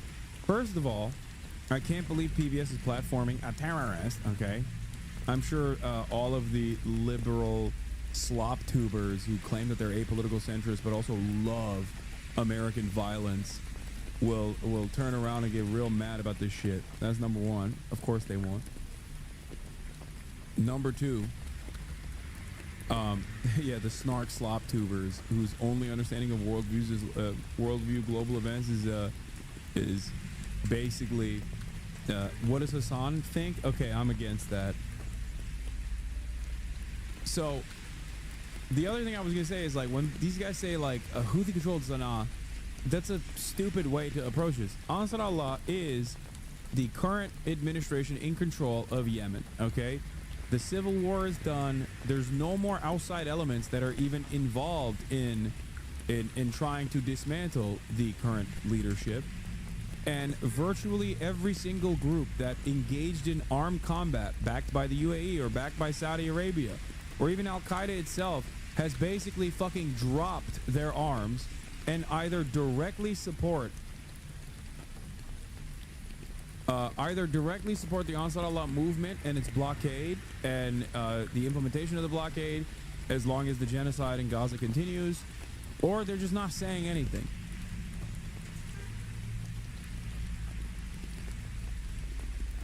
Yeah. It's crazy.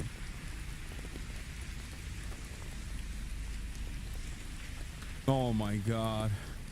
Trump and White House officials claim that their aggression on Yemen is killing our children and people to protect the American people. Well, just look at Jackson Hinkle. See how we torture him and put him at risk in a traditional Yemeni outfit. Ay, ay, ay. I'm not going to say nothing, okay? I'm not saying nothing, okay?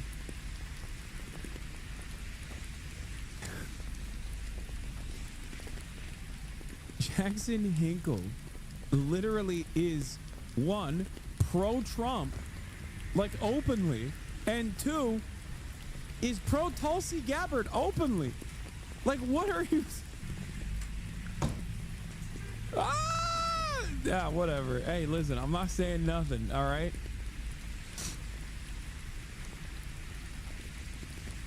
I'm not saying nothing. I'm sure he's not a... I'm sure he's a real... You're saying something? Yeah, people get really mad at me when I point out how interesting it is that you got in the United States of America dudes like Mahmoud Khalil being fucking deported and arrested, okay, legal permanent residence for the crime of protesting Israel's genocide and being a student activist leader, and Jackson Hinkle's just fucking doing whatever he wants, okay? Doing whatever he wants all around the world.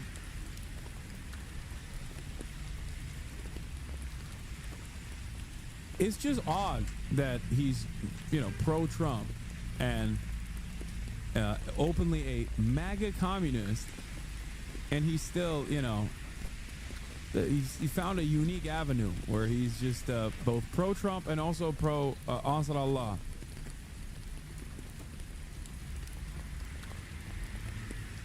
Bombed because the capital was targeted. Houthi authorities say the strikes have wounded or killed dozens, including children. The U.S. denies any civilian casualties and instead blames the Houthis for bringing it on themselves.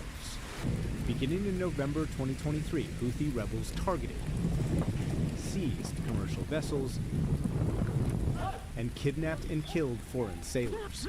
The Houthis claim to target ships linked to Israel in solid. I don't think they kill foreign sailors. Maybe I'm wrong, but I don't remember them.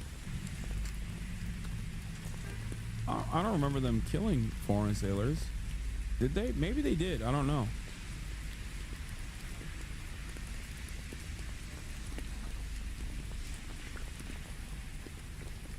Let's see.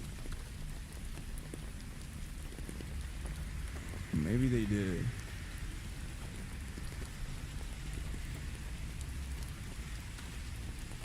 These commercials, kidnap, kill. Who did they kill? Oh, they did. This was their first fatal attack. Houthi claimed missile attack on Greek-operated Barbados flag commercial ship kills 3 sailors off the coast of Yemen. They did.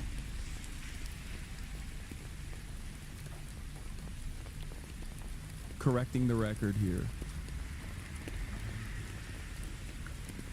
Yeah, they were showing the Galaxy Leader apprehension. That did not. There were no casualties in that one. The Houthis claimed responsibility for the attack on Wednesday was set the Liberian-owned Barbados flagship True Confidence ablaze approximately 50 nautical miles off the coast of Yemen's port of Aden. The U.S. military Central Command reported 3 fatalities, at least 4 injuries, of 3 are in critical condition, as well as significant damage to the ship. 2 aerial photos released by U.S. military show the ship's bridge and cargo on board ablaze. These reckless attacks by the Houthis have disrupted global trade and taken the lives of international seafarers simply doing their jobs, which are some of the hardest jobs in the world. Earlier on Wednesday, the United Kingdom's Maritime Trade Operations Agency and the vessel was no longer under the command of the crew. They had abandoned it. Brigadier General Yahya Saadi, a Houthi military spokesman, claimed the attack in a pre-recorded message, saying its missile set the blaze. He said the rebels' attack would only stop when the siege on the Palestinian people in Gaza is lifted. After the missile hit, the crew abandoned the ship and deployed lifeboats. A U.S. warship and the Indian Navy were on board the scene, trying to assist the rescue efforts. The Jarek said the attacks are causing risk to property, the life, and ecology in the area. Houthi fighters in Yemen have repeatedly launched drones and missiles against international commercial shipping since mid-November. Houthi attacks have disrupted global shipping, forcing firms to reroute to the longer and more expensive journey around southern Africa. Breaking a blockade is dangerous, but it's still fucked up. Come on, dude. What are you talking about? Unless you're Israel, when you can kill international global charity organizations and their members, and you can totally get away with that because you were doing a genocide. If you are against the genocide and trying to implement a blockade, and in that instance you end up killing seafarers, of course that's the. I mean, I personally do think it's unacceptable. For the record, I just want to make sure you understand. Like, these are random fucking sailors, you know. Like, implementing a blockade is one thing, but blowing up a ship and then killing sailors is not even remotely appropriate. It was not on purpose, I know, but still.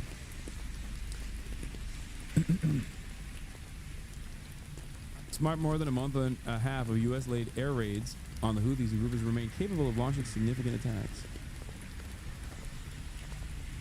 How do you enforce a blockade then? Overtake the ships, like they did in the past.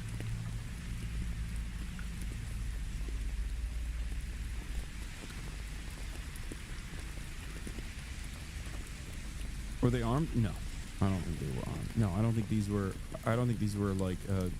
This was completely. This was. No, they didn't have guns.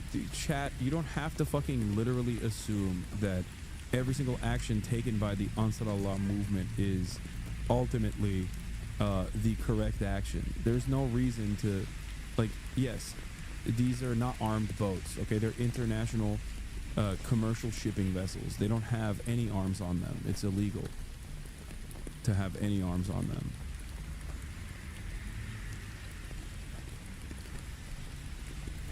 Yeah. Houthi assault on Tuesday apparently targeted the U.S. Carney, USS Carney, an Arleigh Burke-class destroyer that has been involved in the U.S. campaign against the rebels. The attack on Carney involved bomb-carrying drones on an anti-tank ballistic missile. The U.S. later launched an air raid, destroying 3 anti-ship missiles and 3 bomb-carrying drone boats, Central Command said.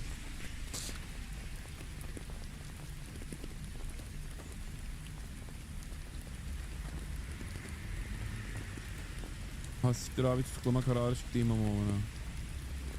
İmamoğlu is sent to court for arrest as of this moment.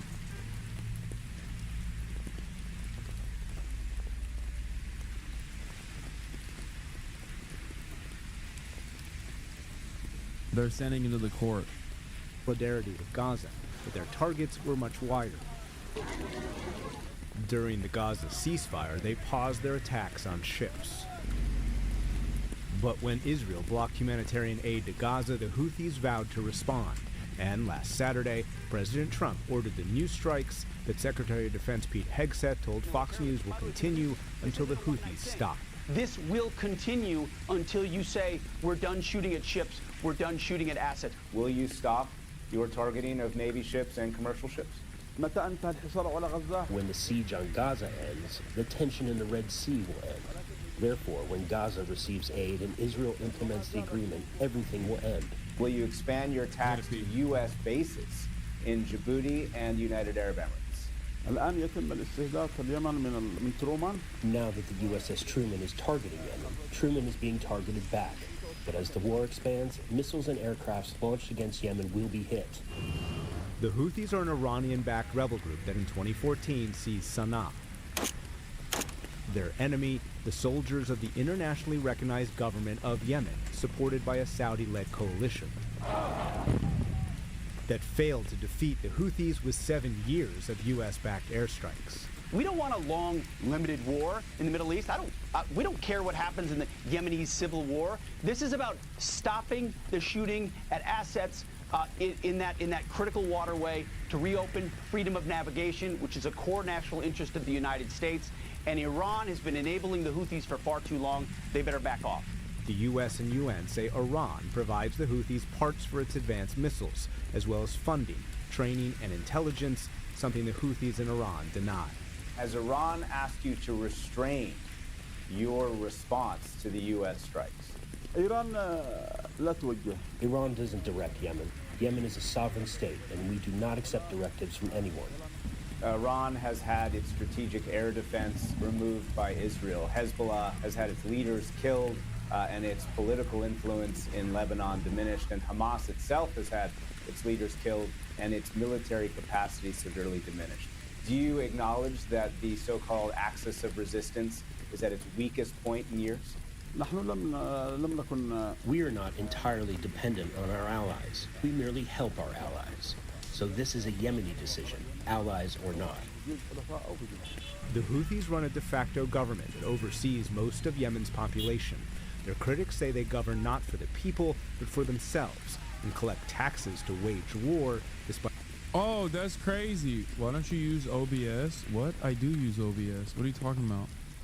The fuck? Oh, that's crazy. I can't believe it. Most people that are overseas and not in Yemen don't like the current administration. Okay.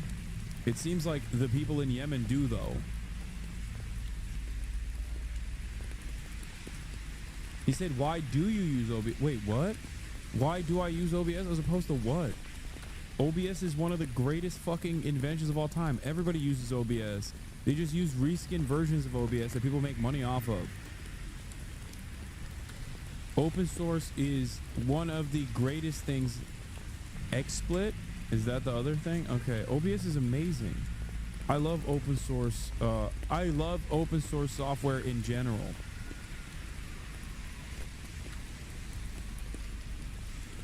It's everything that I advocate for. It's everything that I love.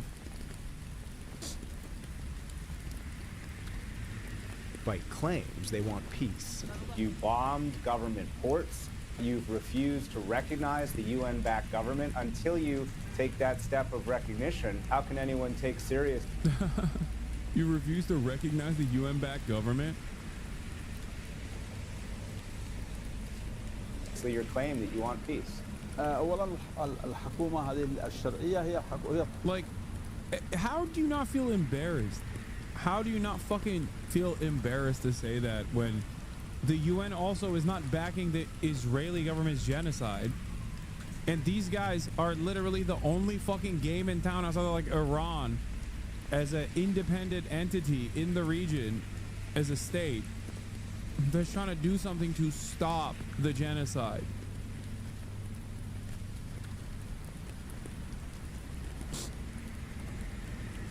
The so-called legitimate government is a byproduct of Saudi Arabia, of course. So we've never spoken to them. There's always been dialogue and discussion with the Kingdom of Saudi Arabia. But over the last year, the Houthis have arrested dozens of UN workers. One World Food Program employee died in Houthi custody. Why do you keep detaining UN staff? Many of these people have spent their lives trying to help others, doing humanitarian work. Only 23 of the 2,000 Yemeni employees working with international organizations were detained. Therefore, we confirm that our government will work on strengthening relations with the United Nations. But the U.S. military says the Houthis seized food from a World Food Program storage depot in Sadda. Why are you doing this when that food is designed for the Yemeni people? The food that belongs to the civilians is only taken when there were attacks on Sana'a and the warehouse was threatened. So we took the food and distributed it to people in need. And they are in need. Yemen is one of the world's worst humanitarian crises. And now... Yeah, good thing we're fucking bombing them again. Every administration has bombed Yemen. Every single one. How insane, dude. Oh my God.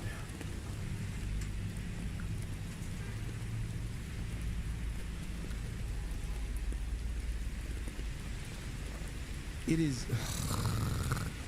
We are the bad guys, okay? We are the bad guys. It's all cope.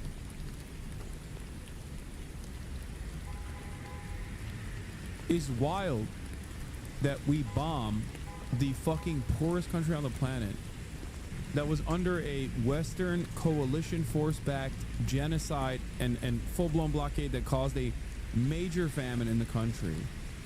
And then after a peace agreement was secured by China between Iran, which is the nation state backing the Ansar Allah movement, which is the government of Yemen, and Saudi Arabia and UAE, which were backing the previous administration or coalition forces against the Ansar Allah movement in Yemen.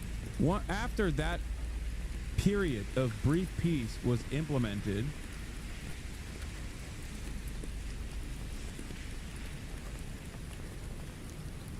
as soon as Yemen decided to implement a fucking blockade on the Red Sea alongside their coastline,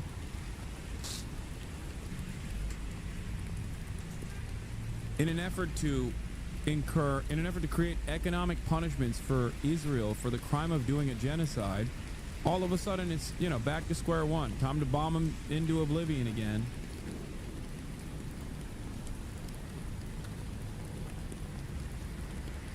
It's wild to me that people don't recognize that the dudes doing that are the bad guys.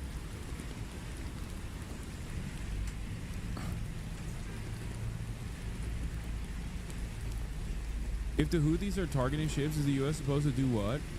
Genuine question, because I'm not getting it. I understand that displacing people in a poor country is awful, but if they're attacking back, what's the solution to that? It's a very simple solution. Look to the time period where there were no ships being targeted or attacked. Before October 7, before Israel's genocide on Gaza, and also during periods of ceasefire. America controls Israel. It's not the other way around.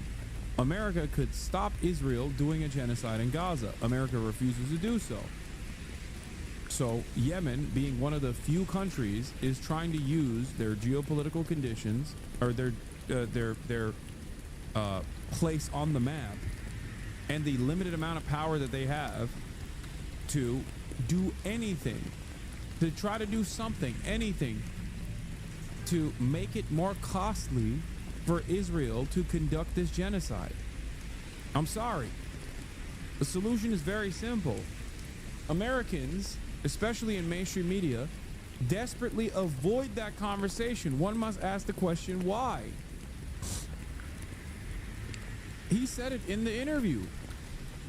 He said, The only thing that will stop us, you can keep bombing us all day, every day. This is not something new for us. The only thing that will stop us from implementing this blockade is if Israel stops doing a genocide in Gaza. It's that simple. And yet, for some weird reason, Americans are never even broaching that question. Israel is not a natural disaster. It's a nation state. The fascist nation state.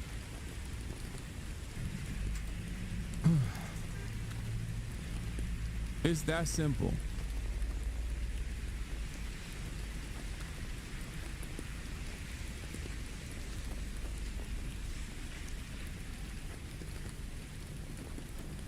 Just as I would not discount the resistance against Nazi Germany in World War II, if there were nation states before the Allied forces that were trying to do everything they can to harm the German economy in an effort to stop them from setting up concentration camps and the like, even though obviously the rest of the world was not aware of the actions of Germany at the time because they didn't have fucking internet.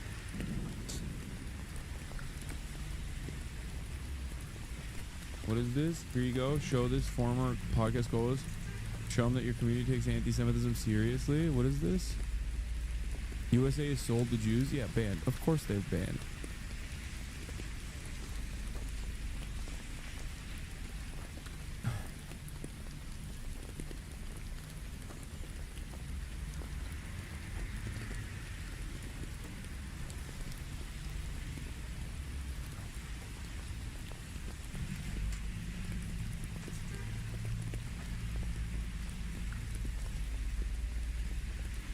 Anyway.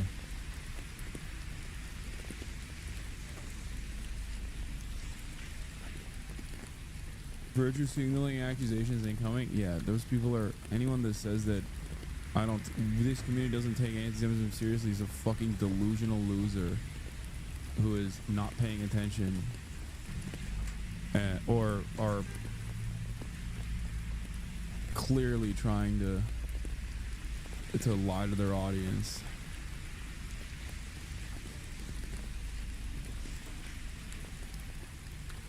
You might have noticed that my screen is getting smaller, and perhaps there's a reason for that, and that reason is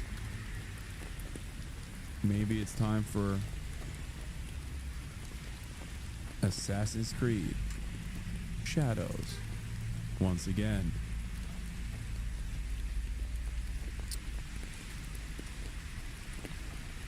And that is the case, yes. It's time for some delicious gaming. Oh shit. Plug the controller in before I started it. Hold on. Promises made, promises kept. Ladies and gentlemen, I told you, believe me. I told you to believe me. I said, we'll do gaming. You'll say, please, sir, don't game any longer. You have gamed so much. You have gamed the most anyone's ever gamed, sir. Hold on. Thank you to Assassin's Creed for sponsoring this stream.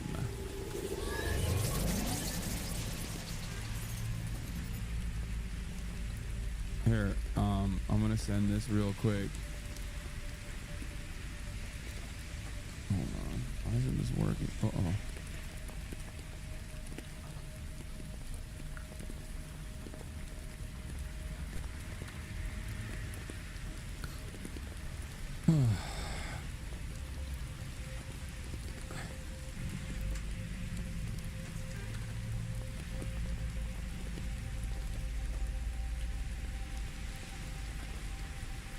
Gaming blast off?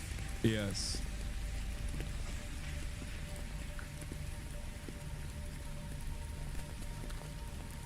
Hold on. Thank you for the meme.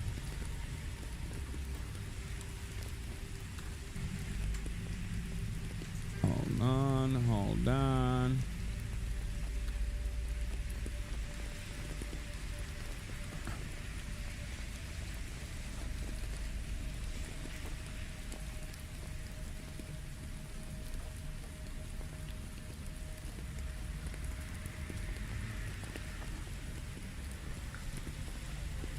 get in now for gaming.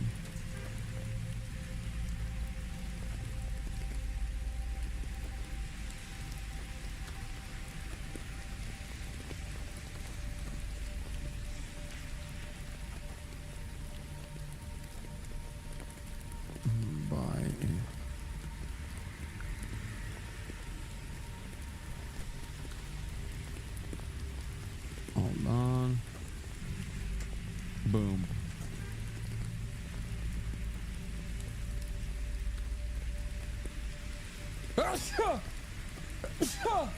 Oh my God. Oh, Jesus Christ. Okay. Here it is, folks. Blasting off.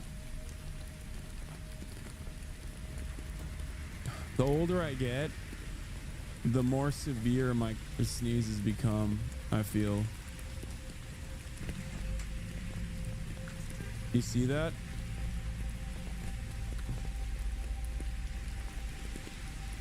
I'm getting that grandpa sneeze, dude. No way, I'm my beloved, you say. Hold on. I hope this doesn't brick it again. Hold up. Let's see.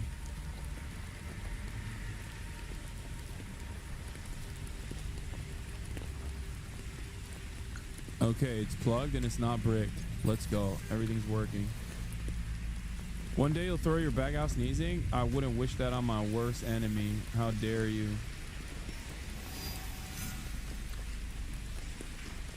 Well, it's a humble beginning, but we'll need a lot of foundation to make that mountain Stuart always told me about. So I guess this is my base camp, right?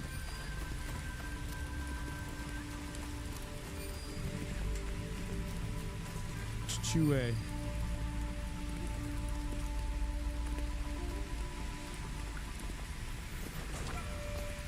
This will build a strong roof.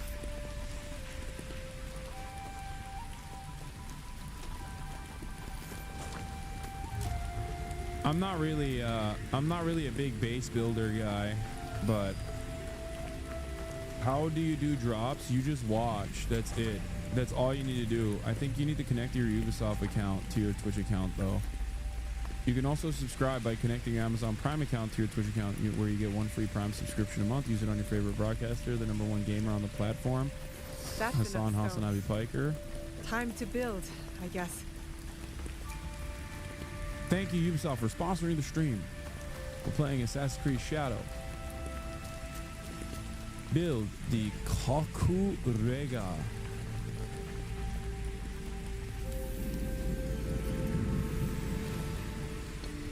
No, I'm not gonna change the chatters. Stop asking me about changing the language to Japanese. It's not gonna happen.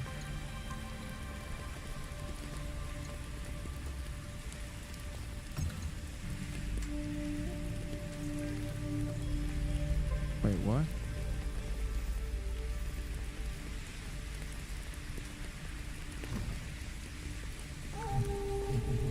Wait, why can't I connect it?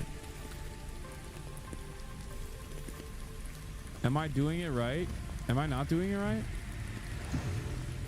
Or am I supposed to be building the stables? Oh, they already have stables. Never mind.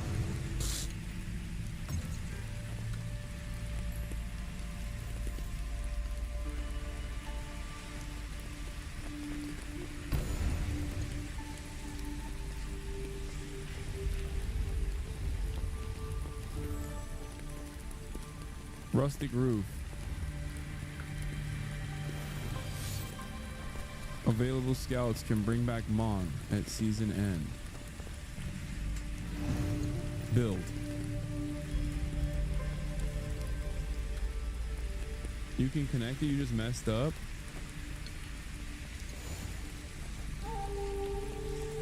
How do I connect it?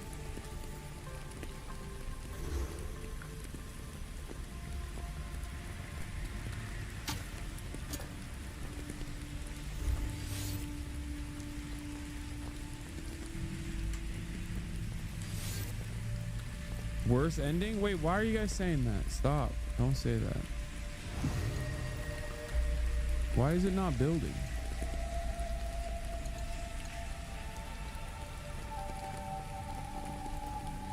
Oh, I don't have enough resources for this one.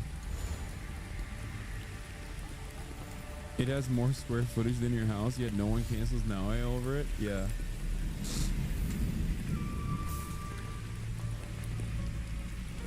That's true. But to be fair, it's a very different real estate market in feudal Japan, you know what I mean?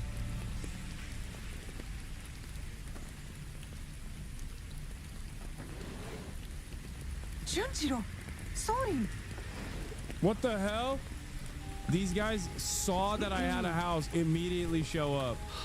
My apologies for our unannounced arrival. I've come to stay with you. What? What? What? I had thought I was doing some good by staying at Maki Modera.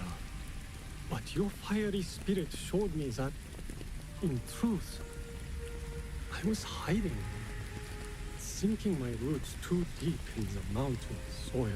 But where will you go? What will you do? Pilgrimage, I think. A slow one if these old bones have any say. And I've come to stay with you. He hasn't ceased talking about you since the moment you left. Alex and Alexa every time you come to LA. True. Do chores, feed the horses.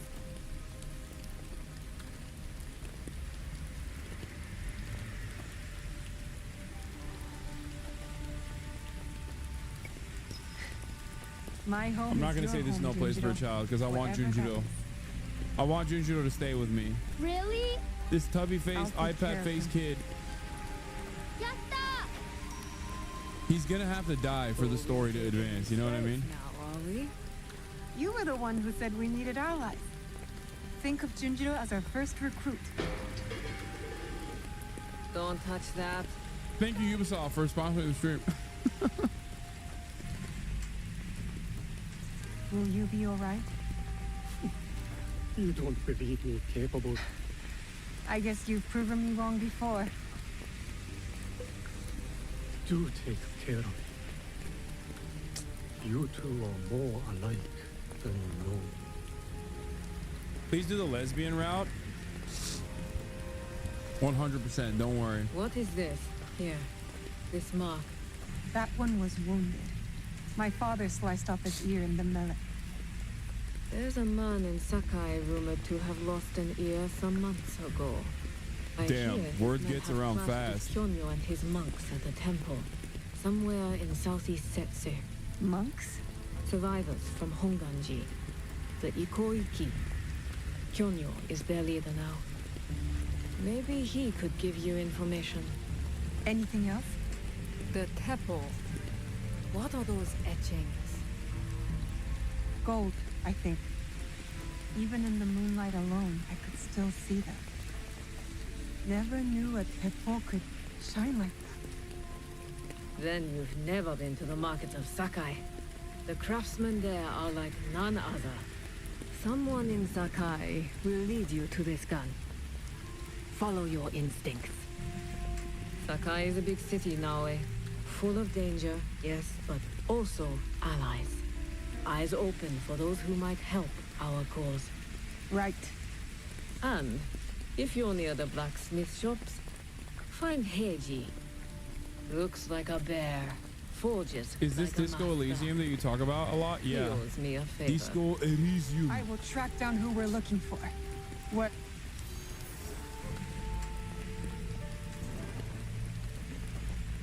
All right, go to the objectives menu. Yasuke. Naoe. People of Iga. Hideout. The League. Okay, I'm skipping this. Okay, quests. The Onryo. We're gonna find out about the guy with the golden, the golden teppo, and the wounded.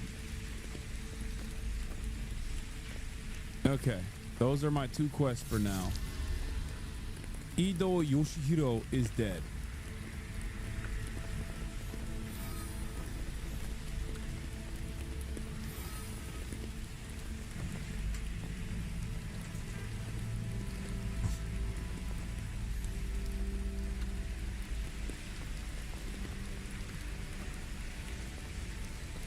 Spoilers? What do you mean? What's up, little man? Kalkurega allow fast travel. Can I fast travel to a place I haven't been to yet? Probably not.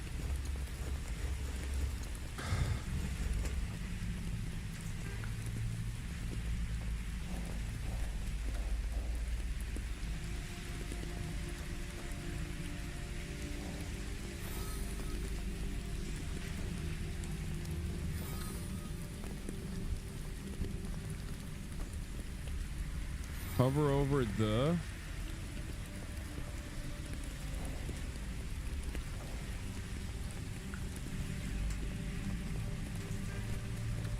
this guy?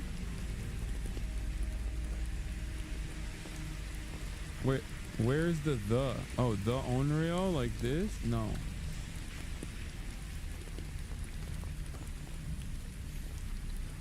Oh, this.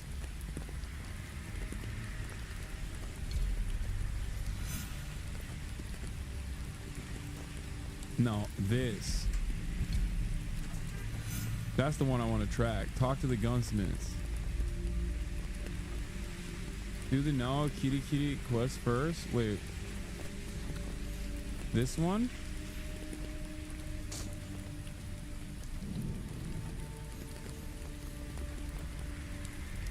Wounds are only physical. Now it revisits her days in Iga using Kujikiri to make sense of her past. You want me to do this quest first?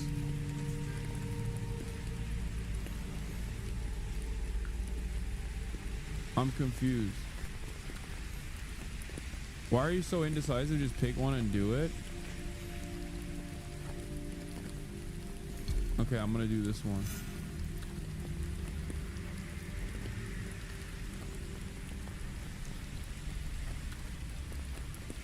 I'm just gonna do this one because it takes me to the same place, no?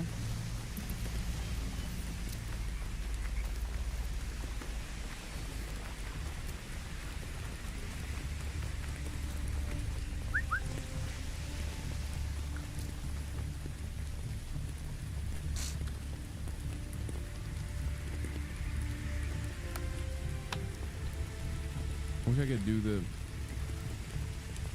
Which character's combat is more fun? I think Yasuke's combat might be a little bit more fun, but this one is a little bit more like straight line Assassin's Creed, you know?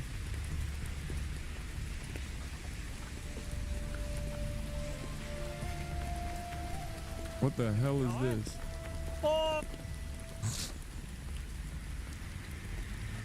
Ah, Miss Naue! Monta?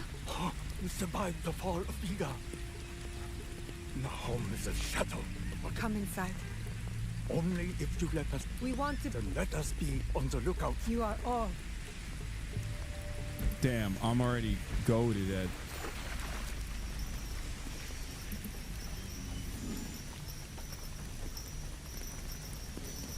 I'm already goated at. Okay, guys, that's not like a consequential conversation. It's a scout. Yeah, calm down. Do you want me to do Sekkasu or not? Where's my horsey? There it is.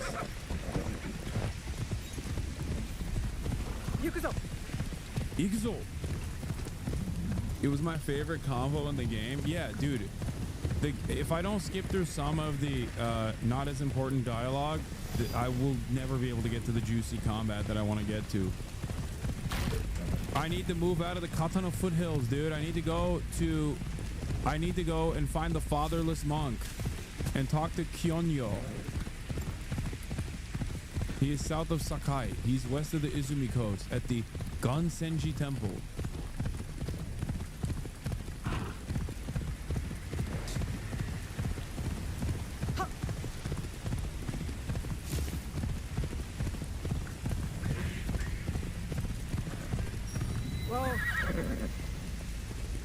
I could practice Kujikiri here.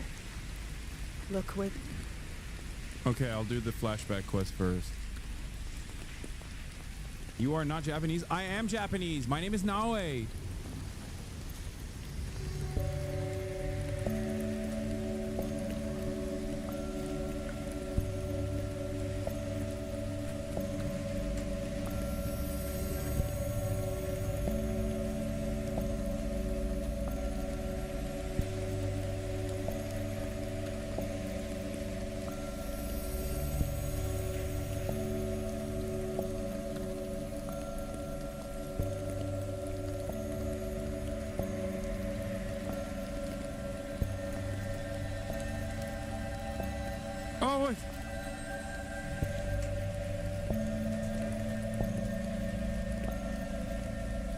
I messed up.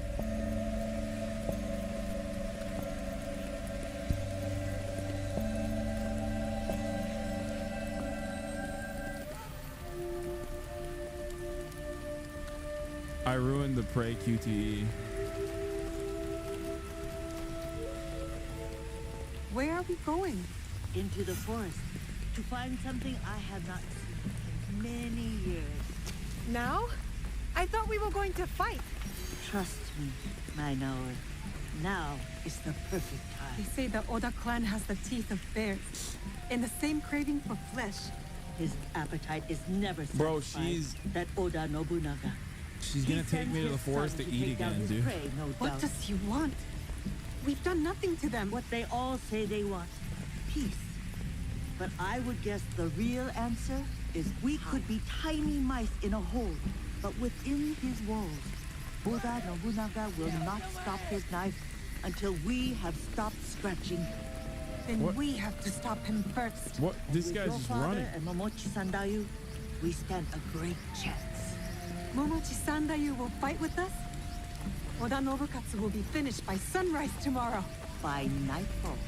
Come, we are getting close.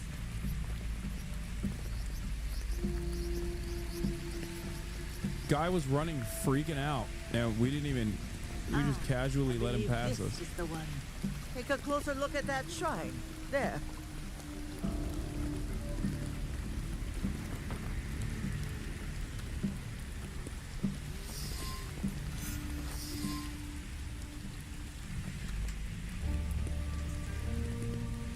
There's something here. Chatter asks, what does this game have to do with the Assassin's Creed universe? I don't know. Considering that every other game has been all around the planet and is also a work of historical fiction, I suspect that some stuff will be revealed inevitably to all of us.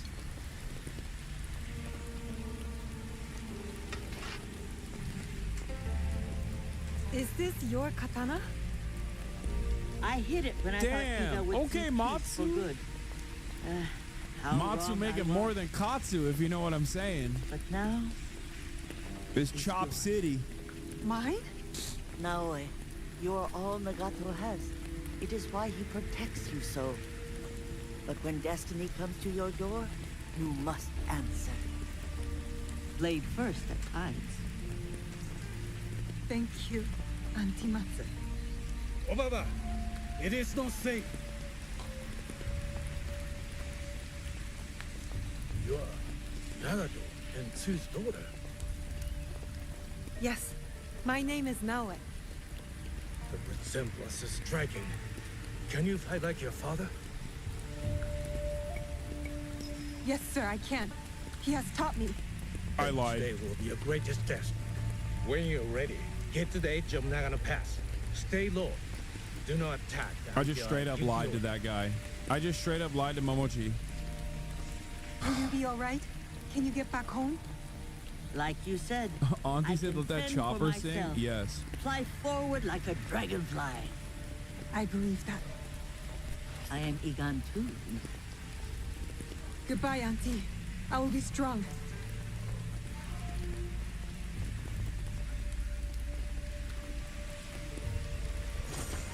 I lied to get my job, and I'm doing well. Yeah, I mean, who amongst us hasn't lied a little bit, embellished a little bit on their CV?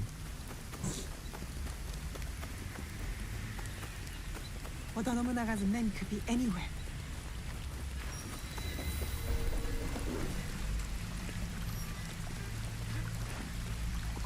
Where are they? Stay hidden. Best if I remain unseen. Where are they? Oh shit. I think they saw me.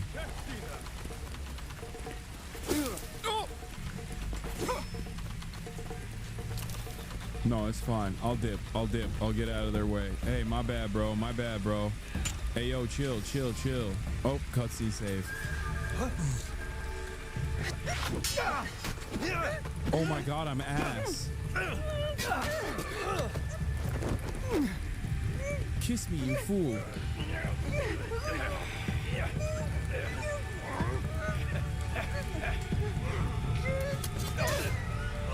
Oh, never mind. I thought this was gonna be like a love interest. Like he just accidentally attacked me because even though we're in the same village. Turns out he was just an enemy.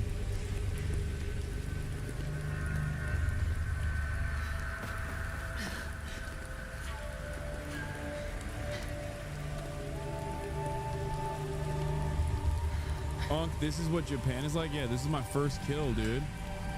First blood, baby.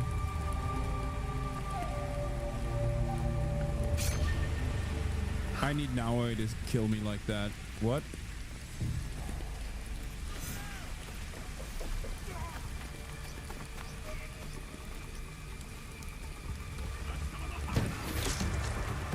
Are they shooting at me? Do they know where I'm at? I feel like they know where I'm at, don't they? Oh, this guy's just straight up. Oh! Oh! Wakarimashita! Nagano! Ai!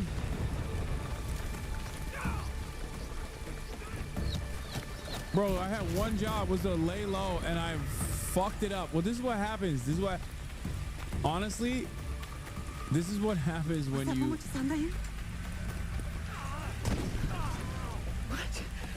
What's happening? Why is this happening? I'm getting closer. Are they everywhere? If I have to kill again, I'll...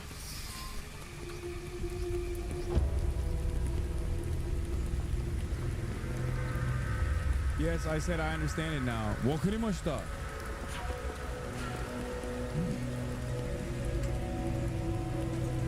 Yamate kudasai, enemy-san.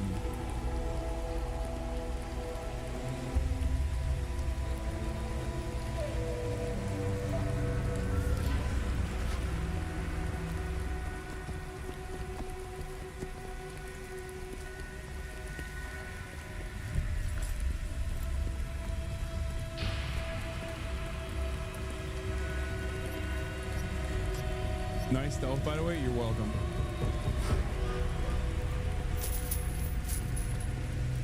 Dude, these guys are badass, by the way.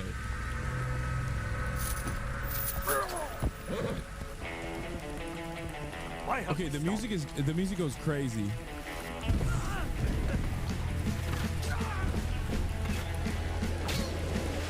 What are you waiting for? Attack! Attack!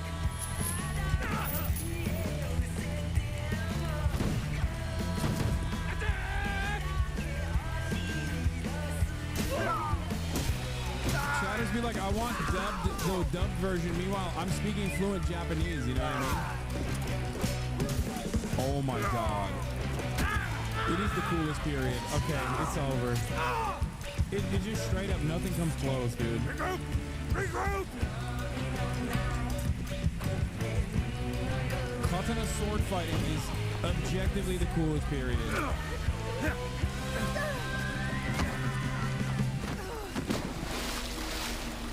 God, no way, you are such an L nerd. Oh my god.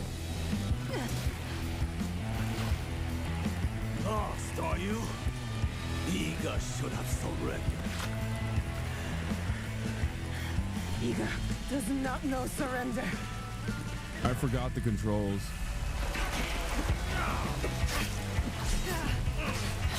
Okay, I remember the controls, it's fine.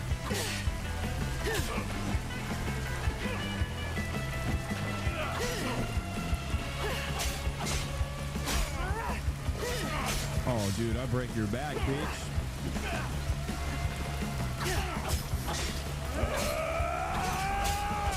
Cut, chop, chop, chop, chop, chop. You can't work. Oh. Oh, yes.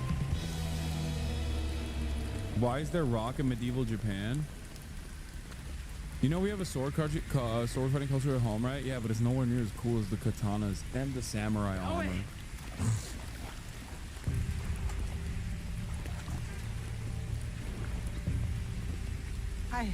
I killed him, too. He was as big as a... Are you hurt? Answer me! This is not my blood.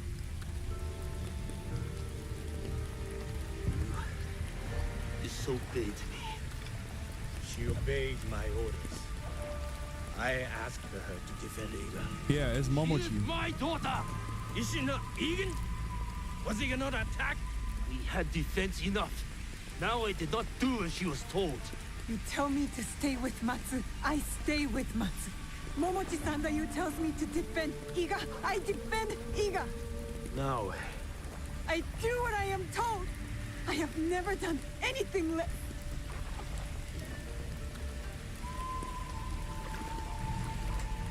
you killed this man. Yes. Formidable fool. You have made Iga proud today, Naoe. It's time to go home. The battle is over. The battle is over, my friend.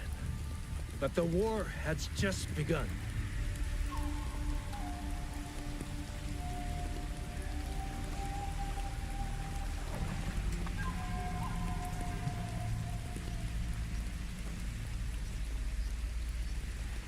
I cooked that Oda brute, dude. Oda brute's got nothing on me.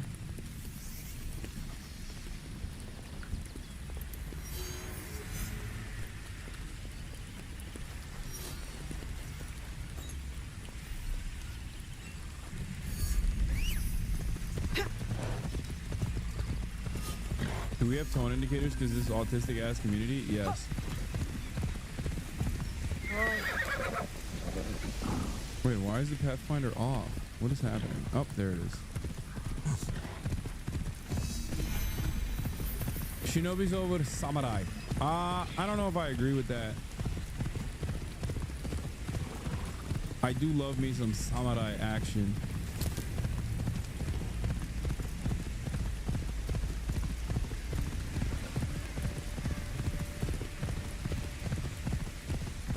Do you like the movements of the earth? Do you like orb movements of the earth? Yeah, it's incredible anime. I thought you were asking me if I like the movements of this earth in this game. A visually striking composition. Thank you, Ubisoft, for sponsoring the stream.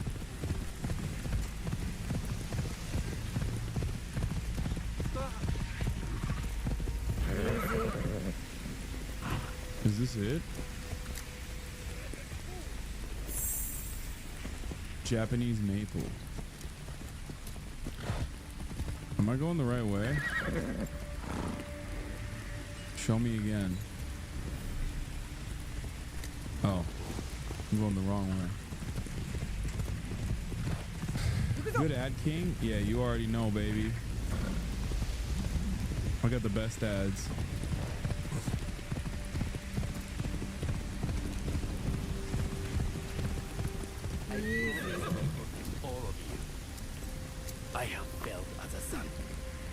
What is this? Let's talk to this guy. Are you all right? The dinos squabble over rice and trample the inner. So I'm leaving tonight. Could this be the...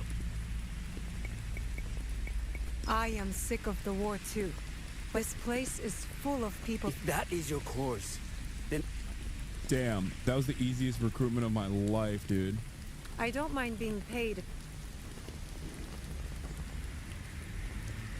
Didn't you play Morrowind? Why are you using guidance for the paths? Sumiyoshi Shrine. Those kabuki mono lead the young astray. Have you seen them at the shrine? Oh, you can honor the shrine. How do you honor the shrine? If the kabukimono want to challenge customs, they should target people who can change them. Chat, how do I honor it? Stop silencing Asian voices? Probably by climbing it. I doubt that that would be honoring it. Wait, what?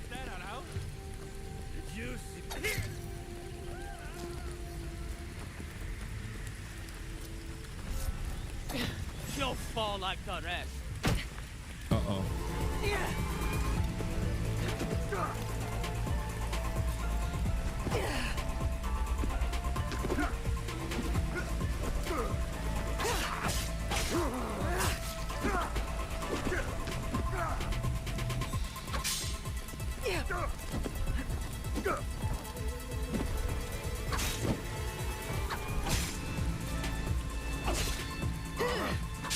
Damn, this guy's hard as hell to kill.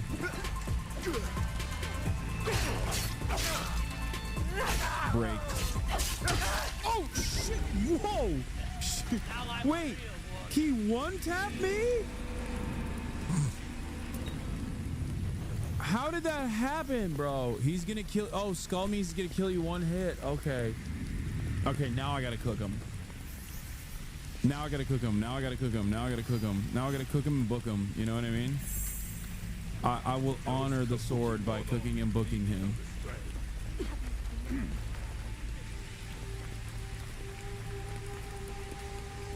Where'd he go?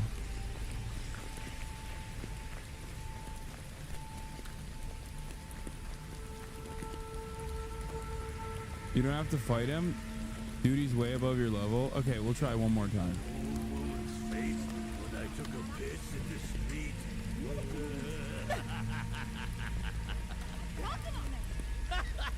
I thought she dropped dead from the shock.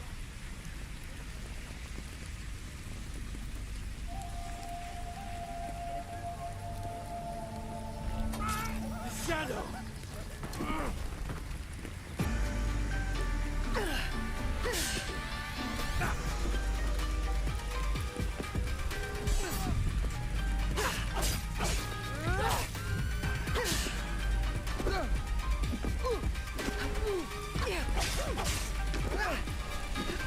Now I'm scared.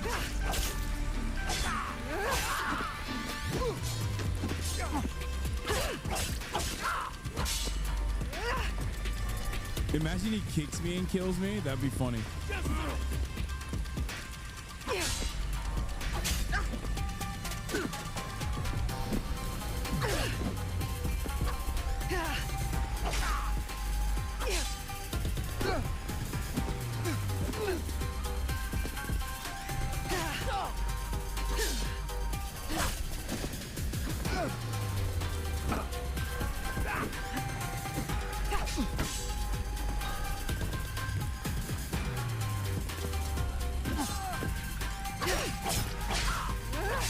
It's hard, bro. It's hard.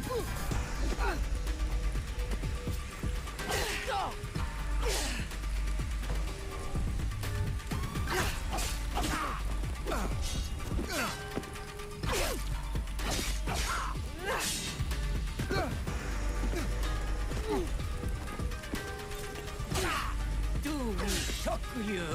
No, you make me sick.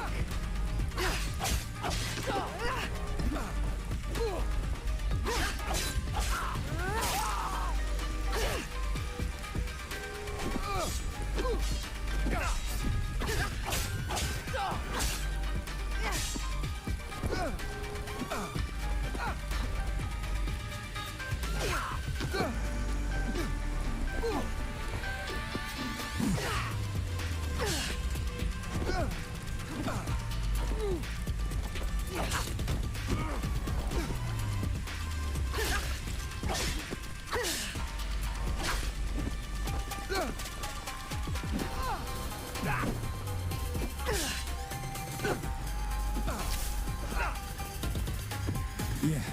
Okay. Oh shit! God damn it!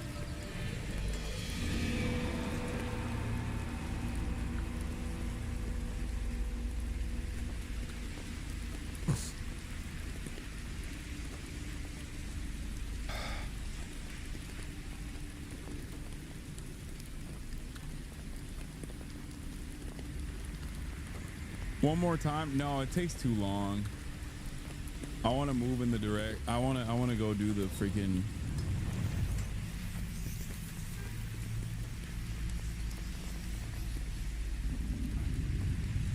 Go back to politique, little bro. It's the lag. It's the input lag. Yeah. I'll come back and cook him later.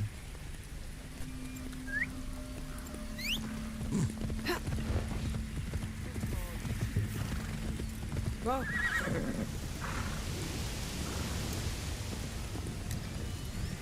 Why didn't it tell me which way to go? Oh.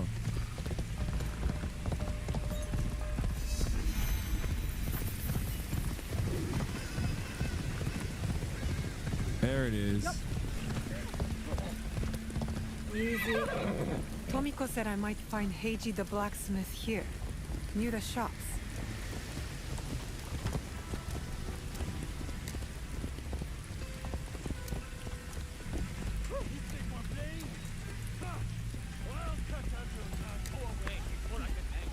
I hear discontent. Not this guy, though.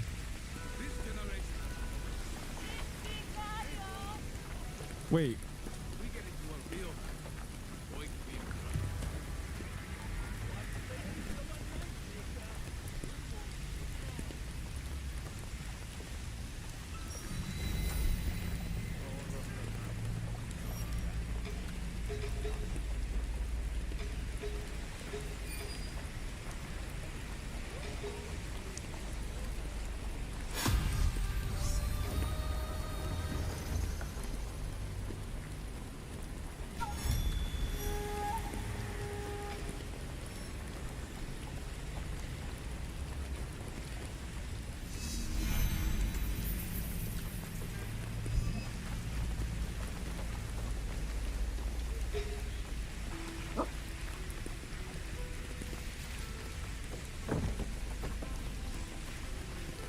Where the blue dot at? Oh, there it is.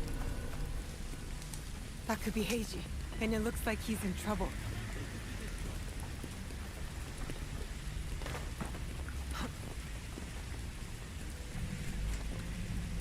I should stay here.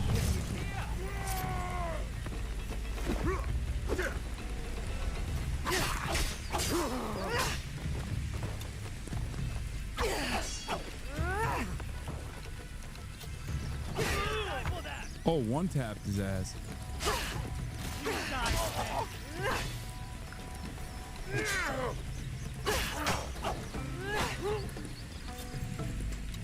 Oh shit.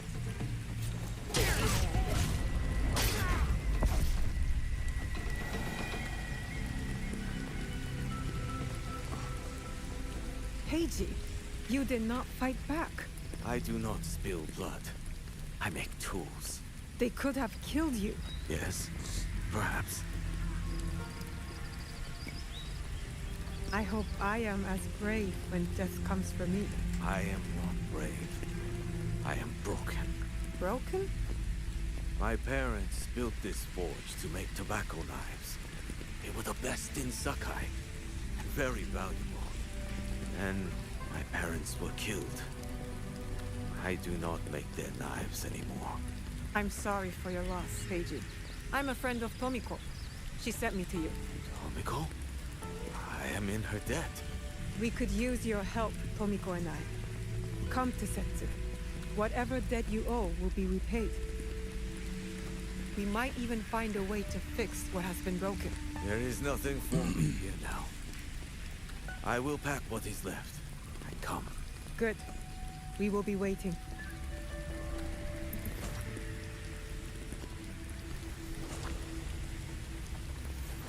Damn, I'm just collecting all of his resources too.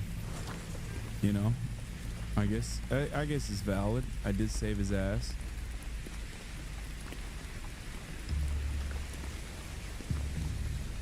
Do the cops come? Or no?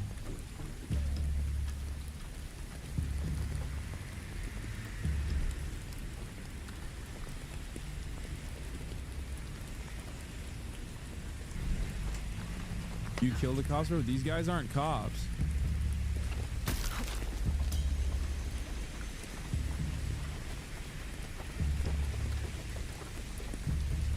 Okay, what else is that?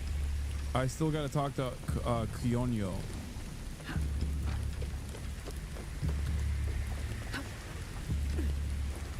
Oh, hell yeah.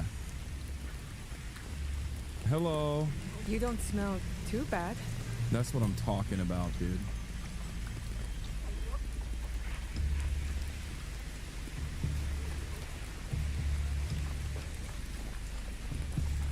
So chat, cops don't mess with you until like you cause trouble? To listen to reason. Complaining he spent a fortune to gain Sokyu's favor. He said he would collect on his investment. Master Sokyu can afford to pick and choose. He has loads of You won't find better weapon.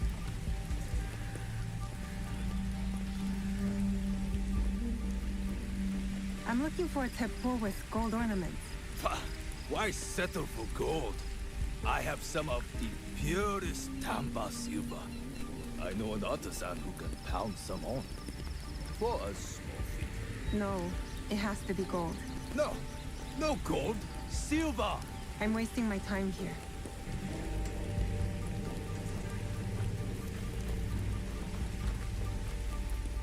Unless you're playing as Yasuke. Oh, so what's up? The cops are just racist?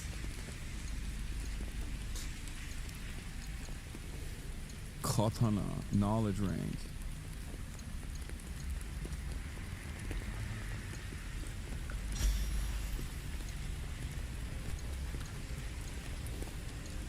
Dude, I should probably be unlocking tools, right? Oh, smoke bomb.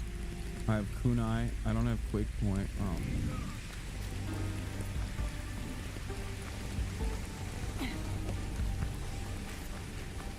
I like to play along with you. It's fun AF.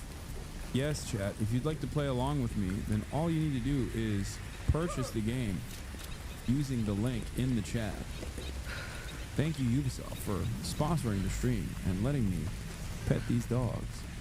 No, don't run away, doggy. God damn it.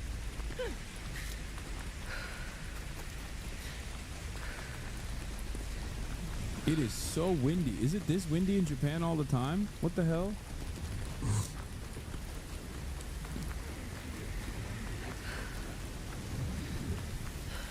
Sounds like a big fight. I'll need a better view.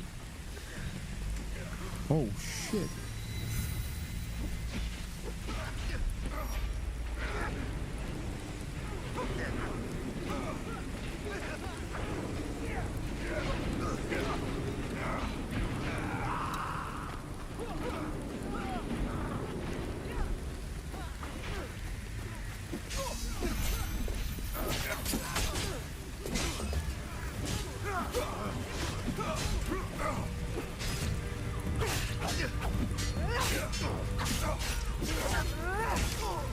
Dead.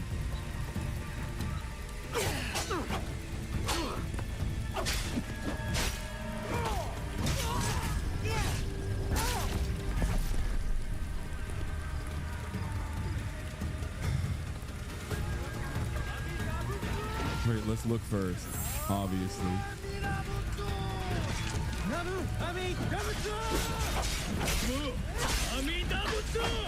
That must be fun. They need help.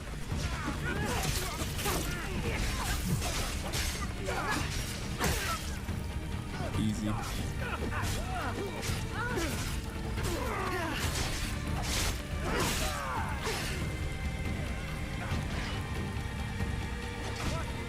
Something clever! Then you say!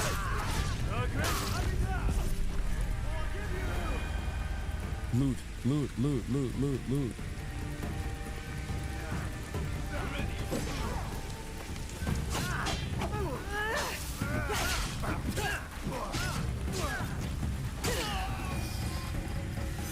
Oh shit. Oops. I thought you had a blue dot on your head. I'm sorry. Think anyone would come. Just a little You swipe. expected reinforcements? Just a little swipe. Only half-heartedly. When my father called for aid, thousands would come. I send letters and not a soul replies. Except you. I am Gyonyo. Naoin, it wasn't a letter that brought me here. More on instinct. No matter what brought you here, your help was needed.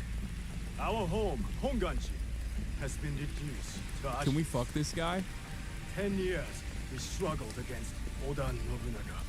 Sekuso option? Father finally signed a peace treaty and retreated. Took most of his followers with him. So all you see here is all who are left. Our precious Honganji. And the Lord Daimyo orders Hashima Hideyoshi to build a castle in its place, on our land. I wouldn't give up. And for that, I am disowned. I will never stop fighting Oda Nobunaga. Me either. He burned my home to the ground. So that's what... No. I made a promise to my father to retrieve a box that was stolen by one of his murderers.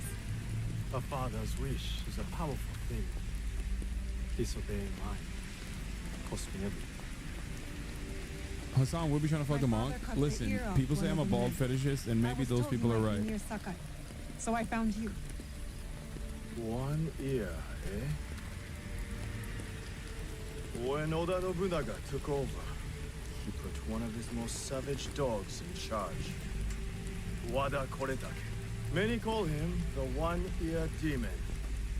The men you fought were his. It's him. Only demons would do what they did to my father. Immoral to his core. He pillages, destroys our relics, burns our temples. These are objects, yes. They are symbols of our teachers. 500 years of history. Desecrated by a one-eared madman. Damn, that was easy as hell to find this guy. All he needed to do was chop off his one ear. The only evidence Never mind. leaves behind are corpses. Burned, beheaded, or both. But with you, maybe my fortune is turning.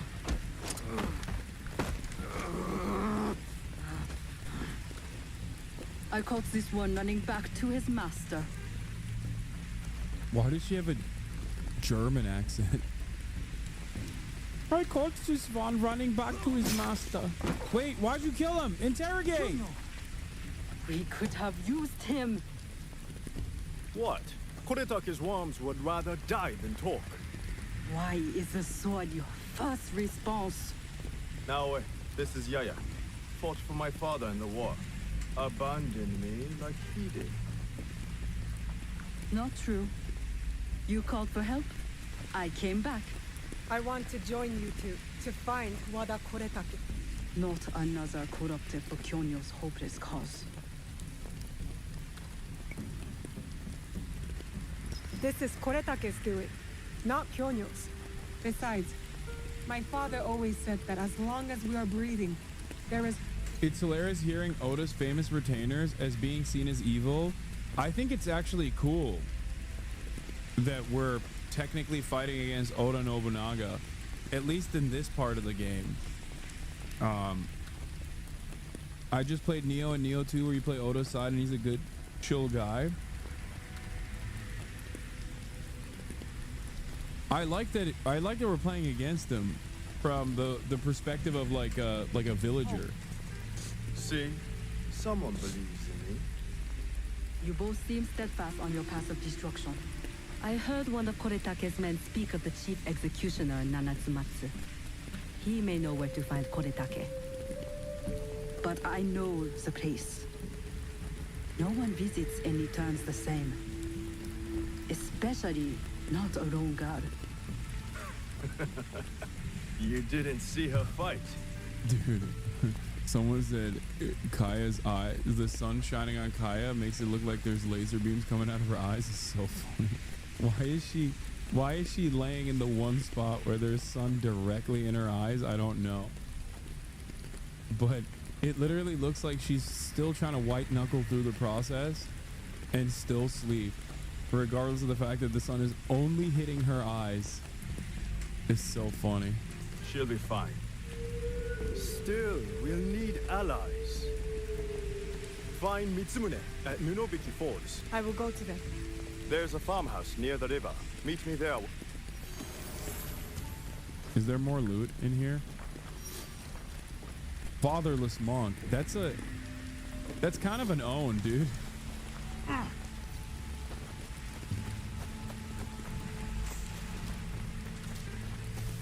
You giving the game at all? No.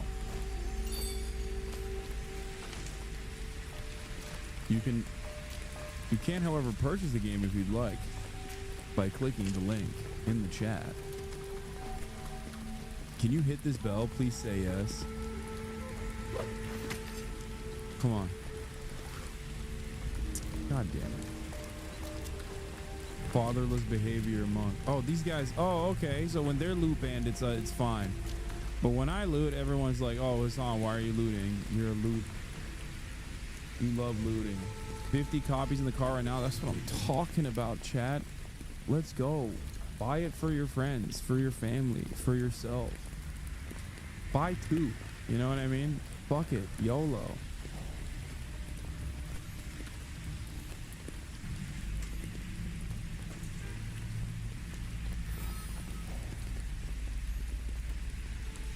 Kill the executioner. Should I track this? Should I kill the executioner first?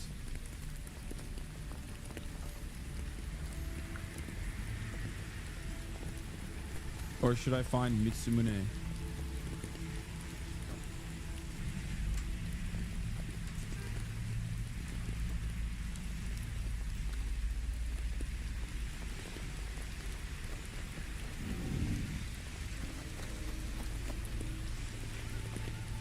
Yes, use the top info on the top left of the map to find them.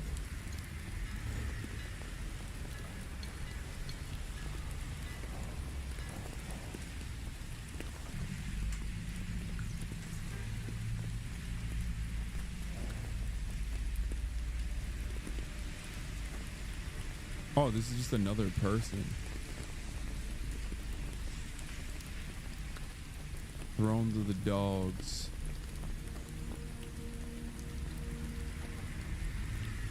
Damn, that's far as hell. Okay, I'll go to the executioner first.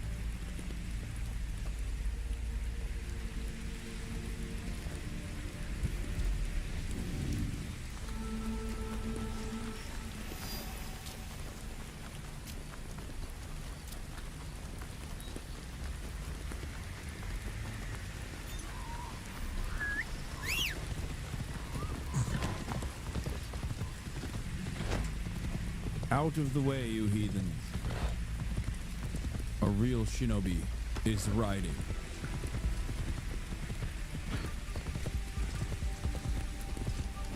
Is the map all of Japan? Probably not. All of Japan would be so ginormous to travel by horse. So I suspect that it's not the entirety of Japan.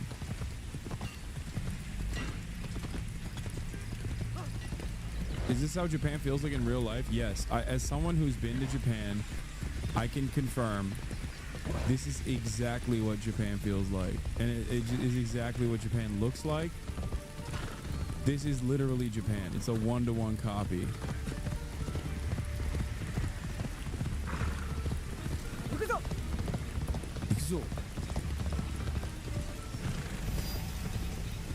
This is exactly what Osaka's like.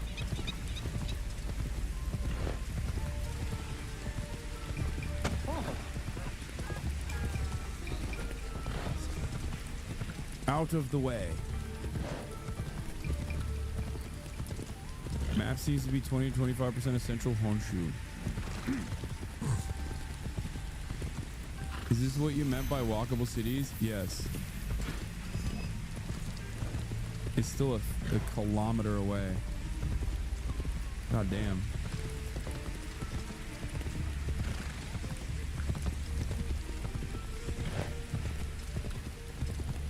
Thank you for taking us to feudal Japan, sir. You're welcome.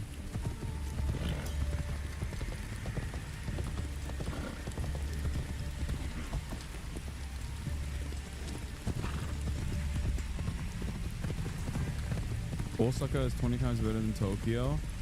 Should have stole a boat. Wait, there's boats that you can steal?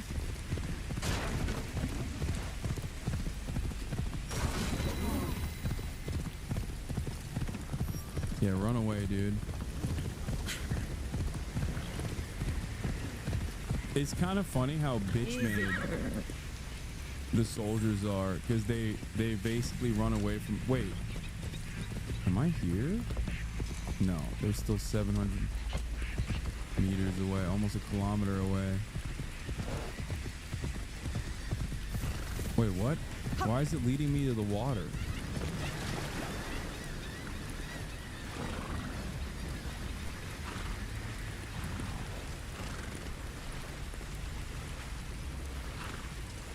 What's it? Wait, what?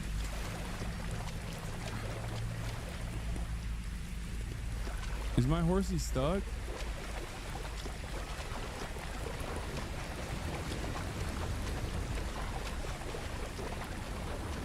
You can lead a horse to the water, but you can't.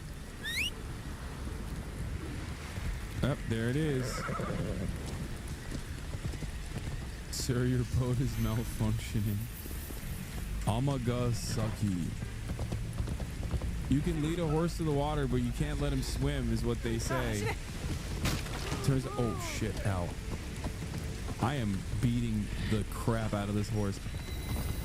Turns out those people that say that are wrong. Because I just did. I made the horse swim, baby.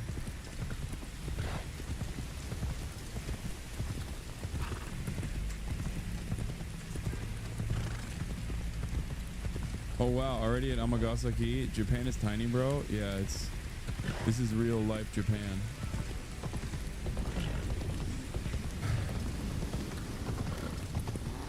This horse's name is Shadow, by the way. I don't even know if it actually is, but that's what I've named him.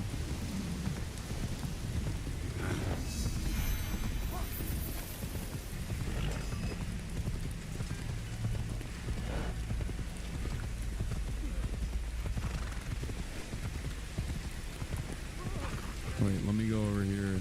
Let me check this out real quick.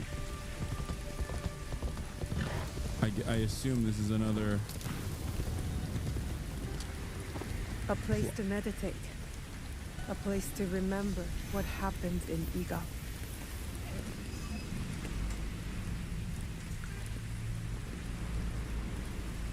Uh-oh, I gotta do the QTE again. I'm gonna fail again.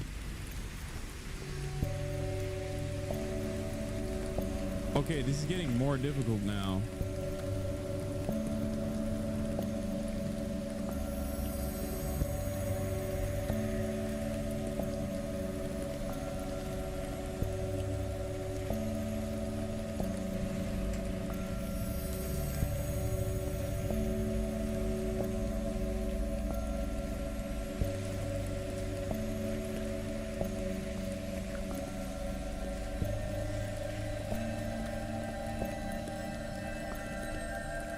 I was fucking up the QT again.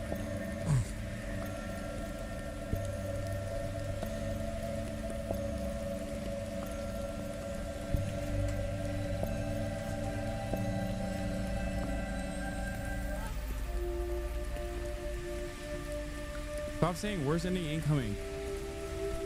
It's 4 buttons, man. I can't do it. Stop. Don't try to make me lock in while I'm praying. Prayer is all about not locking in. Kaya, where are you going?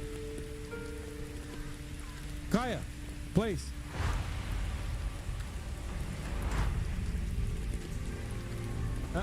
Place.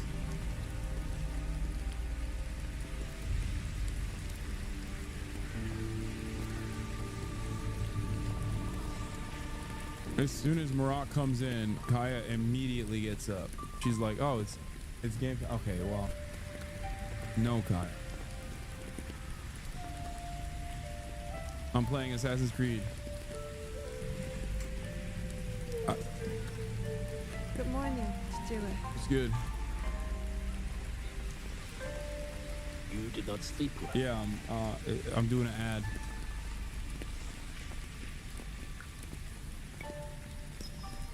I'm fine. I was just cold last night. No, I don't want it. I heard you cry out in your sleep. Last night, and the nights before it.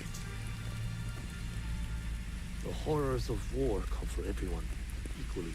As your father, they had the secret hope that you would be spared. Okay. Nobukatsu and his men spared no one. Why should I be? I have been thinking. The victory of our battle will be short-lived. Oda Nobunaga does not know the word defeat, nor mercy. I have not prepared you enough. This must change. Today, you will learn to wield a warrior's greatest weapon. The pen. Is it the Naginata? No, it is not. Which is mightier than the sword. Come, my plum. Aw. Cutie. Take a cleansing breath. We're going to meditate? Not in our usual way. This is a technique for protection of mind and body. In times of danger. Fear.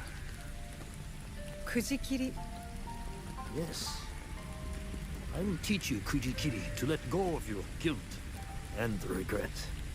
A warrior has no use for these things. I know it was not the cold bothering you last night. I didn't want you to think I was weak. Weakness is an unease with the truth. Be honest with me and with yourself. Now, tell me about your nightmare. It's hard to remember. I was alone. And then blood. A red moon. Did you see the faces of the men you killed as they drew their last breath? I did. Lift your head up, Fujibayashi Naoe. We have ways to banish such darkness. Breathe deeply. Come into the present moment.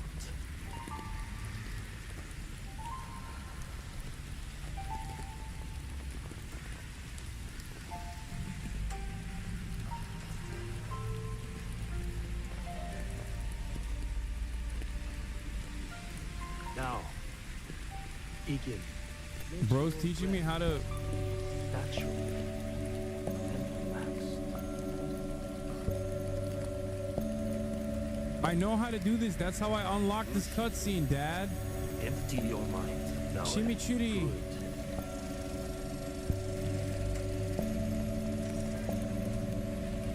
Do not force it.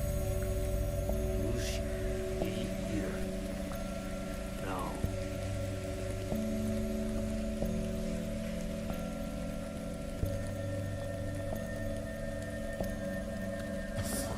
As soon as I can't see the visual stimuli, I cook.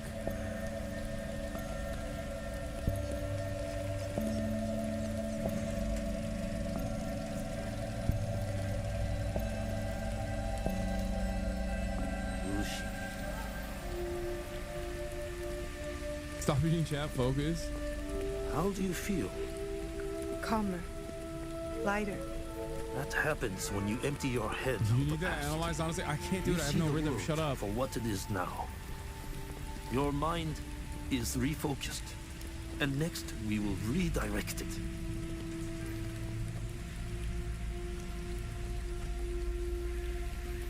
Momochi Sandayu and Matsu have also agreed to help you. Find them and learn from them. Chichiue. Thank you for believing in me. I always have. Only now can I show you how much.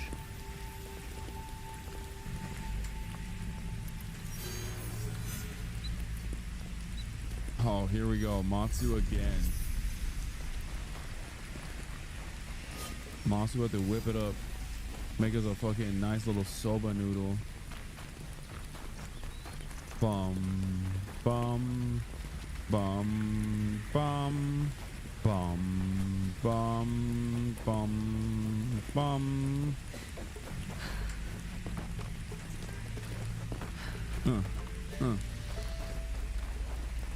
Add work, buying the game. Let's go!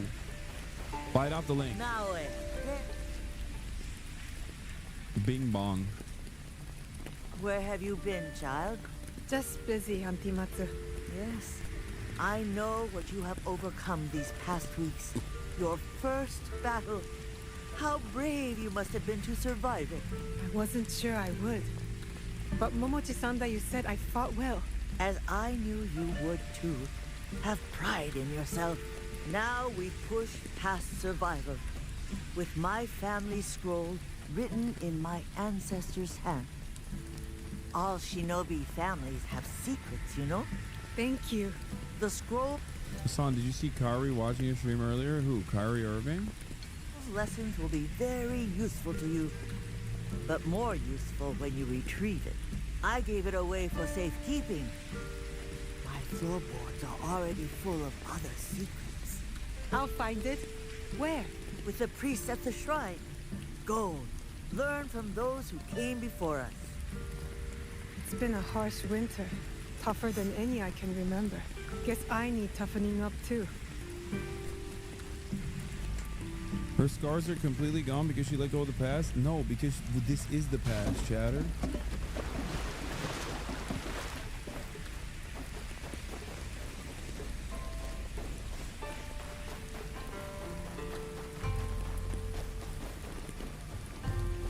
I'm in a flashback. This is like a way to, I assume this is a way to level up.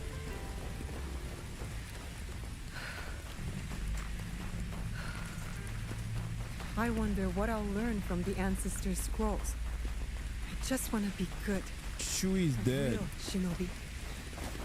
The shrine. Auntie Matsu's scroll will be close. Am I playing on a PS5, PS5 Pro? No, I'm playing on, I'm not allowed here. In the shrine! I should be quiet. Did you check in the...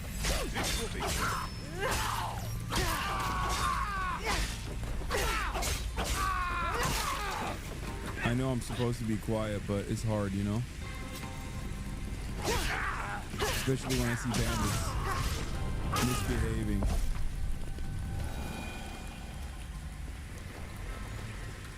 Wait, how do I get up there? L1, L1, L1, L1, L1. Okay, never mind.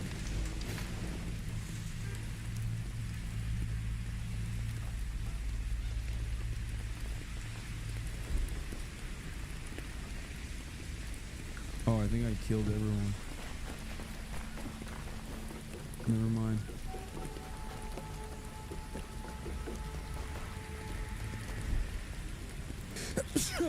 Oh God.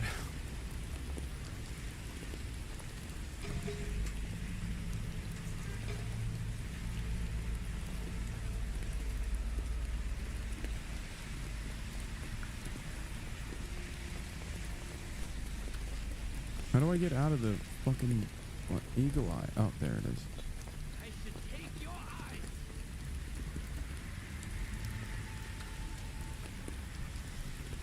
Wait, they're punishing each other. Okay, I'll go the silent route. Silent but deadly, like a fart.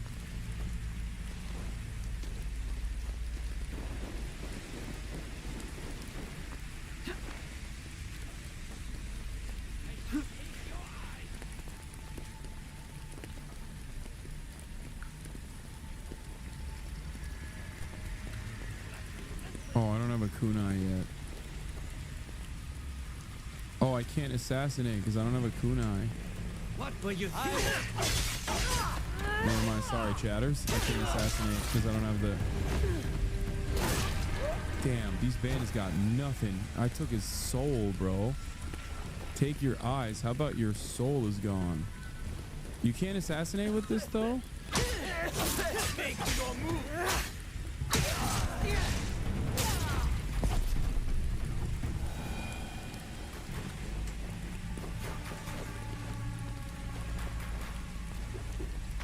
That must be the scroll. Here it is. Auntie Matsu's family scroll. I would never have guessed Auntie's family was so This game is racist? Okay, I'll good. learn their secret techniques. Okay, dude. I was crouching.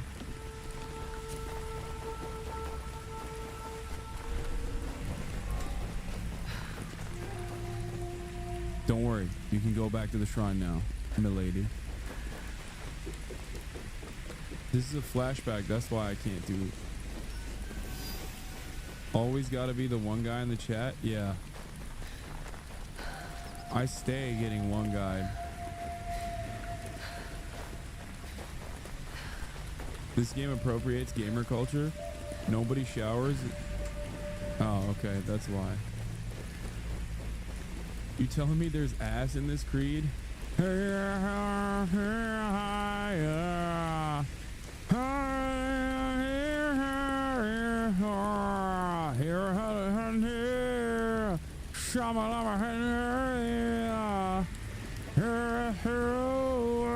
Like that.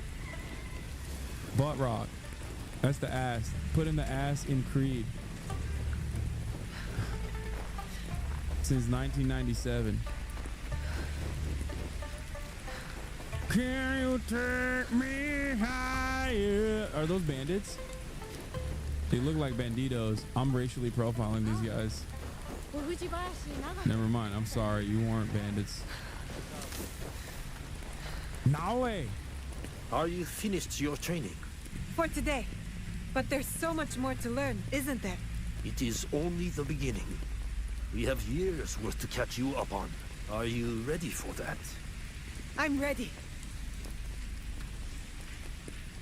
Fun fact, Japanese goon caves existed in the daimyo system. What? No, they didn't. Shut up.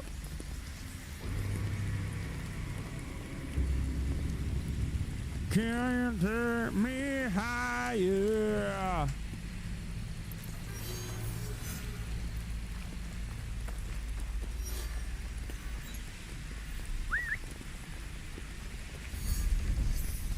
Wait, what? This is the wrong way.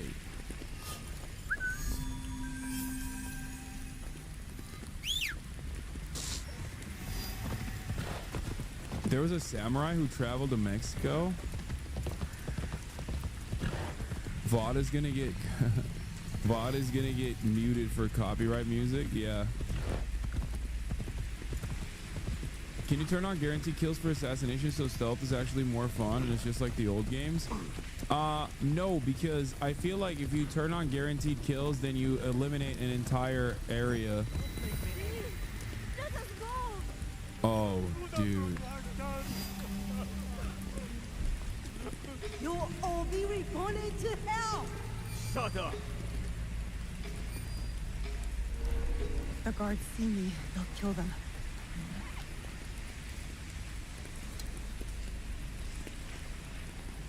Wait, why would they?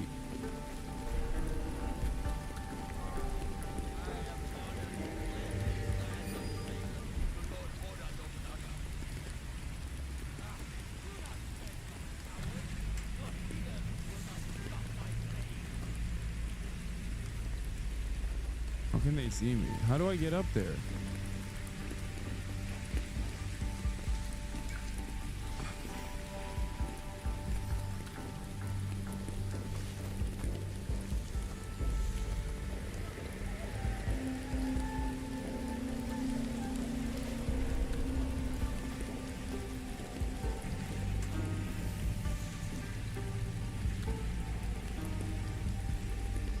There's a gap in the fence behind you.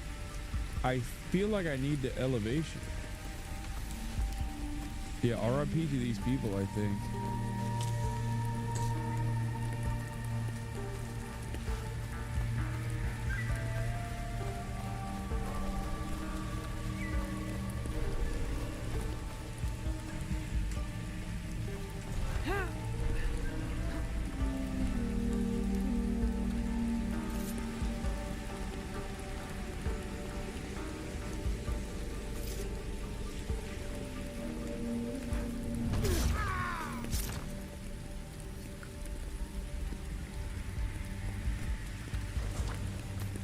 Is there anywhere to fucking stash him? No, I don't think so.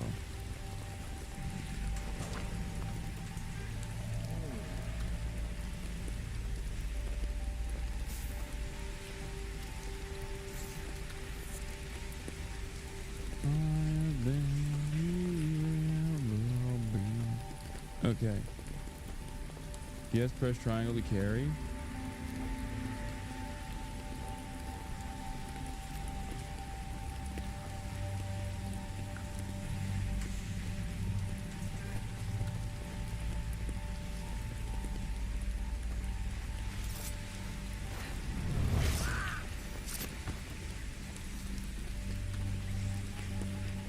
Can I just fucking murk him now?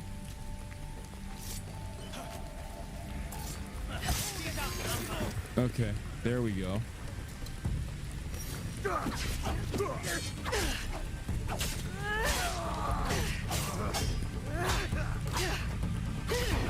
Oh shit.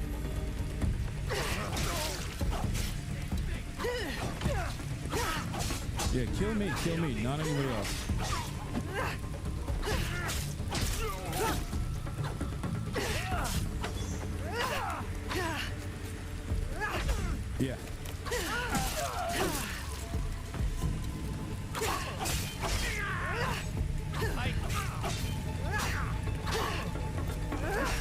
Oh shit.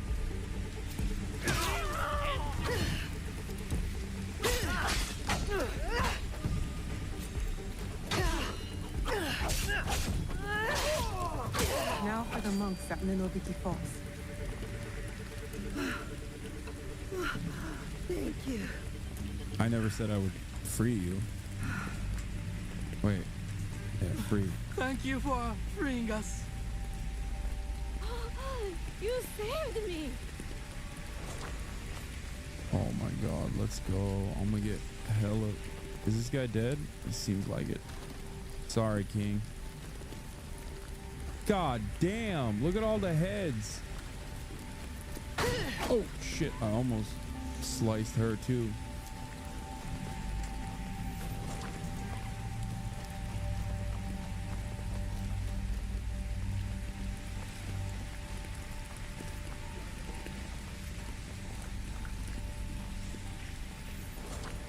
Hasanabi heads?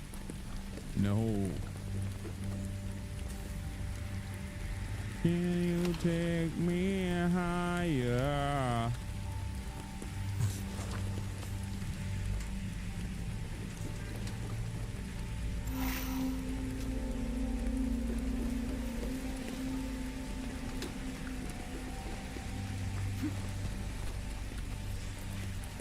The one guy in the pit you has loot that you missed? Hold on, I'm gonna get it. I'm gonna come collect.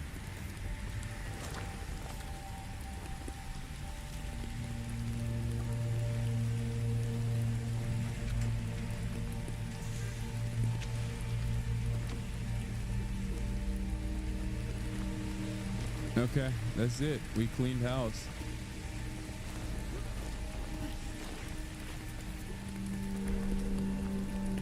All right, get out of here. I feel like we're gonna hear a lot of Creed in these games. Maybe. All right, that was easy peasy. We got it. We executed the executioner.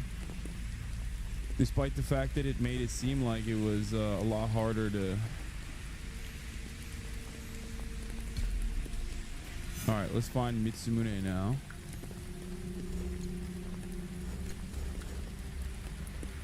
Where's Mitsumune? Oh, nice. He's like right near me. What is this? Can you take me higher?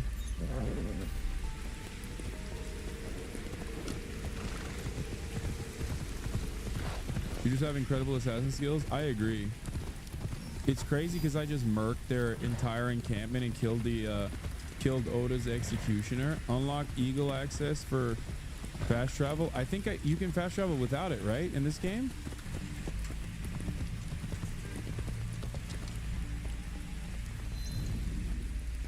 You can fast travel without it. Oh, I can't? I have to... Oh, shit. Oh, okay. You're not wrong. Shit, I went through all of these places. I should have... Oh, it's been a while. I'm a little rusty. I didn't realize that you had to...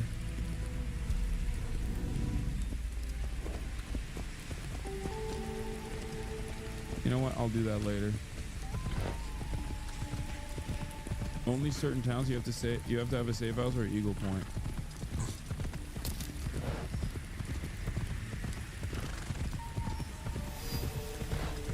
And it's been a while. Okay, stop.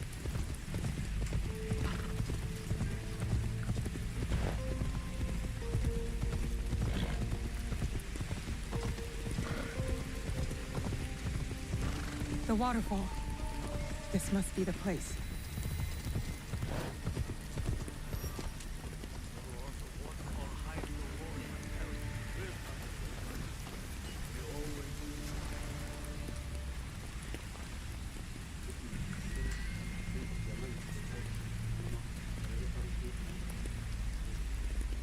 Mitsumune.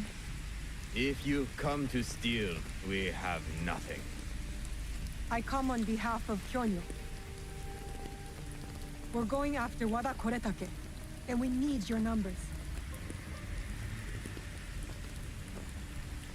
We were 40,000 strong when Oda Nobunaga's armies attacked. That's a crazy amount of people.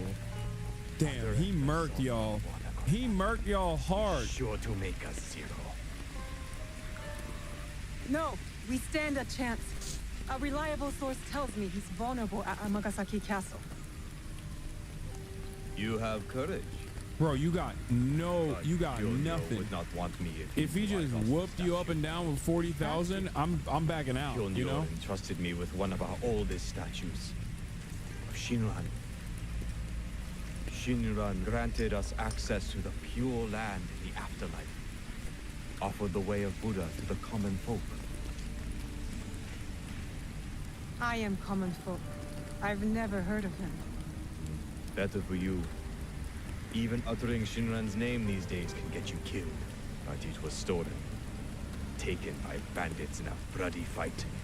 What's with the proud We after the don't have the username? strength to take it It's for autistic people. Tone We indicators. need you. If that means retrieving the statue, then that's what I'll do. We will And see. I think for deaf people as well, I think.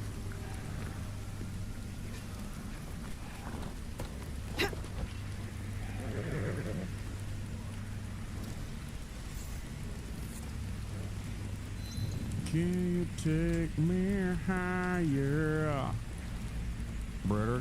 Oh god, I gotta stop singing this freaking song. Oh my god. Damn. Let's go to that fast travel point.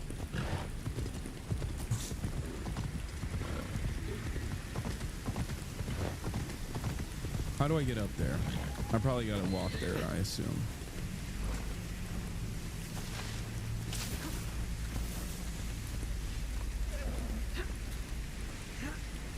What? No. Do you know any other lyrics? No, I don't know any other lyrics. What are you talking about? Of course I don't know any other lyrics. Look at this photograph.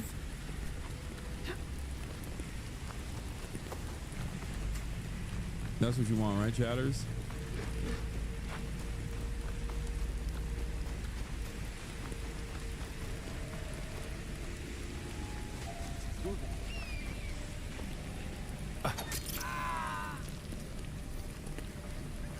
Dude, the walk up and assassinate is so cold. It stays undefeated. I'm not even assassinating that other guy. That bandit can stay up there. I don't give a heck.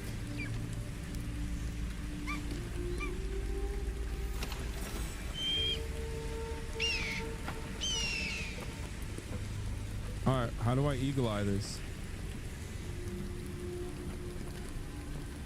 How do I eagle eye this? Do I gotta climb up to the top? Like, even more? Oh, there it is.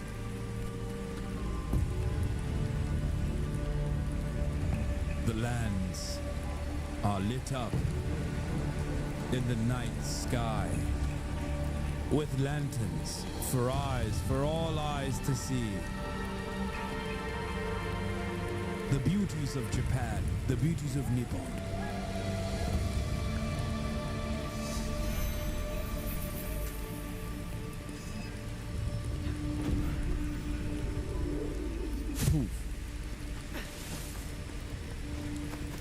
That's my favorite insane Assassin's Creed physic permanently.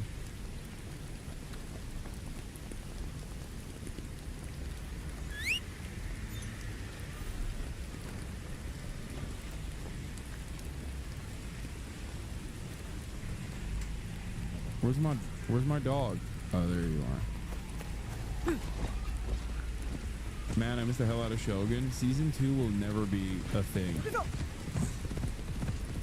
And season 1's ending was disappointing. I'm mad enough to admit it. It ended real weird, dude. It was like wrapped up way too fast. It didn't end well. Like, it straightforwardly was not good. Season 2 already confirmed. I know, it's just gonna not be as good, is what I'm saying. It's never gonna be as good as like season 1. And in first half of season 1, like first 75% of season 1. First 75% of season 1 was amazing. Wait, am I going? Oh no, this is taking me to the other marker, isn't it? It is. God damn it. No.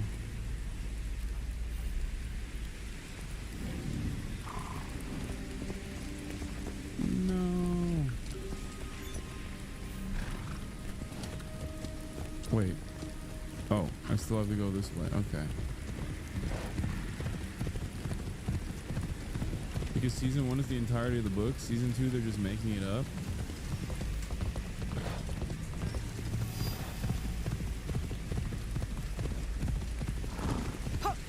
Watch Severance. I appreciate you reading my chat while I'm here for gaming. You got it.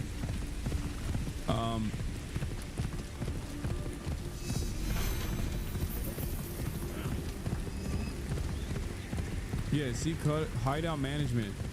When it says Kokurega allows fast travel, I assumed that it was automatically unlocking these places as soon as you arrive at them.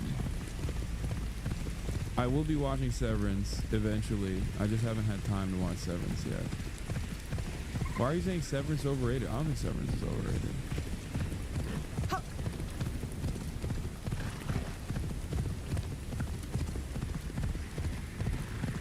I haven't watched this week's Solo Leveling. Isn't it coming out? Overrun by bandits, like everywhere else.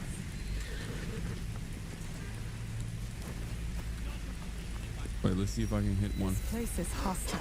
Best to go unnoticed.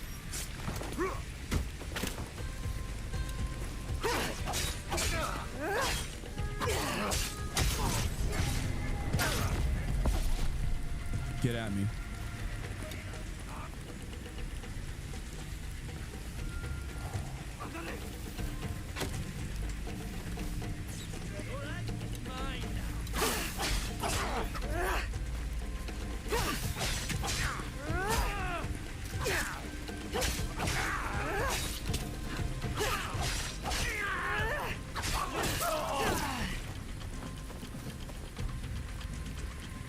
Come on.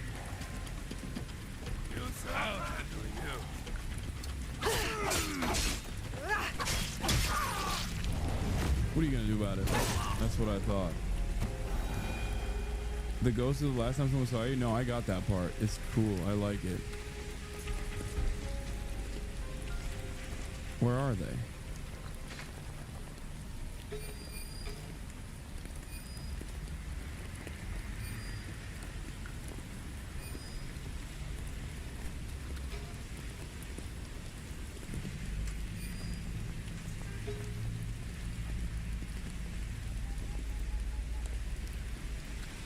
Is there anything else on here? Okay.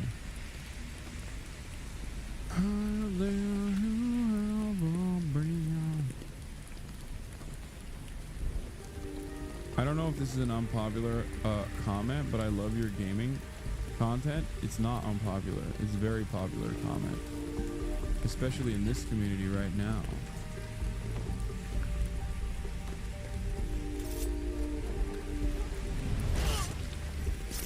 Who's there? I am ready.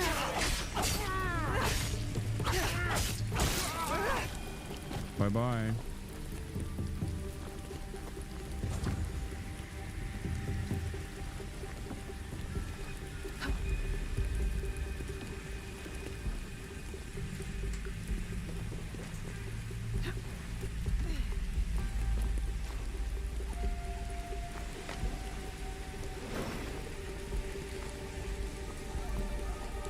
Loot. Let's go. We take those. Those are easy.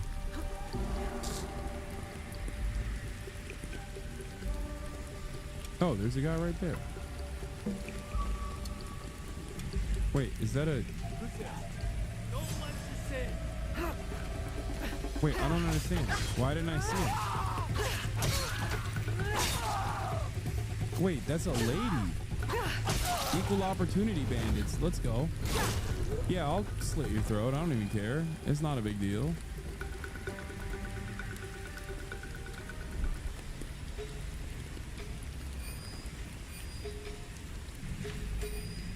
God damn, this village is infested with banditos. Scarface Al Pacinos. I can't unlock that one.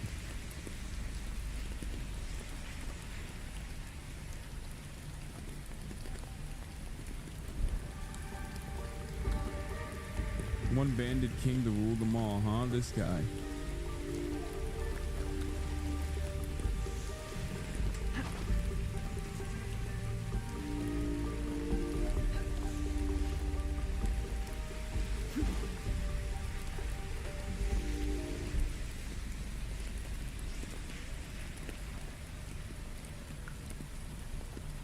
I'm gonna take care of the.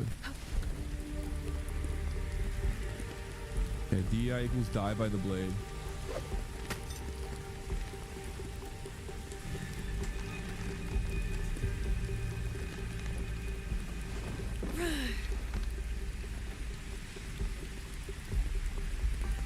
Why can't I assassinate from here? Oh, maybe I gotta get on this thing.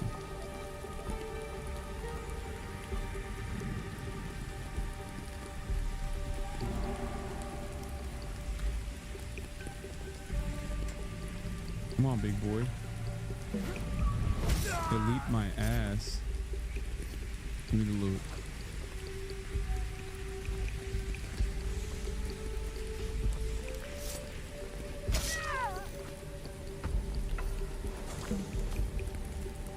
Peace.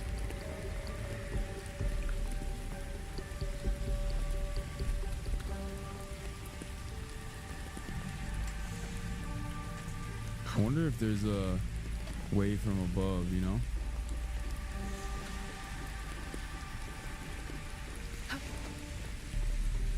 You can whistle with the D-pad and lure for a perfect ambush. Ooh, that sounds like a good idea. Might do that next.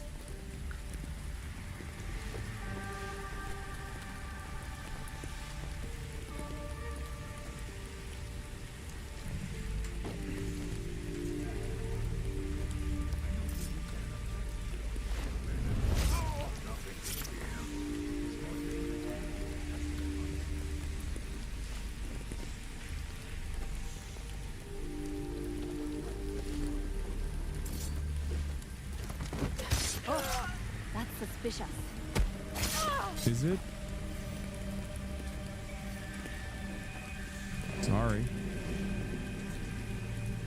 Now you're dead. Your suspicion was warranted.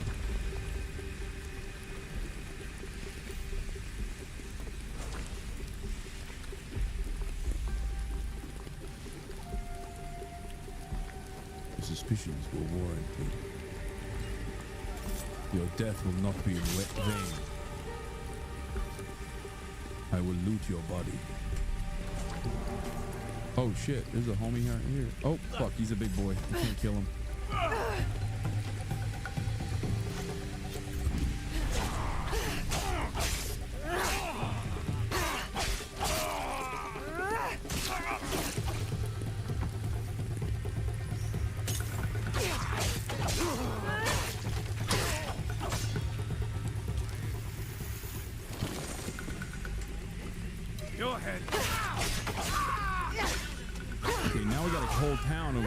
Chop up.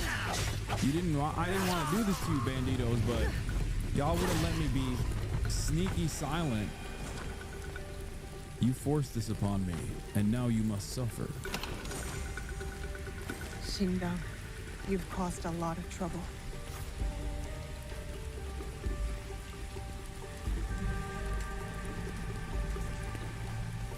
I should return to the monks at Minobiki Falls. I'll take these resources, please.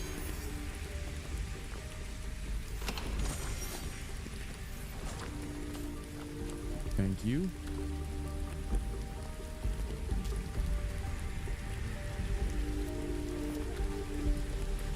Maybe I'll go over here to check this spot out.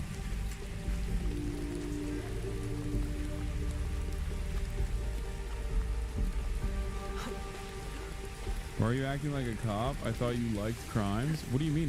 What is a bigger crime than assassinating fools, dude? Just because they're bandits doesn't mean I'm not gonna not murk them, you know? It's Angela Merkel time. I'll enjoy. Will you enjoy killing me? Oh no. Better men than you have tried. And failed. Wait, why can't I smuggle these resources as well? Oh, I don't have enough scouts, I don't think.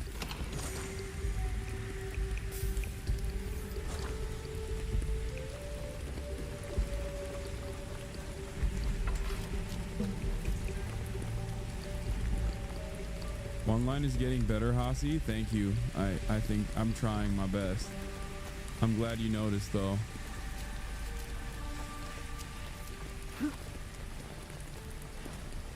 Wait, where are they? Oh, there it is. I'll take these. I take those. I'll break those.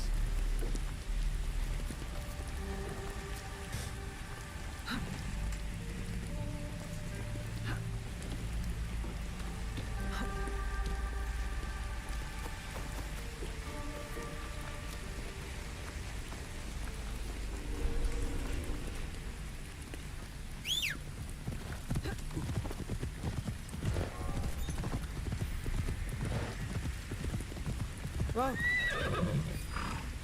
What is that?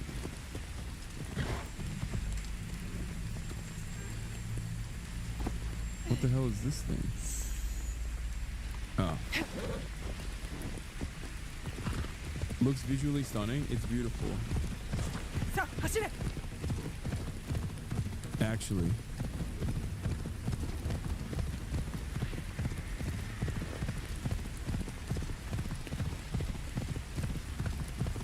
Do you think China will be featured in games like this in the future? Absolutely.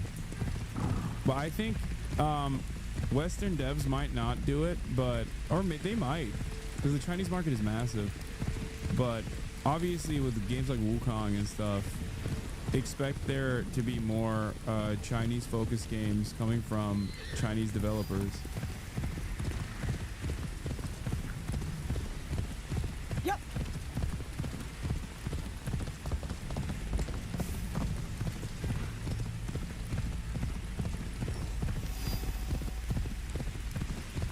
As a horse girly yourself, how's the horse riding in this game? It's really good. I think it's, I won't name other games considering that, you know, this is a hashtag ad, but better than some of the other games I've been playing recently for sure. Oi. It's very smooth. Your statue. Also now he's getting, I don't know if this is using me, but she's getting hotter. I am grateful, but my men will not be grateful. The cost of this statue is blood. Okay, bro. Well, they wouldn't hand it to me. I think they are ready. Are you ready? Yeah, I'm ready for blood. I want more blood. Blood is actually the only thing that keeps me going, to be honest. But the blood will not be ours. I see. Take the statue to Kyonyo. I am no longer a worthy protector. Tell him, when the time comes, we will fight.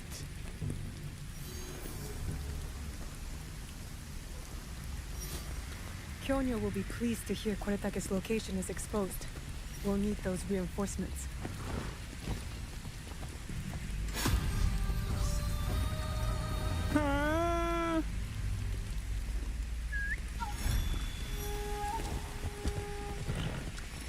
You're not wrong, but I feel bad for agreeing with you. On what? That I said that she's now always getting hotter?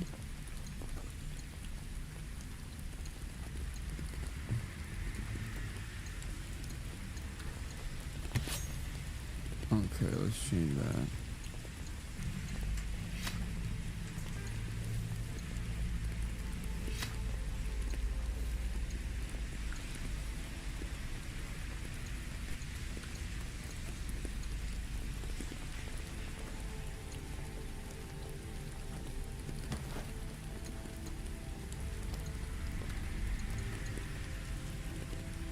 Lower health.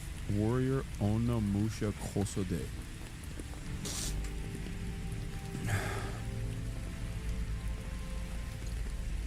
Can you take me higher?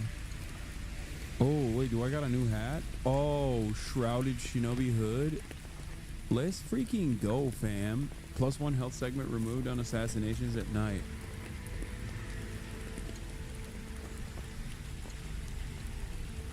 Improves critical chance. Let's go. I like it. Starting to look like a full-fledged assassin out here, you know what I'm saying?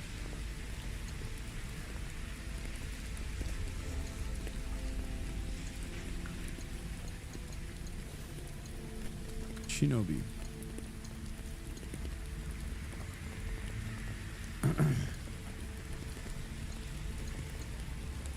Grab. Prodigy. Increase damage with abilities by 2%. Maybe I should do shallow. No. Oh, door assassination. Oh, I need 2 for that. God damn it. I wish I could get that one right now. I guess I'll wait for that. You know what?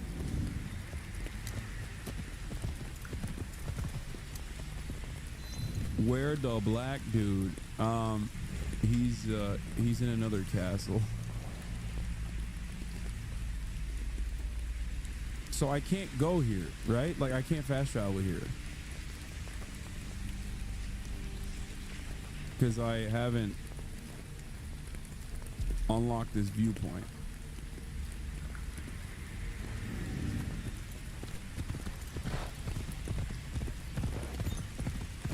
Yep.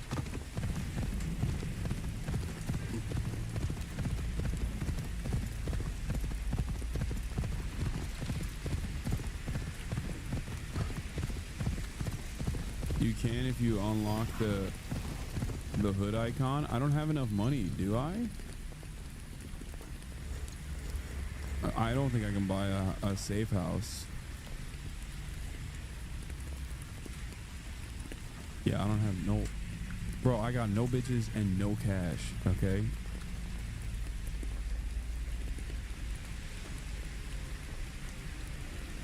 Hold up.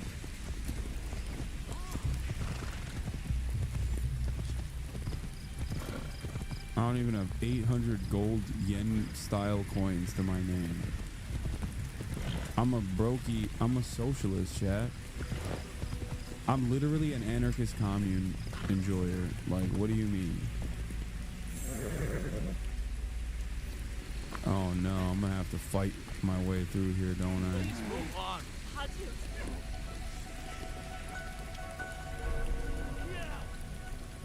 Oh, my bad.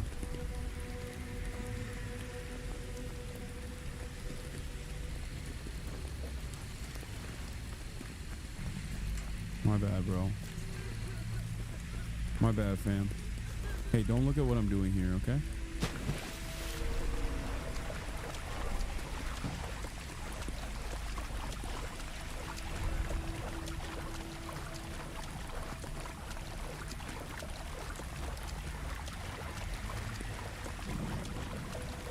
I'm in the dookie water.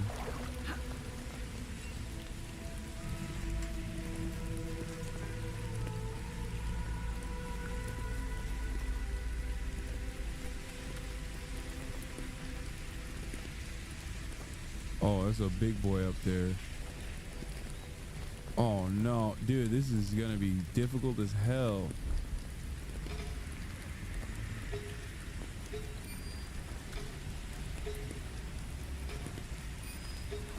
Oh Jesus, this ain't a bandit camp, you know what I mean? Am I supposed to actually tackle it, like a castle this early? Chat, or am I overextending right now?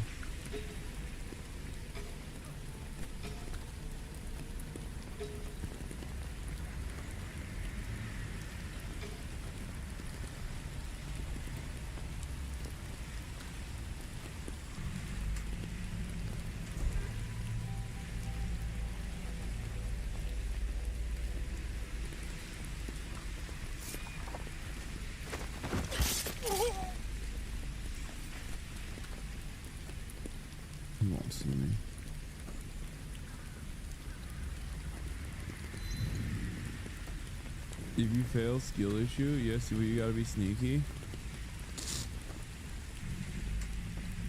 History will tell. You're good, they're not over level for you. Bro, I think you're wrong. Like, how am I gonna get through these big boys? You know what I mean?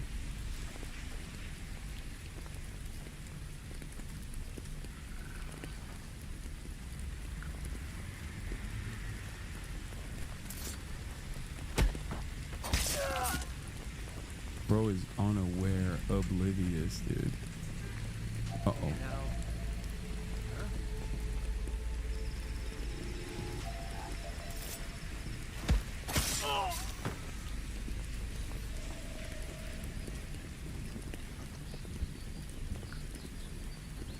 Which way will he go? Left or right? Left or right?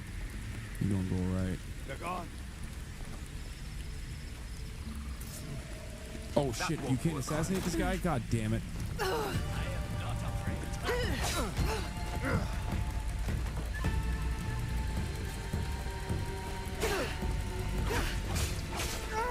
Is he sounding the horn? What is he doing?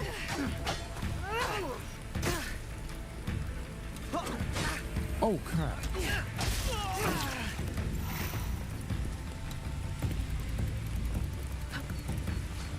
They're throwing rocks? Could you be funnier with your...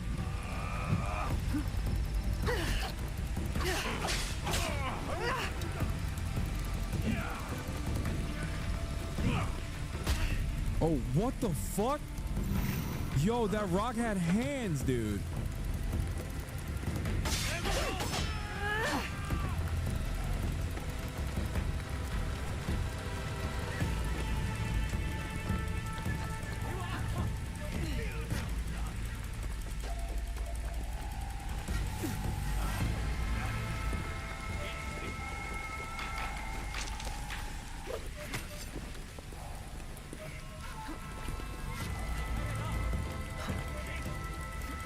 I'm just gonna climb up. I don't care.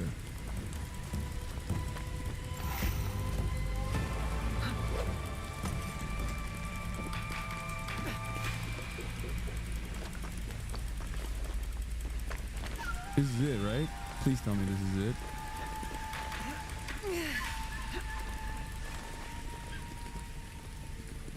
Least stealthy ninja of all time? Guess what, dude? I got the job done, didn't I?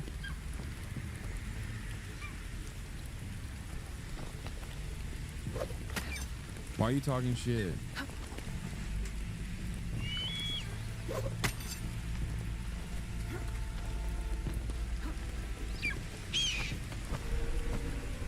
Is this not the Eagle Point? Oh, it is.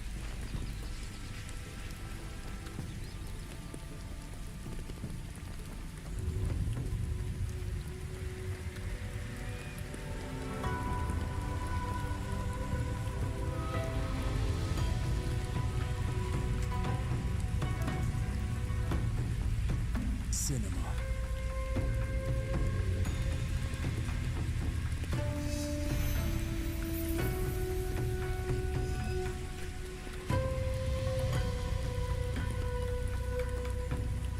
Where does this make me jump?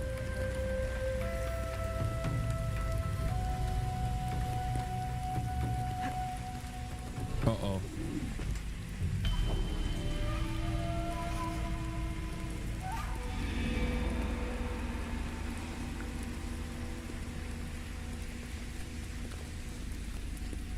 Did I lose everything? Please tell me I didn't lose everything.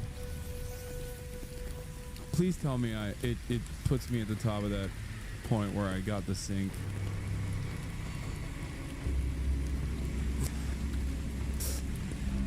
God damn it.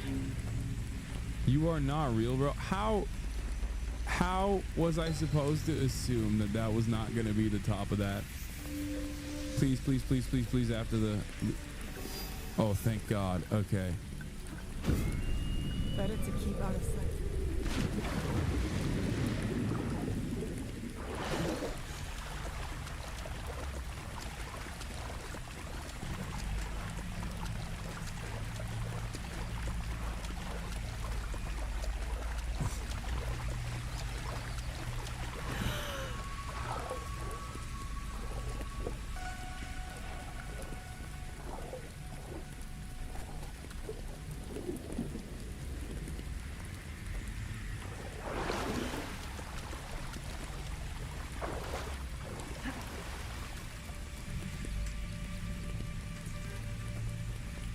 Is that the samurai?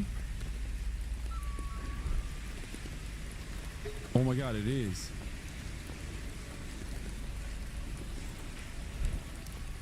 No way. No way. That's so sick, dummy. Looted. Looted and booted. And I'm out. How fortuitous. Sucks to suck for you. Very good for me. Oh, shit. God damn it. Oh, there's multiple. There's 5.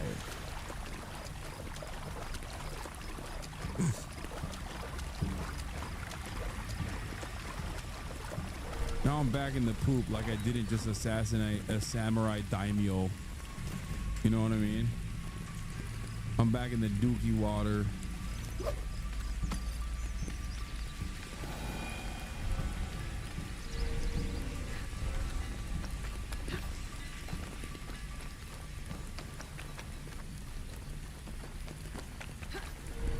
Oh my god, I thought it... What? Sorry. Yeah, no, I'm turned around. I would never assassinate one of your samurai daimyo. I'm just a simple girl who loves to do parkour. Please.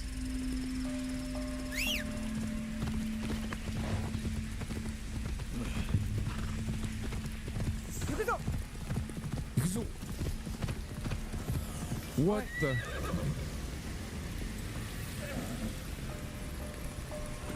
Scared the shit out of me, dude. What the hell is this?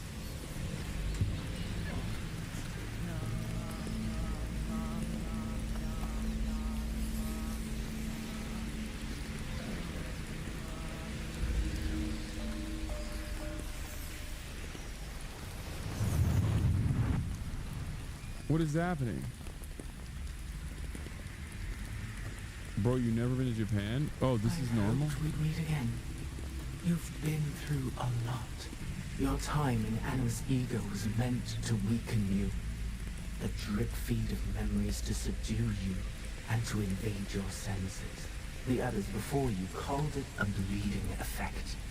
And when it has hollowed you out from within, she will claim you.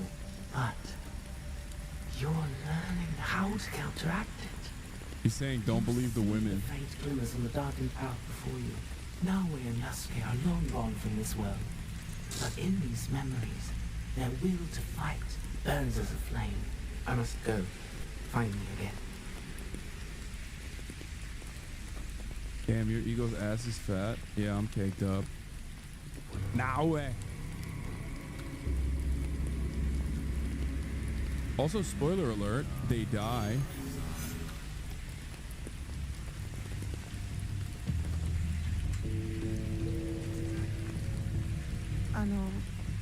Kyonyo. Ah, shitty times. With news, I hope. Wada Koretake is at Amagasaki Castle. And what about Mitsumune? His people are exhausted and hungry, but they will fight. You may as well sacrifice them. There must be a peaceful solution. Shut up, Yaya. You confused me for my father, Yaya. I never wanted peace. Not until we take back what's ours. Bro, this game does not even remotely entertain the peaceful Buddhist monk trope, okay?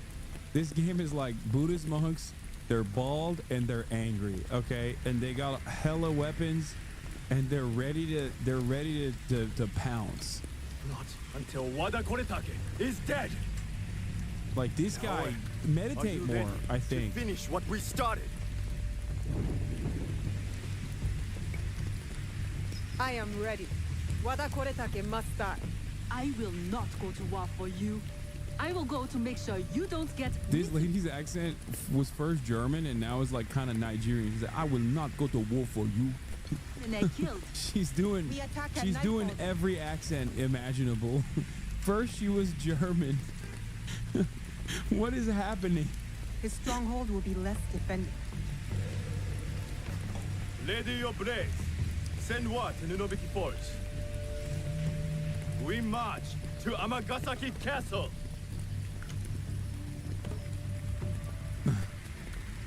He's a German Nigerian lady in Japan with the name Yaya.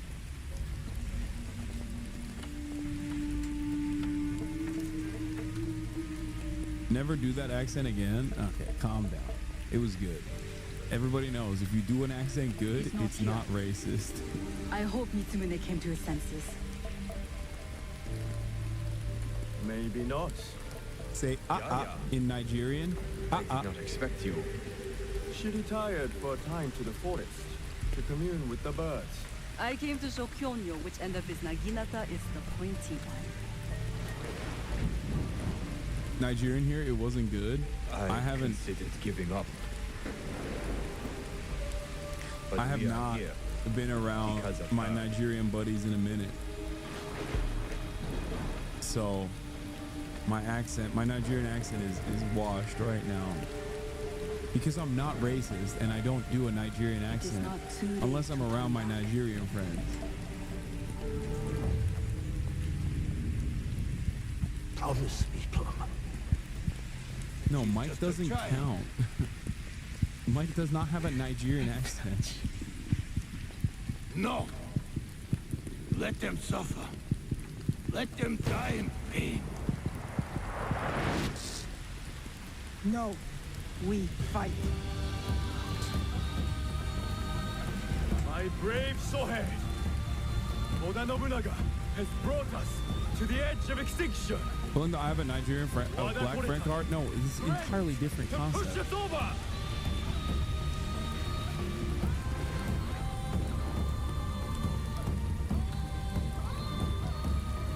Tonight, we end the destruction.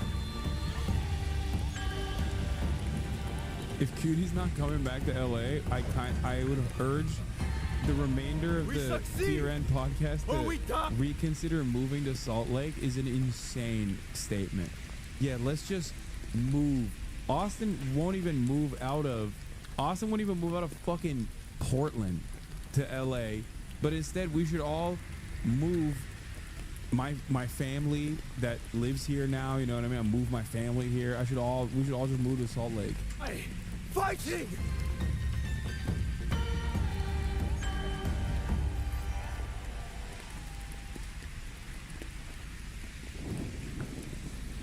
There he is. Vengeance is close to Jue.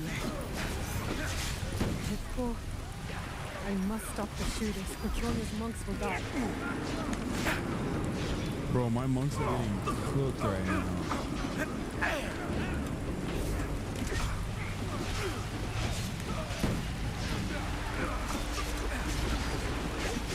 Kill the snipers at the gates? Oh shit! Dead.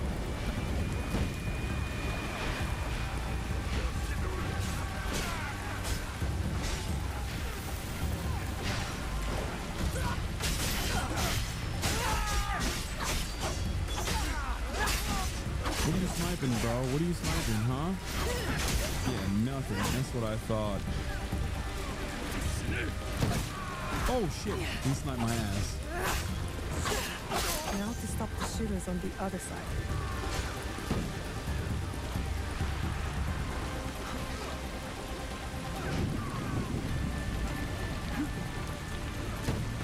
Oh fuck! What just happened? God damn it! I just fell.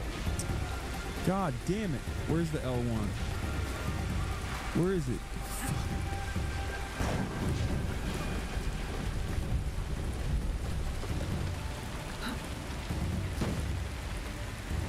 63 meters away. They are so far away.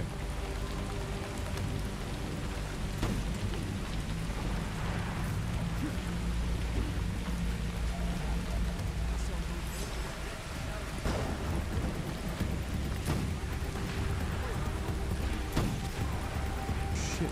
L1, L1! God damn it, how do I get up there? Oh, there it is.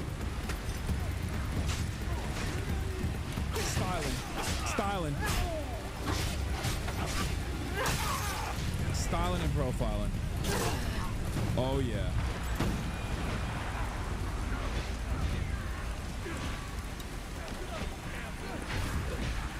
Can I just assassinate? Yes. Wait, what? Come on, come on, come on.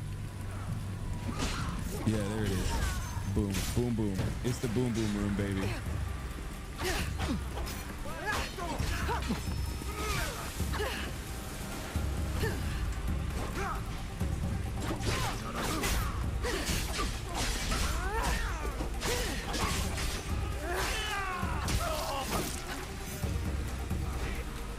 Now it's safe for the monks to push ahead, and for me to find Wada Koretake.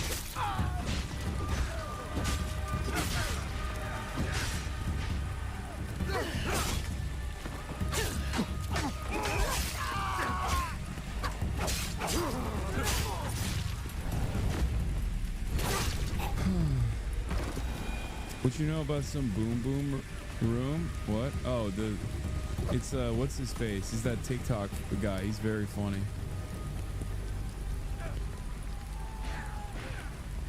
The British rapper guy.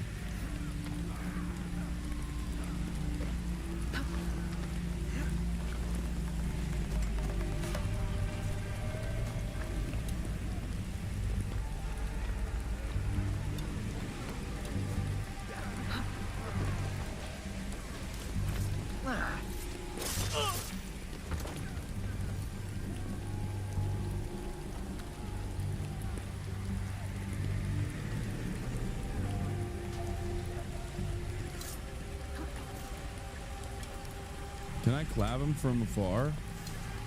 Skyhook his ass, you know what I mean?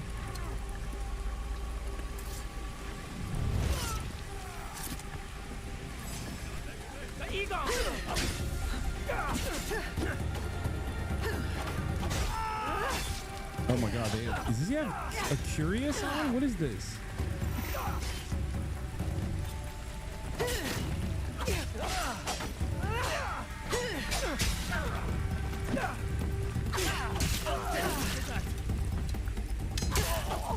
You're dead. You live was a mistake. Mistake I won't repeat. Whoa, whoa, whoa, No. chill. You'll be dead. Words. They will be you now.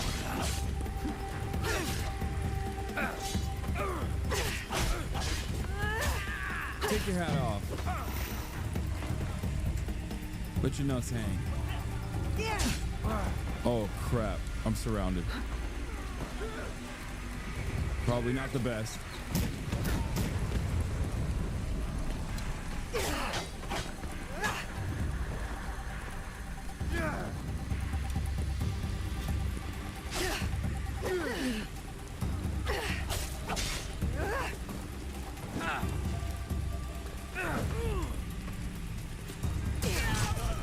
Oh, easy peasy.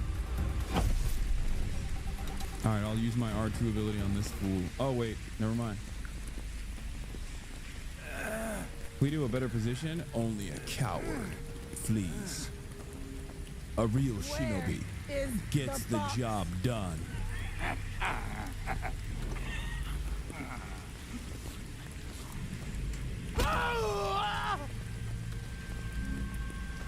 Where?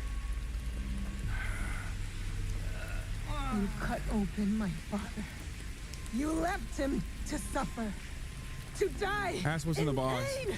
You stole my father's goon collection. It's what you and your kind. Oh, that's racist. That's racist as hell, bro. What do you mean, my kind? Yeah, that's what you get, bro. My father taught me to survive. And every day since, I have thought of only one thing. Making you suffer.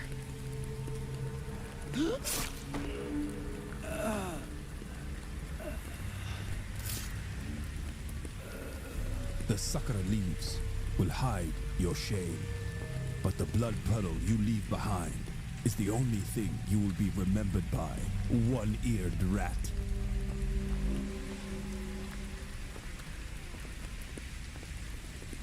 Cinema.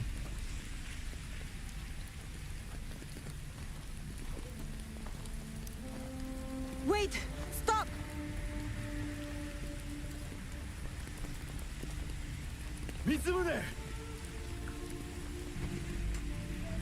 This is for every soul Oda Nobunaga burned alive after they surrendered and were promised peace.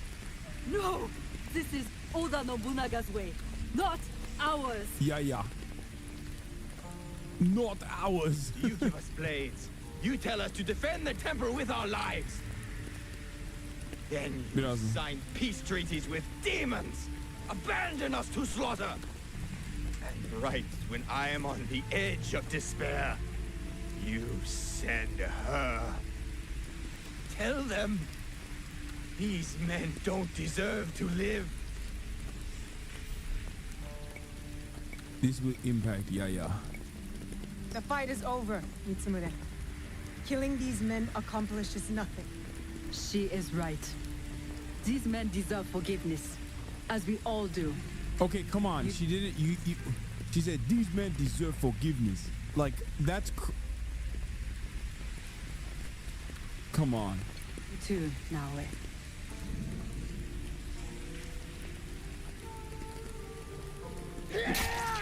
Oh, he still did it.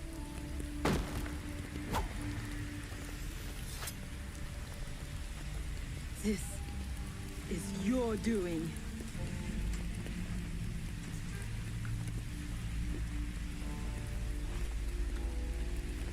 Let these men go. Bro, these monks do not fuck around. Also, thank you Ubisoft for sponsoring the stream. The veins of my people opened for you. I hope it was worth it. Objectively me. Thank you for the 5 get the subs. Mad cause bald. I know. I mean, How did you feel? Dude, there is literally no better time to be bald than this period in Japan. Are you kidding me? Literally, every dude had a high status symbol, and they would buzz their head and have that like thing come up in the middle, just like a bald man's mohawk for no reason. There has never been another period in historic time where being a bald man was so awesome. Okay? There's never been a moment like this. Sorry, let's get back to Naoe now. I just wanted to mention that like the cuts were crazy. Lost. When my father died, there was a moment when it felt like he was everywhere. All around me. The next moment he was nowhere. I felt devoured by emptiness. I thought killing Wada Koretake would fill it. These men are dead because of me. No, because of Oda Nobunaga. Naoe, you're an assassin. Calm down. Killing is good. Maybe this fight should be my own. One of my duties as abbot is to entrust our sacred artifacts to those who need them most. We're gonna kill some people now, eh? Gave hope to thousands upon thousands. Despite what you feel now, Naoe, we are still breathing. Killing feeds the living blade. That is what fills the emptiness. Thank you, Ubisoft, for sponsoring the stream.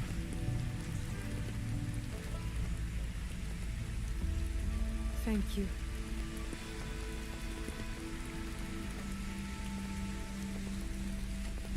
I hope you and your father can one day forgive each other.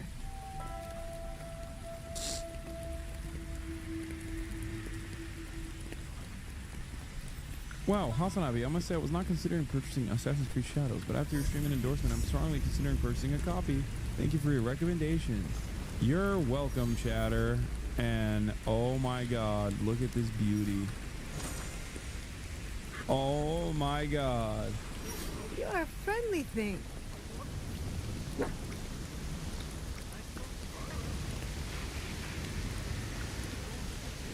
Alright, that'll be all for today. My brother is literally circling around and being incredibly annoying because I promised him that I would go to the dinner with him. And he's just like, come on, bro. When are we going to dinner? When are we going to dinner? And so I must take him out to dinner, even though I don't want to go to dinner because I've been eating good. Like, I've been eating healthy. But yeah, I'll be live tomorrow. Normally I don't do Sundays, as you guys know, but tomorrow I will be live. So fear not. And that's all for today, folks.